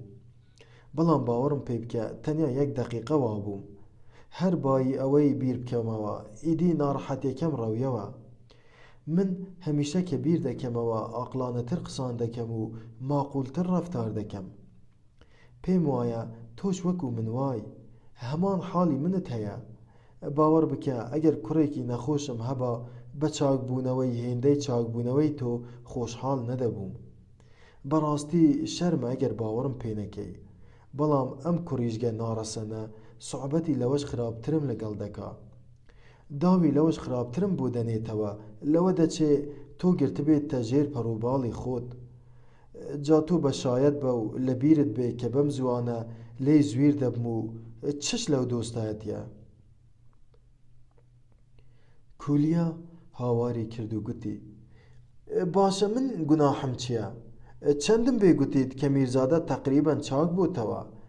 باوەڕت پێ نەدەکردم، چونکە حەزت دەکرد لەسەر جێگای مەرگ ببینی، زیاتر خۆت بۆ ئەو حاڵەتە ئامادە کردبوو. لیزاڤیتا پڕۆکۆڤیڤنا لە میرزادەی پرسی: بە تەمای زۆر لێرە بمێنیتەوە؟ هەموو هاوینەکە، ڕەنگە زیاتریش. هێشتا هەر ڕەبەنی ژنت نەهێناوە؟ میرزادە کە پێکەنینی بەم پرسیارە ساکارەی خانم یەپانچین دەهات بەرسوی دایەوە: نا، هێشتا ژنم نەهێناوە. پێکەنینی ناوێ، خۆ هەر دەبێ بیهێنی. کوڕە ژندێنی و کچە شو دەکا. باشە سەبارەت بە جێگاکەت بۆچی نایەتە لای ئێمە؟ لایەکی تەواوی خانووەکەمان چۆڵە، کەسی تیا نییە. بە هەرحاڵ ئەمە پەیوەندی بە خۆتەوە هەیە، خۆت باشتری دەزانی. هەنگێ لە کاتێکدا بە گۆشەی چاو ئاماژەی بۆ لای لیبدیف دەکرد بە ئەسپایی گوتی: ئێرەت لەم کابرایە بەکرێ گرتووە؟ ئەدی چیەتی هەر دێو دەچێ و لە هیچ شوێنێ ناحەوێتەوە.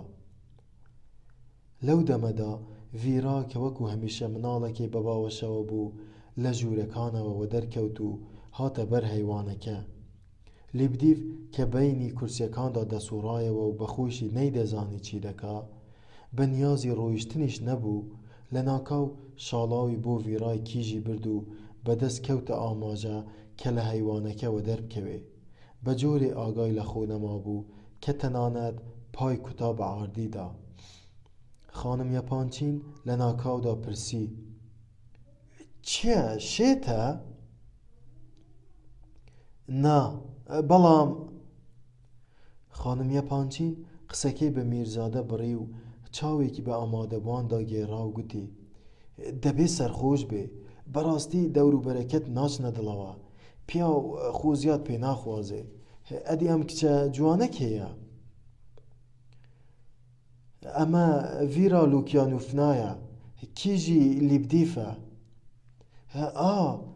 بەڕاستی کیژێکی ناسکە، حەز دەکەم تەعاروفی لەگەڵ بکەم. لیبدیف کە گوێی لە ستایشەکانی لیزاڤیتا پرۆکۆڤیڤنا بوو کیژەکەی بردە پێشەوە تا پێی بناسێنێ. بەڕێزەوە چووە پێشێ و بە سۆزەوە گوتی: هەتیون، داماوانە هەتیون، ئەو مناڵەی باوەشیشی هەتیوە. ئەمە لیبوفی خوشکێتی، یانی کیژی شەرعی منە، لە ژنە یاسایی و زۆر شەرعیەکەم، ئیلینایە، کە 6 هەفتە لەمەو پێش بەسەر ئەم مناڵەوە چوو. بەڵێ، بۆ ئەم مناڵە بووە بە دایک، جێی دایکی بۆ گرتۆتەوە. هەر ئەو خوشکەی هەیە، تەنیا ئەو خوشکە و هیچی تر. لیزاڤیتا بە هەڵچوونێکی کتوپڕەوە گوتی: جەناب، تۆش بابایەکی گەوج و کەودەنیت و هیچی تر. ببوورە کە بەو ڕاشکاویە قسان دەکەم، دەی بەسە. ئەوجا بە پەستی لەسەری ڕۆیشت: وابزانم بە خۆت تێدەگەی. لیبدیف بەڕێزەوە و بەدەم کڕنووشەوە گوتی: زۆر ڕاستە. ئاگلایە لی پرسی: جەنابی لیبدیف، ڕاستە دەڵێن تۆ خەون و مکاشەفەکانی یوحەنا ڕاوە دەکەی؟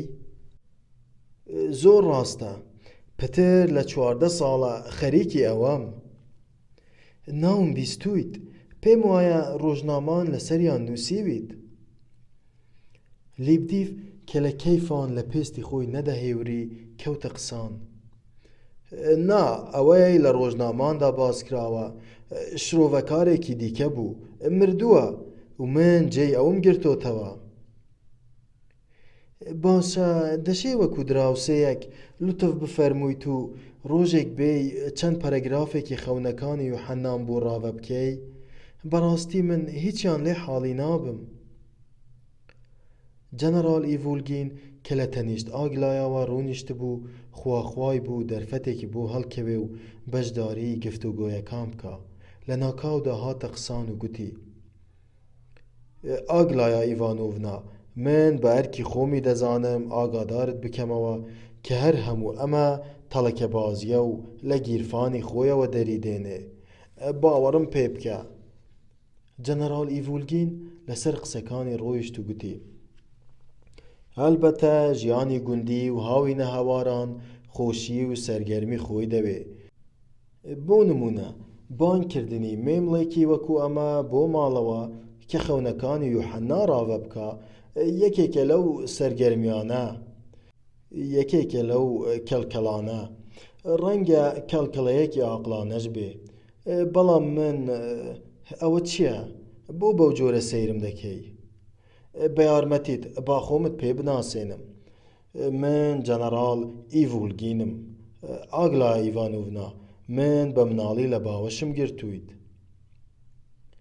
ئاگلایە کە بە تۆڤزی جلەوی خۆی گرتبوو تا لە قاقای پێکەنین نەدا، لە بن لێوانەوە گوتی: بەناسینت خۆشحاڵم، من ڤارڤارا ئاردالیۆنۆڤنا و نینە ئالێکساندرۆڤنا دەناسم. لیزاڤیتا پرۆکۆڤیڤنا تووڕە بوو. لە تووڕەییدا سوور هەڵگەڕا. ئەو غەزەب و تووڕەیەی کە لە مێژ بوو لە دڵیا پەنگی خواردبووەوە، پێویستی بە مەفەڕێک بوو لێوەی دەربچێ. نەیدەتوانی تەحەممولی جەنەڕاڵ ئیڤولگین بکا کە لە مێژ بوو دەیناسی. بۆیە بە هەڵچوونەوە قسەکەی پێ بڕی و گوتی: درۆ دەکەیت، خۆت بە درۆوە گرتووە، دەنا قەت ڕۆژێ لە ڕۆژان ئەم کیژەی منت لە باوەش نەگرتووە. ئاگلایە خۆی لە قسەکانی هەڵقورتاند و لە پرێکا گوتی: با دایکە، تۆ لە بیرت نەماوە کە ماڵمان لە تڤیر بوو هەموو جارێ لە باوەشی دەگرتم. هەنگێ تەمەنم 6 ساڵان بوو. ئێستاش لە بیرمە کە تیر و کەوانێکی بۆ دروست کردم، فێری کردم چۆن بەکاری بێنم. کۆترێکم پێکا، لە بیرت نایێت کە کۆترێکمان پێکەوە ڕاو کرد. ئادیلایدیش لەولاوە هەڵیدایە و گوتی: کلااو خودێکی کارتۆنی و شمشێرێکی دارینیشی بۆ من دروست کرد، منیش لە بیرمە. ئالێکسندراش هەڵیدایە و گوتی: منیش لە بیرمە، ئێوە هەردووکتان لەسەر کۆترە بریندارەکە کرتان بە شەڕ و ئەوە بوو من هەر یەکێکتانم لە سوچێکدا دانا. ئادیلاید ناچار بوو بە خۆی و کلااو خود و شمشێرەکەوە لە جێی خۆی ڕقڕاوەستێ. کە جەنەڕاڵ بە ئاگلایە گوتبوو لە باوەشی گرتووە، هیچ مەبەستێکی نەبوو، تەنیا ئەوە نەبێ کە زەمینە خۆش بکا بۆ ئەوەی قسەی لەگەڵ بکا، چونکە عادەتی وابوو هەر کاتێ بیویست بایە لەگەڵ کۆڕ یا کچێکی گەنجدا ئاشنایەتی پەیدا بکا، بەو قسەیە وەکو مجامەلە دەرگای ئاشنایەتی لەگەڵ دەکردنەوە. ئیدی ئەم جارە بەڕێکەوت و خوا بەختێکی قسەکەی ڕاست دەرچوو، چونکە شتێکی گێڕابووەوە کە بەخۆی لە بیری نەما بوو. کاتێ ئاگلایە باسی ڕاوە کۆترەکەی هێنایەوە گۆڕێ، یەکسەر یادەوەریەکانی زیندوو بوونەوە، ڕێک وەکو زۆربەی ئەو پیرەمێردانەی کە لە ڕابردووەکی دووری دووریان وە بیر دەکەوێتەوە. دیارە ئەستەمە بزانین کە شتێکی ئەو بیرەوەریە بەو ڕادەیە جەنەڕاڵی داماوی کە وەکو هەمیشە کەمێ مەست بوو هێنایە جۆش، بەڵام دیار بوو کە لە ڕادە بەدەر هاتبووە جۆش و هاواری کرد. لە بیرمە، بەڵێ هەر هەمووییم لە بیرە، من ئەوسا کاپتنێکی میلازم گەنج بووم، تۆ زۆر مناڵ بوویت، جا جوان و زیتەڵە. نینە ئەلێکساندرۆڤنا، گانیا گیان، ئەوسا من هەمیشە هاتوچۆی ئێوەم دەکرد. خانم یەپانچین قسەکەی پێ بڕی و گوتی: بەڵام تەماشاکە، ڕۆژت بە چه ڕۆژێک گەشتووە، هەرچەندە خواردنەوە کاری زۆری تێکردووی، بەڵام هەر باشە هەستە مرۆڤانیەکانی نەسڕیویتەتەوە. بەڵام هاوسەرەکەت زوو خاوەسک کرد، بەداخ و خەفتەوە کوشتت، لە بڕی ئەوەی نمونە و سەرمەشقێکی باش بێت بۆ مناڵەکانت، ئەوەندەت قەرز و قۆڵە کرد تا لەو سۆنگەیەوە کەوتیتە زیندان. بڕۆ لێرە مەمێنە، بڕۆ بۆ خۆت کونجێکی چۆڵ پەیدا بکە، بڕۆ بۆ حاڵی خۆت بگری، بۆ پاکی و بێگەردی لە دەستچووت بگری، تۆبە بکە، بەڵکو خواوەند لێت خۆش بێ و تۆبەت لێ قەبوڵ بکە.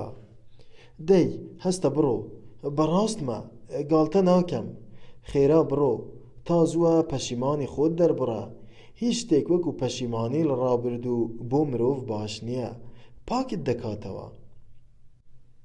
هەلبەتە پێویست بە گوتن ناکا کە هەموو ئەو شتانە بەو پەڕی ڕاشکاوی گوتران. جەنەڕاڵ وەکو هەموو مەیگوساران فرە هەستیار و دڵناسک بوو، وەکو هەموو ئەو بادەنوشانەی ئاڵوودە دەبن و لێ دەبنەوە کە ڕۆژانی خۆشی ڕابردووی بیر دەکەوتەوە، زۆری عەزاب دەچەشت. هەر هەستا و بەو پەڕی ملکەچی و گوێ ڕایەڵی بەنیازی ڕۆیشتن بەرەو دەرگاکە ڕۆیشت. لیزاڤیتا پرۆکۆڤیڤنا زۆری بەزەی پێی دەهاتەوە و بانگی لێ کرد و گوتی: ئاردالیۆن ئالێکساندرۆڤیچ، برای ئازیز، دەقیقەیەک سەبر بکە. ئێمە هەموومان هەر گوناهکارین.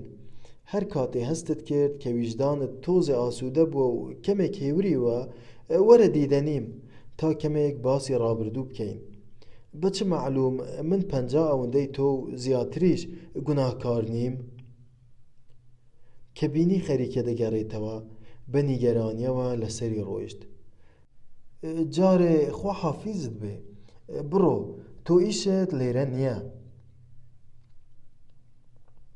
کولیا ویستی بەگەڵ بابی بکەوێ، بەڵام میرزادە پێی گوت: جارێ وازی لێبێنە، لەگەڵی مەڕۆ، ئەگینا مجێزی تێک دەچێت و ئەو خەیاڵە خۆشەی لێ دەشێوێ. لیزاڤیتا پرۆکۆڤیڤنا گوتی: ڕاست دەکات، وازی لێبێنە، با جارێ بەتەنیا بێ، دوای نیو سەعاتێکی دی بڕۆ بۆ لای. لیبدیف زاتی وەبەر خۆی نا و گوتی: بە درێژایی تەمەن تەنیا یەک کەڕەت ڕێدەکەوێ پیا و حەقیقەت بژنەوێ. ئەم قسانە خستیانە گریان.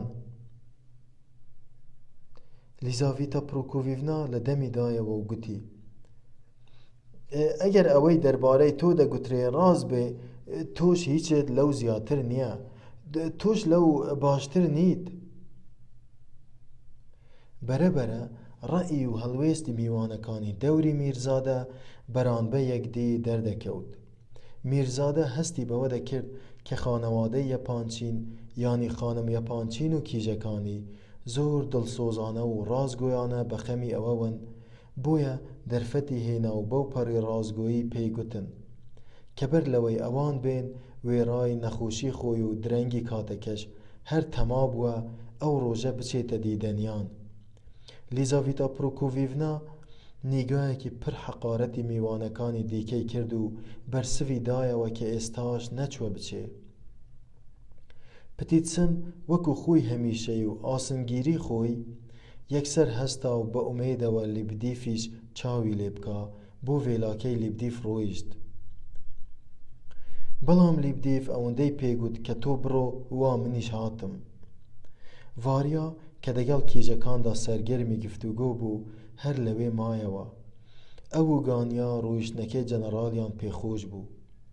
گانیاش کەمێک دوای پتیتسن هەستا و ڕۆیشت. گانیا لەو ماوە کەمەدا کە لە بانیژەکەدا لەگەڵ ماڵباتی یەپانچینەکاندا بەسەری برد، حورمەتی خۆی گرتبوو. نیگاکانی لیزاڤیتا پرۆکۆڤیڤنا کە دوو جار سەراپای بەر نیگادا بوو نەیان پەشۆکاند بوو. ئەوانەی کە پێشتر دەیان ناسی یەکسەر هەستیان کرد کە زۆر گۆڕاوە. ئاگلایە بەم هەڵوێستەیوی زۆر خۆشحاڵ بوو. ئاگلایە بە عادەتی هەمیشەی خۆی کە حەزی لەوە بۆ قسان بە خەڵکی ببڕێ، لە ناکاودا و بێ ئەوەی ڕووی دەمی لە کەسێکی تایبەتی بێ بە دەنگی بەرز پرسی: ئەوە گاڤریلا ئاردالیۆنۆڤیچ بوو کە هەنووکە چووە دەرێ؟ خۆی نەبوو؟ میرزادە بەرسوی دایەوە: بەڵێ، خۆی بوو. ئاگلایە گوتی: خەریک بوو نەیناسمەوە، زۆر گۆڕاوە، لە جاران باشتر بووە. میرزادە گوتی: زۆرم پێخۆشە کە بەو شێوەیە گۆڕاوە. ڤاریا بە هاوردەردێکی ئاشکرا و خۆشحاڵیەکی پەنهانەوە هەڵیدایە: زۆر نەخۆش بوو. لیزاڤیتا پرۆکۆڤیڤنا بە دەنگێکی تووڕە و بە نیمچە سەرسامیەکەوە پرسی: چ شتێکی باشتر بووە؟ ئەمەت لەکوێوە دەرهێنا؟ ئاخر باشتربوونەکەی کامەیە؟ کولیا کە هێشتا بە دیار کورسیەکەی لیزاڤیتا پرۆکۆڤیڤناوە وەستا بوو لەپەر هەڵیدایە و گوتی: حەیف نییە پیاو هەر سوار چاکێکی لات نەبێ؟ میرزادە سین بەدەم پێکەنینەوە گوتی: منیش هەمان ڕەئیم هەیە. ئادیلایت گوتی: منیش هەمان ڕەئیم هەیە. خانم یەپانچینیش سەرسام و تۆڕە نیگایەکی هەردووکیانی کرد و گوتی: مەبەستان لە سوارچاکی لات چییە؟ کاتێک بینی ئاگلایە سوور بووەوە بە تووڕەیی لەسەری ڕۆیشت. قسەی قۆڕ و بێمانە ئەم سوار چاکەلاتە کێیە؟ ئاگلایە بە تووڕەیەکی زۆرەوە بەرسوی دایەوە. چما ئەمە یەکەم جارە ئەم مناڵە نەگریس و بەدفەڕە ئەم دەستکە گوڵەی تۆ قسەی خەڵکانی دی هەڵگێڕێتەوە؟ ئاگلایە زۆر جار تووڕە دەبوو، زوو هەڵدەچوو، بەڵام تووڕەیەکەی زیاتر لە تۆرانی سادە و ساکاری مناڵ دەچوو کە پیا و بەو حاڵەوە دەیبینی پێکەنین دەیگرت، جڵەوی پێکەنینی خۆی پێی نەدەگیرا. ئیدی ئەم پێکەنینە بەجارێ دەهری دەکرد، چونکە سەری لەوە دەرنەدەکرد کە بە چی پێدەکەنن و لە دڵی خۆیدا دەیپرسی چۆن زاد دەکەن بەو پێ بکەنن. ئەم جارەیان هەردوو خوشکەکەی و میرزادە سینیش پێکەنین. تەنانەت میرزادە لیون نیکولایۆڤیچیش هەرچەندە نازانین بۆ سوور ببووەوە بزەیەکی بۆ کرد. کولیا کە سەرکەوت بوو پڕ بەزار قاقای لێدەدا، ئاگلایە تووڕە بوو. ئەم تووڕەیە هێندەی دی جوانی کرد. ئەو تووڕەی و نیگەرانیایی کە هەستی پێکردن هێندەی دی جوانیان کرد. ئاگلایە لەسەری ڕۆیشت و گوتی: باشە ئەم کوڕە هەر ئەوە پیشەی نەبووە؟ هەمیشە هەر قسەکانی تۆی هەڵ نەگێڕاوەتەوە؟ کولیا گوتی: من هیچم نەگوتووە، تەنیا قسەیەکی خۆتم دووبارە کردوتەوە. نزیکەی مانگێ لەوە و پێش کاتێ دۆنکیشۆتت دەخوێندەوە بە خۆت گوتت هیچ شتێک لە سوارچاکێکی لات باشتر نییە. هەنگێ نەمدەزانی مەبەستت کێیە؟ مەبەستت دۆنکیشۆتە، یەڤگینی پاڤلۆڤیچە یان کەسێکی ترە؟ بەڵام بە قسەکانتا دیار بوو کە کەسێکت مەبەستە و گەنگەشە و قسەیەکی زۆریش لەو بارەیەوە کرا. خانم یەپانچین بە تووڕەیی قسەکەی پێبڕی: کوڕۆ هەز دەکەم لە مەزەندەکانتا زیادەڕۆیی دەکەی، زیادی پێوە دەنێی. کولیا بەرسوی دایەوە: هەر من وا دەڵێم، هەمووان وا دەڵێن.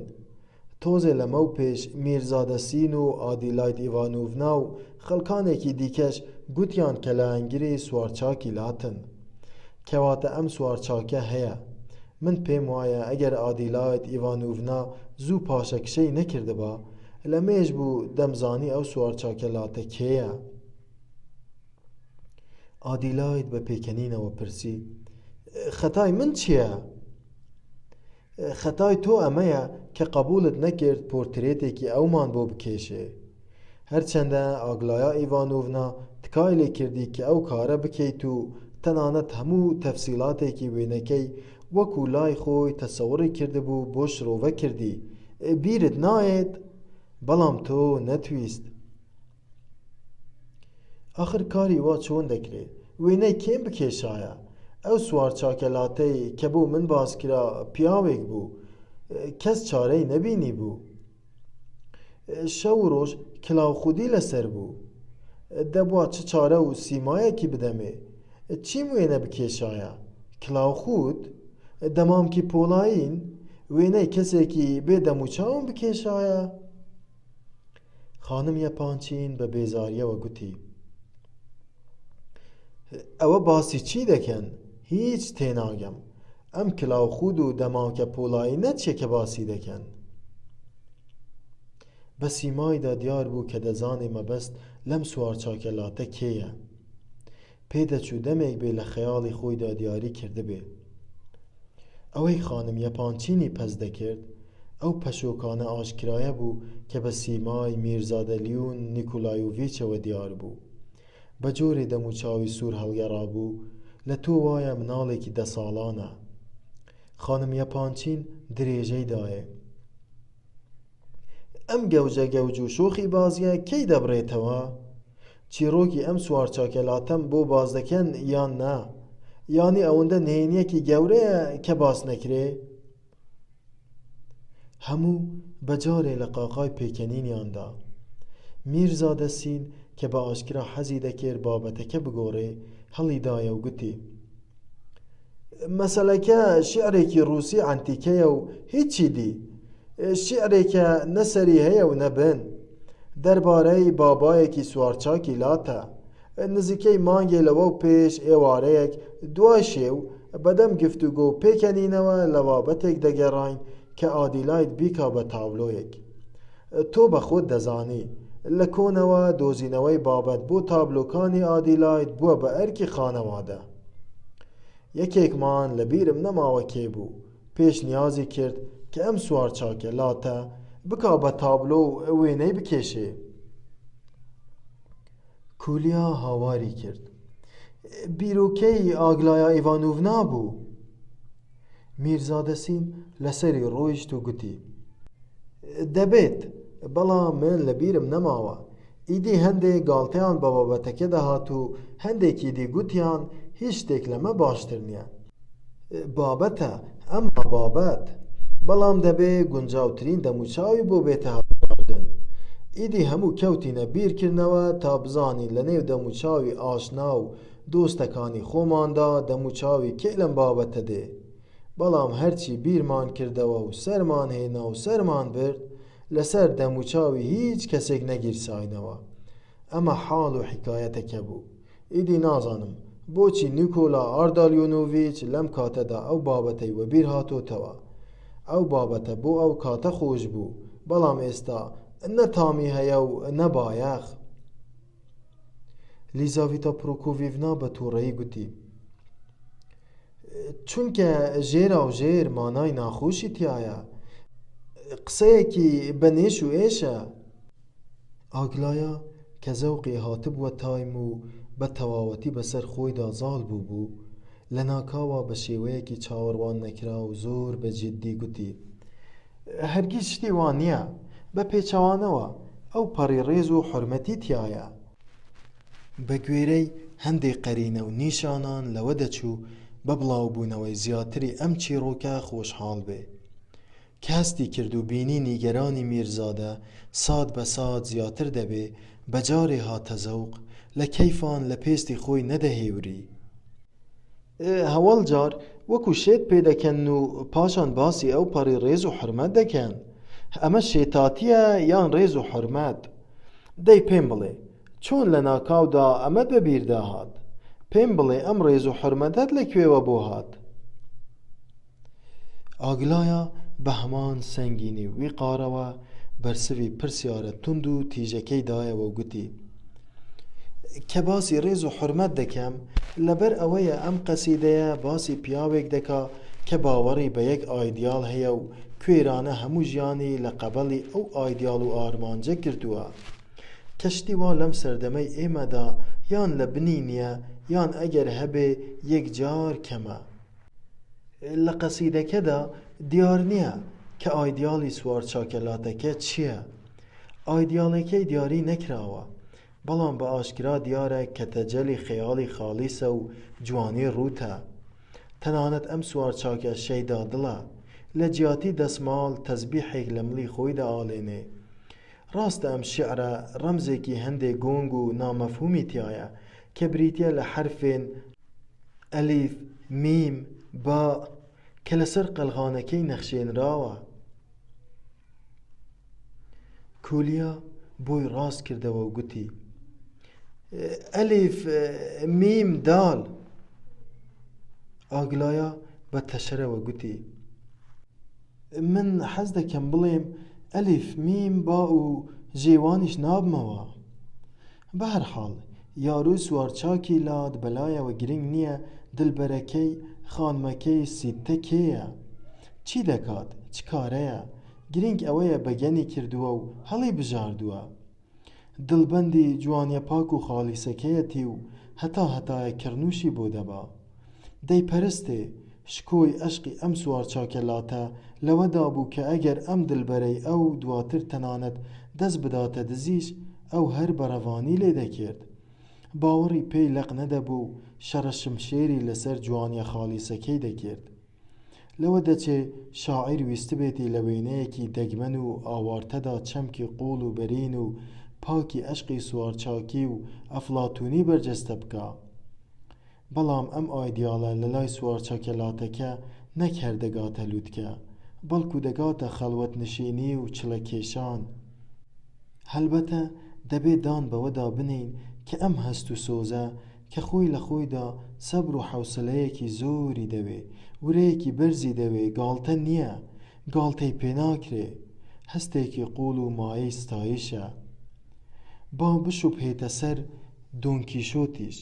ئەم سوار چاکەلاتە دۆن کیشۆتە، دۆن کیشۆتێکی جددی نەک کومێدی.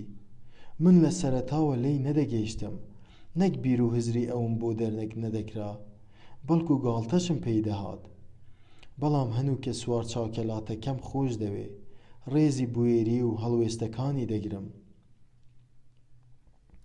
ئاگلایە قسەکەی خۆی تەواو کرد. بێدەنگ بوو، هەرچەندی تەماشات دەکرد زۆر زەحمەت بوو بتوانی بزانی ئەو قسانەی بەجددی بوو یان سوحبەت و ڕابواردن بوو. خانم یەپانچین هەڵیدایە. بێگومان ئەم سوار چاکەلاتە هەرچەندە تۆ زۆرت بە بوێری و هەڵوێستەکانیا هەڵدا، پیاوێکی شەواک و گێل بووە، بەڵام تۆ کچێکم محازرەیەکی دوور و درێژت پێگوتینەوە. پێم وایە بە خۆتیش چاک بزانی کە باشت نەکرد. تۆ ئەم وەعزدادانەیان نەگوتووە. ئەو شیعرە چۆنە؟ ئەگەر لەبەرتە بۆمی بخوێنەوە. هەرچەندە بە ئەمراتم حەزم لە شعر نەکردووە، بەڵام زۆر حەز دەکەم گوێم لێی بێ. هەنگێ کە دیار بوو زۆر پەست و تووڕەیە، ڕووی کردە میرزادە لیۆن نیکۆلایۆڤیچ و گوتی: میرزادە، بێزەحمەت تەحەممول بکە، حیلمت بێ، حیلم و سەبر بۆ من و تۆ باشترین شتە. میرزادە ویستی شتێک بڵێ، بەڵام لەبەر نیگەرانی و شپرزەی خۆی نەیتوانی تاقەوشەیەکیش بڵێت. تەنیا ئاگلایە کە ڕێگەی بە خۆی دابوو ئەو هەموو وەعزخوانیە بکە، بە هیچ جۆرێ نەک هەر خۆی شێل و نەدەکرد، بەڵکو خۆشحاڵ و بە کەیفیش دیار بوو.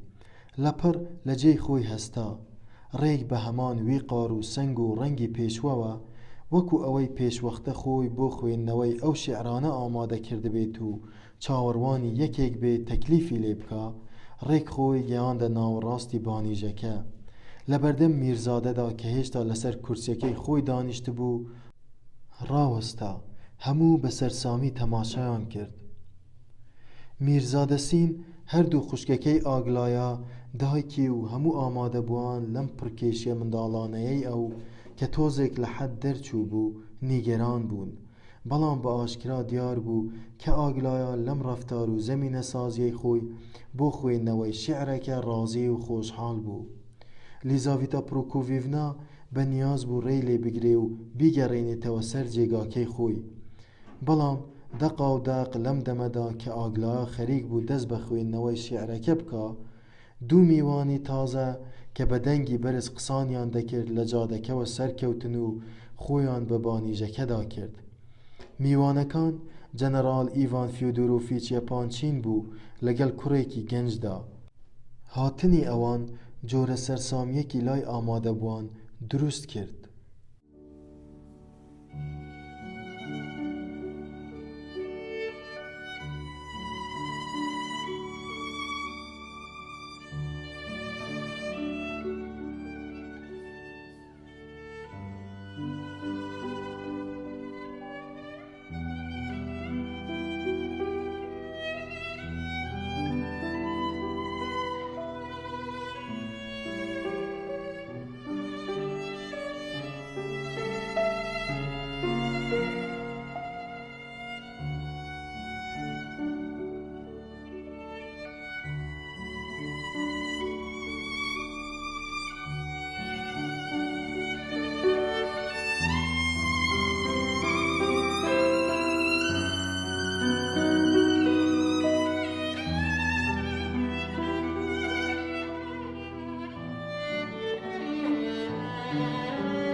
فەسڵی حەوتەم. ئەو کوڕەی لەگەڵ جەنەرال یەپانچیندا بوو گەنجێکی نزیکەی 28 ساڵ بوو، باڵا بەرزێکی چالاک و چەلەنگ، بەسەر و سیما وریا و زیرەک بوو، دوو چاوی درشتی ڕەشی پێوە بوو کە شۆخ تەبعیان لێدەباری. ئاگلایا هەر ئاوڕیشی لێ نەدایەوە، بە شێوەیەکی جیلوە فرۆشانەی ئەوتۆوە لەسەر خوێندنەوەی شیعرەکە بەردەوام بوو، وەکو ئەوەی تەنیا چاوی لە میرزادە بێ و ڕووی دەمی لە کەس نەبێ، تەنیا لەو نەبێ. میرزادە یەکسەر هەستی کرد کە ئەم ماستە موویەکی تایبەتی تایە، بەڵام هەر چۆنێک بوو هاتنی میوانە تازەکان کەمێک هێوری کردەوە. میرزادە بە دیتنی وان ئاغزێکی کرد و لە دوورەوە سەری ڕێز بۆ جەنەڕاڵ دانەواند و بە ئاماژەی دەست تێگەیاند کە خوێندنەوەی شیعرەکە بە ئاگلایان نەبڕێ. ئەو جاچوو لە پشت کورسیەکەی خۆیەوە وەستا، ئانیشکی چەپی دادایە سەر پشتی کورسیەکە تا بە متمانەیەکی زیاتر و پەرێشانیەکی کەمترەوە گوێ لە قەسیدەکە بگرێ، نەک بە شێوەیەکی کۆمیدی بە دانیشتنەوە لە قەنەفەکەیدا نقم ببێ. لیزاڤیتا پرۆکۆڤیڤناش لە لای خۆیەوە دوو جاران بە ئاماژەی دەست و سەر دەستوری بە جووتە میوانە تازەکەدا کە لە شوێنی خۆیان بوەستن. میرزادە هەر لە خۆ هەستی بە جۆرە ڕێز و خۆشەویستێکی تایبەتی بەرامبەر بەو کوڕە گەنجە کرد کە دەگەڵ جەنەڕاڵدا هاتبوو. بە مەزندەوای بۆ دەچوو کە ئەمە هەمان ئەو یەڤگینی پاڤلۆڤیچ ڕادومسکیە کە زۆری لەبارەیەوە بیستبوو چەند جارێکیش بیری لێ کردبووەوە، بەڵام ئەو جلوبەرگە مەدەنیەی بەری سەری لێ شێواندبوو، چونکە بیستبووی گوایە یەڤگینی پاڤلۆڤیچ پیاوێکی سوپاییە نەک مەدەنی.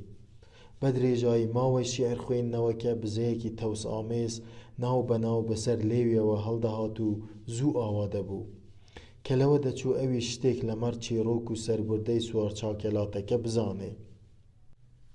میرزادە بەخۆی وت: لەگینە هەموو ئەمە زادەی خەیاڵ بێ. بەڵام ئاگلایە باری دەرونی زۆر جیاواز بوو.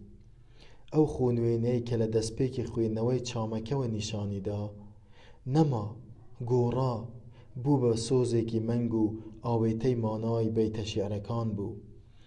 ئەوەندە بە جوانی خوێندیەوە نەک هەر ڕووحی بەبەر چامەکەدا کرد، بەڵکو بە جۆرێ سەرنجی هەمووانی ڕاکێشا و نیوەڕۆک و مانای شیعرەکەی بەرجەستە کرد کە هەندێک لە ئامادەبووان پاکانەیان بۆ خوێنوانەکەی سەرەتا دەهێنایەوە و دەیانگوت ئەو هەموو خوێنوێنی و جیلوە فرۆشیە خۆی لە خۆیدا ڕێز و حورمەتێکی زیرەکانەی کیژێیە بۆ ئەو چامەیە کە خوێندیەوە.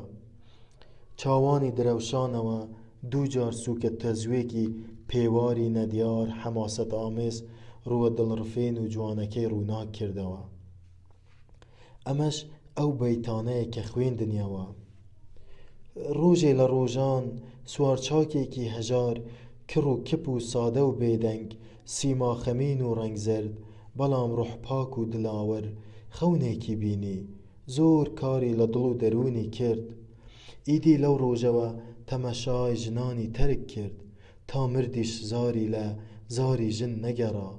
لە جیاتی دەسماڵ تەزبیحێکی لە ملاڵاند، دەمامکێکی ئاسنینی کرد، شەو و ڕۆژ دای نەدەکەند. کلااو خودێکی لەسەر نا، شەو و ڕۆژ دای نەدەکەند. کەس سەر و چاوی نەدەبینی، دڵی تەژی خۆشەویستیەکی پاک بوو، بە ئەمەک و وەفادار. خۆی لە قەبەلی خەونەکەی کرد، بە خوێنی خۆی لەسەر قەلغانەکەی لە جیاتی ناونیشان حرفێن ئەلیف میم دالی نووسی بوو. لە بیابانی کاکی بە کاکی دوورە دەستی فەڵەستینە لە کاتێکدا پاڵەوانان سوارچاکان بە جۆش و خرۆشەوە دەچوونە مەیدانی شەڕ، بروسکە ئاسا پەلاماریان دەدا، ناوی مەحبوبەکانی خۆیان دەبرد، پڕ بەزار بەدەم هێرشەوە هاواری کرد. ئەم ڕووناکی ئاسمان ئەی ڕۆزای پیرۆز، فریام کەوە دەست بدە باڵم. ئیدی بروسکە ئاسا پەلاماری دەدا، سەری دوژمنی دەپەڕاند، کە بۆ شوێنی خۆی گەڕایەوە کونجی خەڵوەتی گرت وەکو ڕەبەنان. هەمیشە بێدەنگ هەمیشە خەمین ژیا، تا مەرگ مەلی ڕوحی ئازاد کرد، خەڵکی بە شێتیان ناو دەبرد. کاتێ میرزادە دواتر ئەو ساتانەی بیرکەوتنەوە تا ماوەیەکی زۆر دەحەپەسا، زۆری لەبەرگران بوو کە وەڵامی ئەم پرسیارەی پێ نەدەدۆزرایەوە. چۆن دەتوانن هەست و سۆزێکی ئەوەندە ڕازگۆیانە، ئەوەندە ڕەسەن و جوان، ئاوێتەی تەوس و توانجێکی ئەوەندە ئاشکرا، ئەوەندە بێپەردە، ئەوەندە زەق و خراپ بکەن؟ گومان لەوەدا نەبوو کە تانە و تەشەرێک لە ئارادایە. بەڵگەی بێچەند و چوونیشی ئەوە بوو ئاگلایە بەدەم خوێندنەوەی شیعرەکەوە ڕێی بەخۆی دابوو پیتێن ئەلف میم با بگۆڕێ بە پیتێن نون فا با. میرزادە دڵنیا بوو کە بە هەڵەدا نەچووە و بە هەڵە گوێی لەو بەیتە نەبووە و پاشان دروستی ئەم بیرە دەرکەوت. بە هەر حاڵ تانە و تەشەرەکەی ئاگلایە کە بێگومان سوعبەتێکی بە نێش و ئێش و گەوجانە بوو بە ئانقەز بووە. سوارچاکی لات پێش ئەوە مانگێک بوو کەوتبووە سەر زاری هەمویان و مایەی سوعبەت و پێکەنینان بوو. بەڵام کاتێ میرزادە دواتر بەم یادەوەریانەدا چووەوە، گەیشتە ئەو قەناعەتەی کە ئاگلایە ئەم پیتانەی نون ف ب نەک هەر بە غەرەز و تانە و تەشەرەوە ئەدا نەکرد، بەڵکو بە هێمنی و ئارامی و سادەیی و بێگەردێکی ئەوتۆوە ئەدای کردن کە پیاو وا هەز بکا کە ئەم پیتانە لە بنەڕەتدا بەشێک بوون لە دەقی شیعرەکە. بە هەر حاڵ میرزادە پاش ئەوەی گوێی لە چامەکە بوو هەستی بە دڵتەنگێکی ناخۆش کرد. هەڵبەتە لیزاڤیتا پڕۆکۆڤیڤنا هەستی بە گۆڕینی پیتەکان و نیاز و مەبەستی پەنهانی پشت ئەم گۆڕینە نەکرده بوو. جەنەڕاڵ ئیڤان فیۆدۆرۆڤیچیش جگە لە خوێندنەوەی شیعر هەستی بە هیچ شتێکی دی نەکرد. بەڵام گەلێک لە گوێگرەکانی دی هەستیان بە مەبەستەکەی ئاگلایا کرده بوو. ئەم پڕکێشیەی ئەویان بەلاوە سیر بوو، بەڵام بەردێکیان لەسەر دانا بوو، خۆیان لێ بەخاوەن نەکرده بوو. بەڵام یەڤگینی پاڤلۆڤیچ نەکرد هەستی پێکرده بوو میرزادە ئامادە بوو گرێ و لەسەر ئەمە بکا، بەڵکو هەوڵیشی دەدا ئەم مەسەلەیە لەوانی دیکەش بگەیەنێ. بزە و پێکەنینەکەی لە ئەندازە بەدەر تەوسئامێز بوو. هەرکە خوێندنەوەی چامەکە تەواو بوو، خانم یەپانچین لە ناخی دڵەوە بەو پەڕی شەوق و زەوقەوە هاواری کرد. چەند جوان بوو! ئەمە شیعری کێیە؟ ئادیلاید گوتی هی پوشکینە دایکە، حەیامان مەبە، کەس هەیە نەزانێ هی پوشکینە؟ لیزاڤیتا پڕۆکۆڤیڤنا بەگلەیی و گازاندەوە گوتی ئینسان دەگەڵ ئێوەدا هێندەی دی گەوج و گەمژە دەبێ، بەڕاستی عەیبە هەرکە گەڕاینەوە بۆ ماڵ ئەم شیعرەی پوشکینم بدەنێ. پێم وایە هیچ شیعرێکی پوشکینمان لە ماڵەوە نییە. ئەلێکساندرا گوتی با ئەوەندەی من لە بیرم بێ هەمیشە دوو بەرگی شڕ و وڕی شیعرەکانی ئەومان لە ماڵەوە هەبوو. هەر ئێستا یەکێک بۆ شار بنێرن تا شیعرەکانی پوشکین بکڕێت. با ئەلێکسی یان فیۆدۆر یەکێکیان بە یەکەم قیتار بڕۆن. ئەلێکسی بڕوا باشترە. ئاگلایە وەرە ماچم بکە. ئافەرین، شیعرەکەت زۆر جوان خوێندەوە، بەڕاستی ئافەرین. ئەوسا بەس پای و لە بن لێوانەوە لەسەری ڕۆیشت. بەڵام ئەگەر مەبەستت ئەوە بوو بێ گاڵتە بەو بکەی، من لەگەڵ ئەم ڕەفتارەت دانیم، چونکە لەم حاڵەدا باشتر وابوو شیعرەکە لە بنی نەخوێنیتەوە. لێم تێدەگەی؟ ئێستاش بڕۆ دوای باسی دەکەین. درەنگە لە مێژە لێرە دانیشتوین. لەم کاتەدا میرزادە خێرهاتنی جەنەڕاڵ ئیڤان فیۆدۆرۆڤیچ یەپانچینی کرد و یەپانچینیش یەڤگینی پاڤلۆڤیچی ڕادومسکی بە میرزادە ناساند. من لە ڕێگا تووشی بووم، تازە لە قیتار دابەزی بوو یەکسەر چوو بوو بۆ ماڵی خۆمان.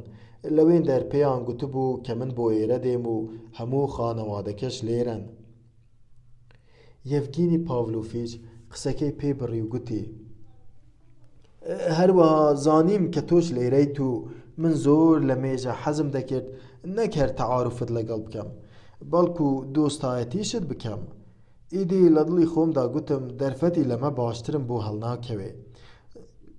با ئەم دەرفەتە لەدەست نەدەم. چ خێرتە؟ نەخۆشیت؟ باوەڕ بکە ئێستا تۆزێ لەمە و پێشزانیم نەساخی. لیۆن نیکۆلایۆڤیچ بەدەم تاوقەکردنەوە گوتی: حاڵی حازر عەیبم نییە، حاڵم زۆر باشە، بە دیدارت خۆشحاڵم، زۆر شتم لەبارەی تۆوە بیستووە، تەنانەت لەگەڵ میرزادە سینیشدا باسم کردوویت. بەدەم ئەو مجاملانەوە بە گەرمی دەستی یەکتریان گووشی و چاویان لە دوور چاوی یەکدی بڕی. گفتوگۆکەیان زوو بە زوو گۆڕا و بوو بە قسە و باسی گشتی. میرزادە هەستی کرد، ئێستا زۆر هەستیار بوو نەکرد هەستی بە شتە دیارەکان، بەڵکو هەستی بە شتە پەنهانەکانیش دەکرد. هەموو ئامادەبووان سەریان لەوە سۆرما بوو کە یەڤگینی پاڤلۆڤیچ جلی مەدەنی لەبەرە، نەک جلی سوپایی. هەلبەتە ئەم کارە خۆی لە خۆیدا ئەوەی دەگەیاند کە دەبێ ڕووداوێکی گرنگ پێش هاتبێ. ئادیلاید و ئەلێکسەندرا حایر و سەرسام کەوتنە پرسیاری هۆی ئەم کارە، یانی بۆچی جلی مەدەنی لەبەر کردووە. میرزادە سین کە خزمی ڕادوومسکی بوو، نیگەرانیەکی زۆری پێوە دیار بوو. جەنەڕاڵ بە ڕادەیەک شپرزە بوو کە دەنگی دەلەرزی. تەنیا ئاگلایە زۆر هێدی و هێمن بوو، وەک دەڵێن مێشی میوان نەبوو. بە کونجکاوی نیگایەکی یەڤگینی پاڤلۆڤیچی کرد: لە تۆ وایە گەرەکیەتی بزانێ ئاخۆ جلکی مەدەنی زیاتر لێدێ یان جلکی سوپایی. بەڵام دوای تۆزێک ڕووی وەرگێڕا و هەر تەماشاشی نەکردەوە. لیزاڤیتا پرۆکۆڤێڤناش هەرچەندە جۆرە نیگەرانیەکی پێوە دیار بوو، بەڵام هیچ پرسیارێکی لێ نەکرد. میرزادە هەستی کرد کە خانم یەپانچین کەمێک لەگەڵ یەڤگینی پاڤلۆڤیچدا ساردە. ئیڤان فیۆدۆرۆڤیچ بەدەم وەڵامدانەوەی هەموو پرسیارەکانەوە دەیگوتەوە: بەڕاستی زۆر سەرم سوڕما کاتێ لە پترزبۆرگ بە جلکی مەدەنیەوە دیتم. بە ڕادەیەک سەرم سوڕما کە باوەڕم بە چاوی خۆم نەدەکرد. لە دڵی خۆدا گوتم: ئەم گۆڕانە کتوپڕە چییە؟ ئەمە چ مەتەڵ و لەگەزێکە؟ خۆ ئەو بەخۆی دەیگوت پەلەکردن باش نییە، پەلەکردن کاری شەیتانە.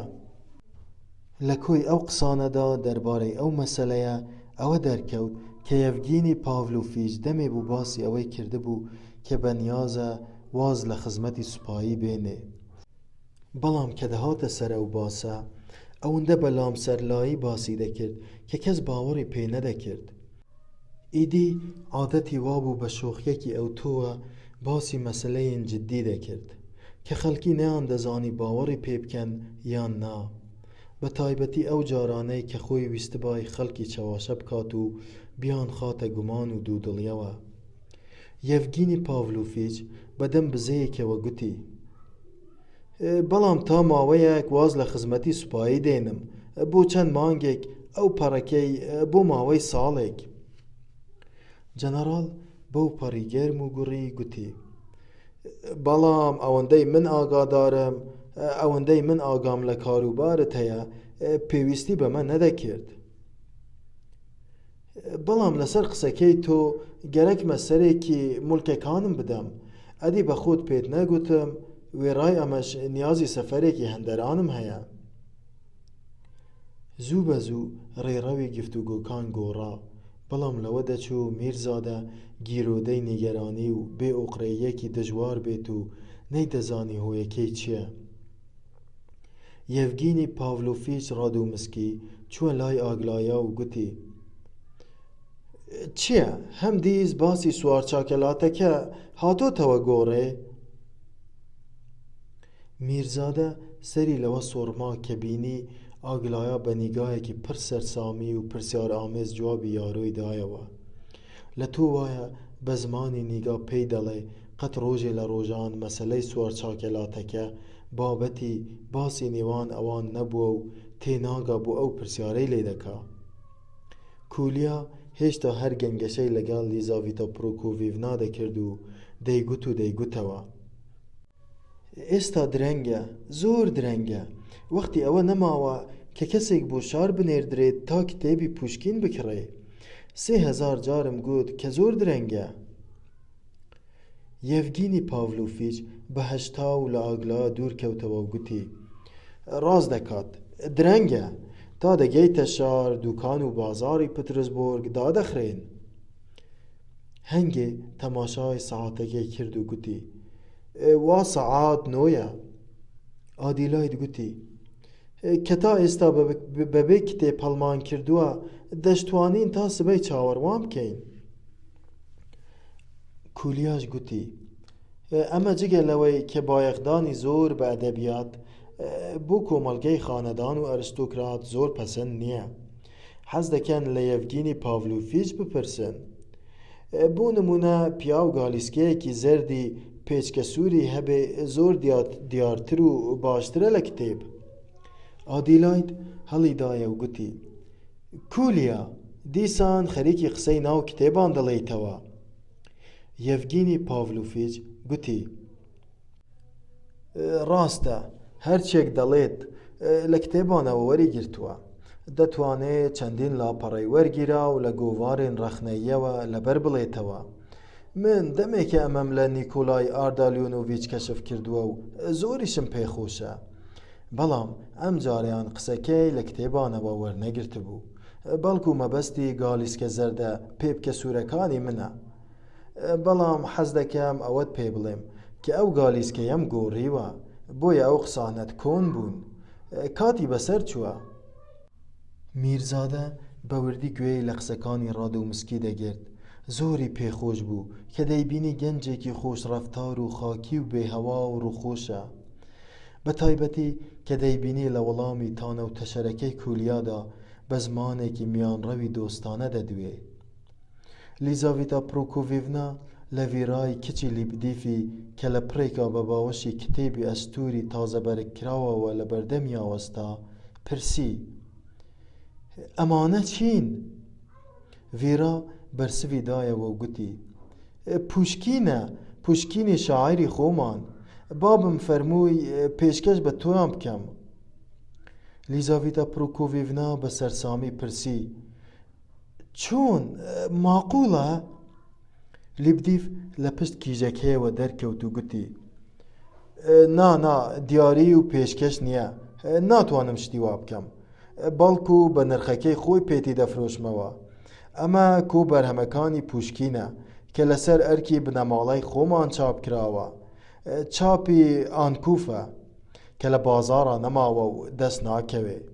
جا من بە نرخەکەی خۆی وێرای جیاوازی نرخی ئێستا لەگەڵ ئەوسادا دەدەمێ تا تینیەتی و هەستی بێگەرد و ناسکی ئەدەبی و ئەدەب دۆستی جەنابتان بشکێنێ. زۆر باشە، ئەگەر بیان فرۆشیت مەمنون دەبم. دڵنیابە لەم سەودایەدا زەرەر ناکەی. بەڵام واز لەم لیبۆکبازی و ڕووبینیە بێنە. بیستومە کە تۆ پیاوێکی خوێنەوار و ئەهلی کتێبی. زۆر باشە، دوایی ڕۆژێک لەم بارەیەوە قسان دەکەین. دەتوانی بە خۆت ئەمانم بۆ بێنی؟ لیبدیف بەو پەڕی ڕووپامایی و مەراییەوە گوتی بەو پەڕی شانازیەوە. هەنگێ کتێبەکانی لە دەست کیژەکەی وەرگرت. خانم یەپانچین چاوی بڕیە دوور چاوانی لیبدیف و گوتی دەیسا باشە، بۆمیان بێنە. ئیدی بە شانازی یان بێ شانازی بێ بیان هێنە. وریا بە کتێبەکان ون نەکەی، بەڵام بە مەرجێ تا بەردەرگا بێن. بۆت نییە بێتە ژوورەوە، چونکە بەنیاز نیم ئەمڕۆ پێشوازیت بکەم. بەڵام ئەگەر ڤێرای کچت دەیەوێ بیان هێنێ ئەوە یەکسەر بینێرە، چونکە زۆرم چووەتە دڵەوە. ڤێرا بەبێ سەبری بە بابی گوت بۆ ناچی بەدەنگ ئەوانەوە کە لەوێن دەرچاوەڕوانن. ئەگەر ڕێیان نەدەی بە خورتیش بێ دێنە ژوورەوە. گوێت لێ نییە چ ژاوەژاوێکیان ناوەتەوە؟ ئەوسا ڕوو لە میرزادە کە کڵاوەکەی داکەندبوو گوتی لیۆن نیکۆلایۆڤیچ، 4 کەس ماوەیەکە لەبەر ماڵەکەتدا چاوەڕوانت دەکەن. سەبریان سواوە و کردووانەتە بە دەنگەدەنگ، چونکە بابم ڕێیان ناداوە ژوور بکەون و بینە دیدەنیت. میرزادە لی پرسی نازانی ئەو میوانانەکێن؟ دەڵێن کاریان پێتەیە. لەو کەسانن ئەگەر ئێستاش ڕێنەدرێن بێنە ژوورەوە لاریان نییە لە جادەدا یەخەت بگرن. جا مەسلەحەت لەوەدایە لیۆن نیکۆلایۆڤیچ ئێستا بیان بینیت و لە کۆڵ خۆتیان بکەیتەوە. گاڤریلا ئاردالیۆنۆڤیچ و پتیتسن 1 سەعاتە لەبەر دەرگا خەریکن قسەیان لەگەڵ دەکەن، بەڵام فایدەی نییە، قسە نابیستن و نابیستن. لیبدیف بەدەم دەستبادانەوە گوتی: ئەوە کوڕەکەی پاڤلیشچوفە، کوڕەکەی پاڤلیشچوف، هی ئەوە نییە پێشوازی بکرێ، ئەوانە خەڵکانێکن شایستەی ئەوە نین گوێیان لێ بگری. بەڵێ میرزادەی پایە بەرز، پێویست ناکا خۆت ئەزیەت بدەیت و بیان بینی، بەڵێ شایستەی ئەوە نین. میرزادە بەو پەڕیشپرزەیی هاواری کرد: کوڕی پاڤلیشچوف؟ پەنا بەخوا، دەزانم کە، بەڵام خۆ من ئەو مەسەلەیەم بە گاڤریلا ئاردالیۆنۆڤیچ سپاردبوو، تۆزێ لەمە و پێش خۆی پێیگوتم کە. لەم کاتەدا گاڤریلا ئاردالیۆنۆڤیچ لە شوقەکەی میرزادەوە وە دەرکەوت و خۆی بە بانیژەکەدا کرد. پتیتسن بە دووی داهات، لە ژوورەکەی تەنیشتەوە دەنگە دەنگی گەنگەشە و دەحکە دەهات. دەنگی بەرزی جەنەرال ئیڤولگین لە ناو چەندین دەنگی دیکەدا دیار بوو. کولیا بەهەشتا و بەرەو سەمتی دەرگاکان ڕۆیشت. یەڤگینی پاڤلۆڤیچ بە دەنگی بەرز گوتی: گۆڵمەزەکە خۆش بوو؟ میرزادە لە دڵی خۆیدا گوتی: کەواتە ئەم دەزانێ مەسەلەکە چییە؟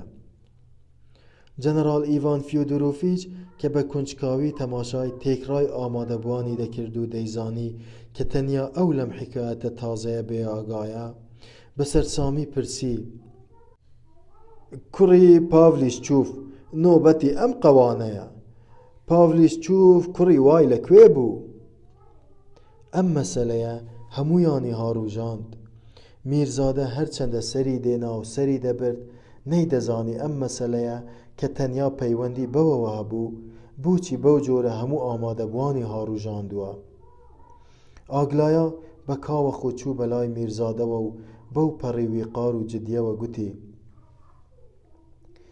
باشترین شت ئەوەیە هەر ئێستا بەخۆت و بەبەر چاوی هەموومانەوە بە شایەدی هەموومان ئەم مەسەلەیە یەکلایی بکەیتەوە. ئەمانە بەنیازن لەکەدارت بکەن، عیبدارت بکەن. میرزادە، تۆ دەبێ حەقانیەت و پاکی خۆت بە تەواوەتی بسەلمێنی. من دەزانم کە ئەمەت لێ دەوەشێتەوە و لە دەستت دێ و لە کانگای دڵەوە پێشوەختە بەمە خۆشحاڵ دەبم. خانم یەپانچین هەڵیدایە: منیش حەز دەکەم کە سنوورێک بۆ ئەم ئیدعا قێزەونە دابنرێ.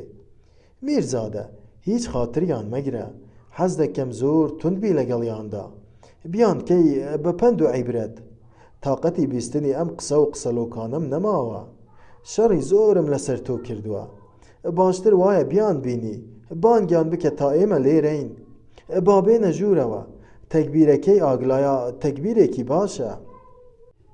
هەنگێ ڕووی کردە میرزادە سین و پرسی: میرزادە، تۆ هیچت لەمەڕ ئەم مەسەلەیە بیستووە؟ میرزادە سین بەرسوی دایەوە: بەڵێ بیستومە، لە ماڵی ئێوە بیستومە. ئەلحەقی حەز دەکەم ئەو گەنجانە ببینم، ئەمانە نەهیلیستن وایە؟ لیبدیف کە بە جۆرێ هەڵچوو بوو خەریک بوو دەلەرزی، هەنگاوێک هاتە پێشەوە و گوتی: نا، یانی نەهیلیستی تەواو نین، ئەمانە گروپێکی دیکەن، جیاوازن. خوشکەزاکەم دەڵێ لە نەهیلیستەکان توندڕەوترن، ئێعتراف بە نەهیلیستەکان ناکەن. قوربان، ئەگەر تۆ وابزانیت لە حوزوری تۆدا شەرم دەکەن یان لێت دەترسن، خەیاڵت خاوە، ئەوانە نە لە کەس دەترسن نە شەرم لە کەس دەکەن. زۆر ڕوودارن. نەهیلیستەکان هەر هیچ نەبێ هەندێک جار خەڵکی ڕۆشنبیریان تایە، بگرە زاناشیان تێدا هەیە، بەڵام ئەمانە زۆر خراپترن، زیاتر خەڵکی عەمەلین. دروستە دوور بە دوور و ناڕاستە و خۆ ڕەگیان دەچێتەوە سەر نەهیلیستەکان. ئەمانە بە وتار و نووسین لە گۆڤار و ڕۆژنامەکاندا گوزارش لە خۆ ناکەن، بەڵکو بە کردەوە و کرداری ڕاستە و خۆ خۆیان دەنوێنن. بۆ نمونە ئەمانە نایەن بە بەڵگەوە بۆتی ساغ بکەنەوە کە پوشکین ناکاتە هیچ و بە کەڵکی هیچ نایەت.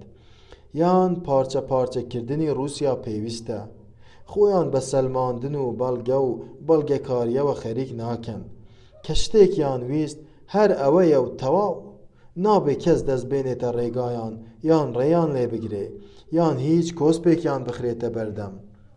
ئەمانە لە هیچ ناپرینگێنەوە، بەلایانەوە گرنگ نییە لە پێناوی گەشتن بە مەرام و مەبەستی خۆیان 8 کەس بەجارێ بکوژن. کوشتن بەلای ئەمانەوە وەکو ئاو خواردنەوە وایە. بۆیە میرزادە ئەگەر بە قسەی من دەکەی. بەڵام میرزادە میشکین کە هەستا بوو دەرگا لەو میوانانە بکاتەوە بەدەم زەردەخەنەکەیەوە گوتی: هلیبدیف، تۆ زۆری پێوەدەنەی، غەدریان لێ دەکەی، نەحەقیان دەرهەق دەکەی. ڕاستە خوشکەزاکەت زۆری ئەزیەت داوی. ڕەنجاندووتی: لیزاڤیتا پڕۆکۆڤیڤنا، تۆ زۆر باوەڕی پێ مەکە. دڵنیابە خەڵکانی وەکو گورسکی و دانیلۆڤ حاڵەتی ڕیسپەر و ئاوارتەن، بەڵام ئەم گەنجانە تەنیا بە هەڵەدا چوون و هیچی دی. بە هەر حاڵ حەز ناکەم لێرە و لە حوزوری هەمووتاندا قسەیان لەگەڵ بکەم. بمبورە لیزاڤیتا پڕۆکۆڤیڤنا، من لەبەر خاتری تۆ دەیانهێنمە ژوورێ. تەعاروفێکیان پێ دەکەم و پاشان لەگەڵیاندا دەردەچم و بۆ شوێنێکی دیکەیان دەبەم. فەرموون بەڕێزینە. بەڵام میرزادە بیرۆکەیەکی دی دەی ئازاراند، ئەزیەتی دەدا. لە دڵی خۆیدا دەیپرسی نەبادا ئەم سیناریۆیە لەلایەن کەسێکەوە و بۆ ئەم سەعاتە و بۆ ئەم مەجلیسە ئامادەکرابێ تا لە حوزوری ئەم هەموو شایەدەدا عەیبدار ببێ. بەڵام لەسەر ئەم گومانە ئەهریمەنیە زۆری سەرکۆنەی خۆی کرد. بێ ئەندازە خەمبار بوو، هەستی دەکرد ئەگەر کەسێک پێی بەو هزرین و بیرەی بەرێ ڕەنگە لە تەریقی شەرمەزاریدا بمرێ. لەو کاتەدا میوانەکان وەژور کەوتن، لە ناخی دڵەوە ئامادە بوو لە باری ئەخلاقیەوە خۆی لە هەر هەموو ئەوانەی دەوروبەری بە کەمتر بزانێ. 5 کەس وەژور کەوتن، 4یان تازە بوون و جەنەرال ئیڤۆلگینیش لە دوانەوە بوو کە یەکجار پەست و تووڕە و لە حاڵی جنێوداندا بوو. میرزادە بەدەم بزەیەکە و لە دڵی خۆیدا گوتی: بێگومان ئەو لایەنگیری منە. کولیا کە لەگەڵ هیپۆلیتدا کە یەکێک بوو لە گروپەکە سەرگەرمی قسان بوو، لەگەڵ ئەوانی دیدا خۆی بە بانیژەکەدا کرد. هیپۆلیت بە سیمایەکی تەوس ئامێزەوە گوێی لێ دەگرت. میرزادە خوڵکی میوانە تازەکانی کرد کە دانیشتن. بە ڕادەیەک گەنج و تازە ساڵ بوون کە ڕەچاوکردنی هەموو ئەو تەشریفاتە سەبارەت بەوان جێی سەرسوڕمان بوو. کاتێ ئیڤان فیۆدۆرۆفی چاوی بەم گەنجە تازانە باڵقانە کەوت کە هیچی لەمەڕ ئەم مەسەلە تازەیە نەدەزانی و کەم و زۆر سەری لێ دەرنەدەکرد، زۆر تووڕە و پەست بوو. ئەگەر لەبەر خاتری ژنەکەی نەبا کە بایەخێکی یەکجار زۆر و نالۆژیکی بە کاروبارەکانی میرزادە دەدا، بێگومان زۆر تووڕە دەبوو لەوە بوو مەجلیسەکە جێبێڵێ. بەڵام چ لەبەر کونجکاوی و چ بەو نیازەی دەورێکی خێر ببینێ و بتوانێ کۆمەکێک بکات یان بەلای کەمەوە بە زەبری دەسەڵات و هەیبەتی خۆیەوە خزمەتێک بکا، دانیشت و کوڕەکەی جێ نەهێشت. بەڵام کاتێ جەنەرال ئیڤۆلگین وەژور کەوت و لە دوورەوە کڕنوشی بۆ برد، جارێکی دی تووڕەی کردەوە. دەم و چاوی بە یەکدا و برۆکانی وێ کێنانەوە و قەراریدا هەر چۆنێ بووە بێدەنگ بێ و تاقەوشەیەکی لەزار نەیەتە دەر. لە نێو 4 میوانە گەنجەکاندا پیاوێک هەبوو نزیکەی 30 ساڵێک دەبوو. ئەمە هەمان ئەو میلازمە دەرکراوە بوو کە ئەندامی گروپەکەی ڕووگوژین بوو، هەمان ئەو بۆکسبازەی کە خۆی هەڵدەکێشا و بەوە دەفشی کە کاتی خۆی هەر کەسێک داوای کۆمەکی لێ کردبا لە یەک جێ 15 ڕوبلی بەجارێ دەدایە. دیار بوو کە وەکو دۆستی گیانی بەگیانی، وەکو پشت و پشتیوان و هاندەر، وەکو بەهاناوە چوون لە کاتی پێویستدا بەگەڵ ئەو گروپە کەوتبوو. لە ناو سیانەکەی دیدا گەنجێک لە پێشی پێشەوە بوو کە ڕۆڵی هەرە گەورەی دەبینی و کوڕی پاڤلیشچوفیان پێدەگوت، بەڵام خۆی بە ناوی ئانتیپ بۆردۆفسکیەوە بە خەڵکی دەناساند. ئەمە گەنجێکی موزەردی سوورفلی دەم و چاوزی بکاوی بوو. دەستی جلی هەژارانەی چڵکنی لەبەر بوو. پاڵتۆکەی ئەوەندە چڵکن بوو سەری قۆلەکانی لە چڵقا دەبریقانەوە. ئێلەکێکی چڵکنی لەبەر بوو. دوگمەکانی لە ژێرەوە تا بنملی داخست بوو. دیار بوو لە ژێرەوە کراسی لەبەر نییە. دەسماڵێکی ئاوڕیشمی ڕەشی چڵکنی لە ملی ئاڵاند بوو کە وەکو پەتلوول بوو. دەستەکانی نەشۆردرابوون. نیگای تێکەڵەیەک بوو لە ساویلکەیی و ویقار. باریکەڵەیەکی مەیلە و درێژ بوو. لەوە دەچوو هەر 22 ساڵان بێ. هیچ نیشانەیەکی تەوس یان هزرین بە سیمایەوە دیار نەبوو. پیاو تەنیا ئەوەی لە سیمایدا دەخوێندەوە کە بە ئاشکرا خۆی بە مەزلوم و غەدر لێکراو دەزانی. دەم و چاوی شەڕانی بوو. قسەکردنی بەپەلە بوو. بە جۆرێ وشەکانی دەدرکاند لە تۆ وایە زمانی گرانە یان کەسێکی بیانیە. لە کاتێکا بابەلباب ڕووسی بوو. ئەو خوشکەزایە لێبدی فیشی لەگەڵ بوو کە خوێنەران پێشتر ناویان بیستووە. هیپولیتیشی لەگەڵ بوو. ئەم هیپولیتە گەنجێکی مناڵکاری تەمەن 17-18 ساڵ بوو. زیرەکی بەسەر و سیمایەوە دیار بوو، بەڵام هەمیشە گرژ و خەفەتبار. شوێنەواری نەخۆشیەکی ترسناکی پێوە دیار بوو. باریک و بنێس و لەڕ و لاواز پێستی بەسەر ئێسکیەوە هیشک بوو. ڕەنگی زەردە دگوت زەعفەرانی زەردە. چاوەکانی گەش و پرشنگدار بوون. دوو پەڵەی سوور بەسەر گۆناکانیەوە بوون. بەردەوام دەکۆکی. بە زەحمەت قسەی بۆ دەکرا و هەناسەی بۆ دەدرا.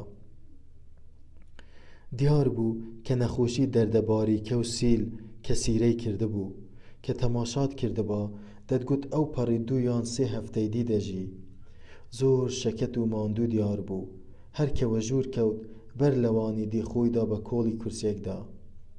هاوڕێکانی دیکەی بە جۆرەوی قار و هەیبەتێکەوە ژوور کەوتن. کەمێک شپرزە و پەشۆکاو دیار بوون. پێدەچوو خەمی ئەوەیان بێ کارێ نەکەن کە عیبدار بن و ئابڕوان بچێ. بۆیە خۆیان قورس دەگرت. ئەم هەڵوێستە ڕێک پێچەوانەی ئەو دەنگویانە بوو کە گوایە ئەوانە گاڵتەیان بە هەموو دابوونەریتێکی کۆمەڵایەتی و خوغدەیەکی دینیایی بێفایدە و هیچ دێت و هیچ شتێکیان بەلاوە گرنگ نییە تەنیا بەرژەوەندی خۆیان نەبێ.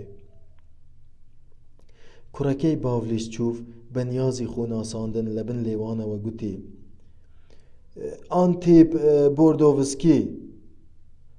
خوشکەزاکەی لێبدیفیش بە زمانێکی ڕەوان و ڕوون وەکو ئەوەی شانازی بەو ناوەوە بکە خۆی ناساند و وتی: ڤلادمیر دۆکتۆرنکۆ. ملازمە تڕۆکراوەکە خۆی ناساند و لە بن لێوانەوە گوتی: کیلەر. دوا ئەندامی گروپە تازەکە بە دەنگێکی زیقن گوتی: هیپولیت تیرنتیف. ئەنجام هەمویان بەڕیز لە هەنبەر میرزادەدا ڕوونیشتن. پاش ئەوەی خۆیان ناساند و لە خۆ ناساندن بوونەوە هەموو ڕوویان گرژ کرد. وەکو خۆنواندن کڵاوەکانیان ئەم دەست و ئەو دەست پێدەکرد. هەموو هەر ئامادەی قسەکردن بوون کەچی هیچیان نەدەگوت. لە تۆ وایە لە بری ئەوەدان بڵێن: نا قوربان، ئەگەر بە تەمای فریومان بدەی کڵاومان لەسەر بنەی خەیاڵت خاوە.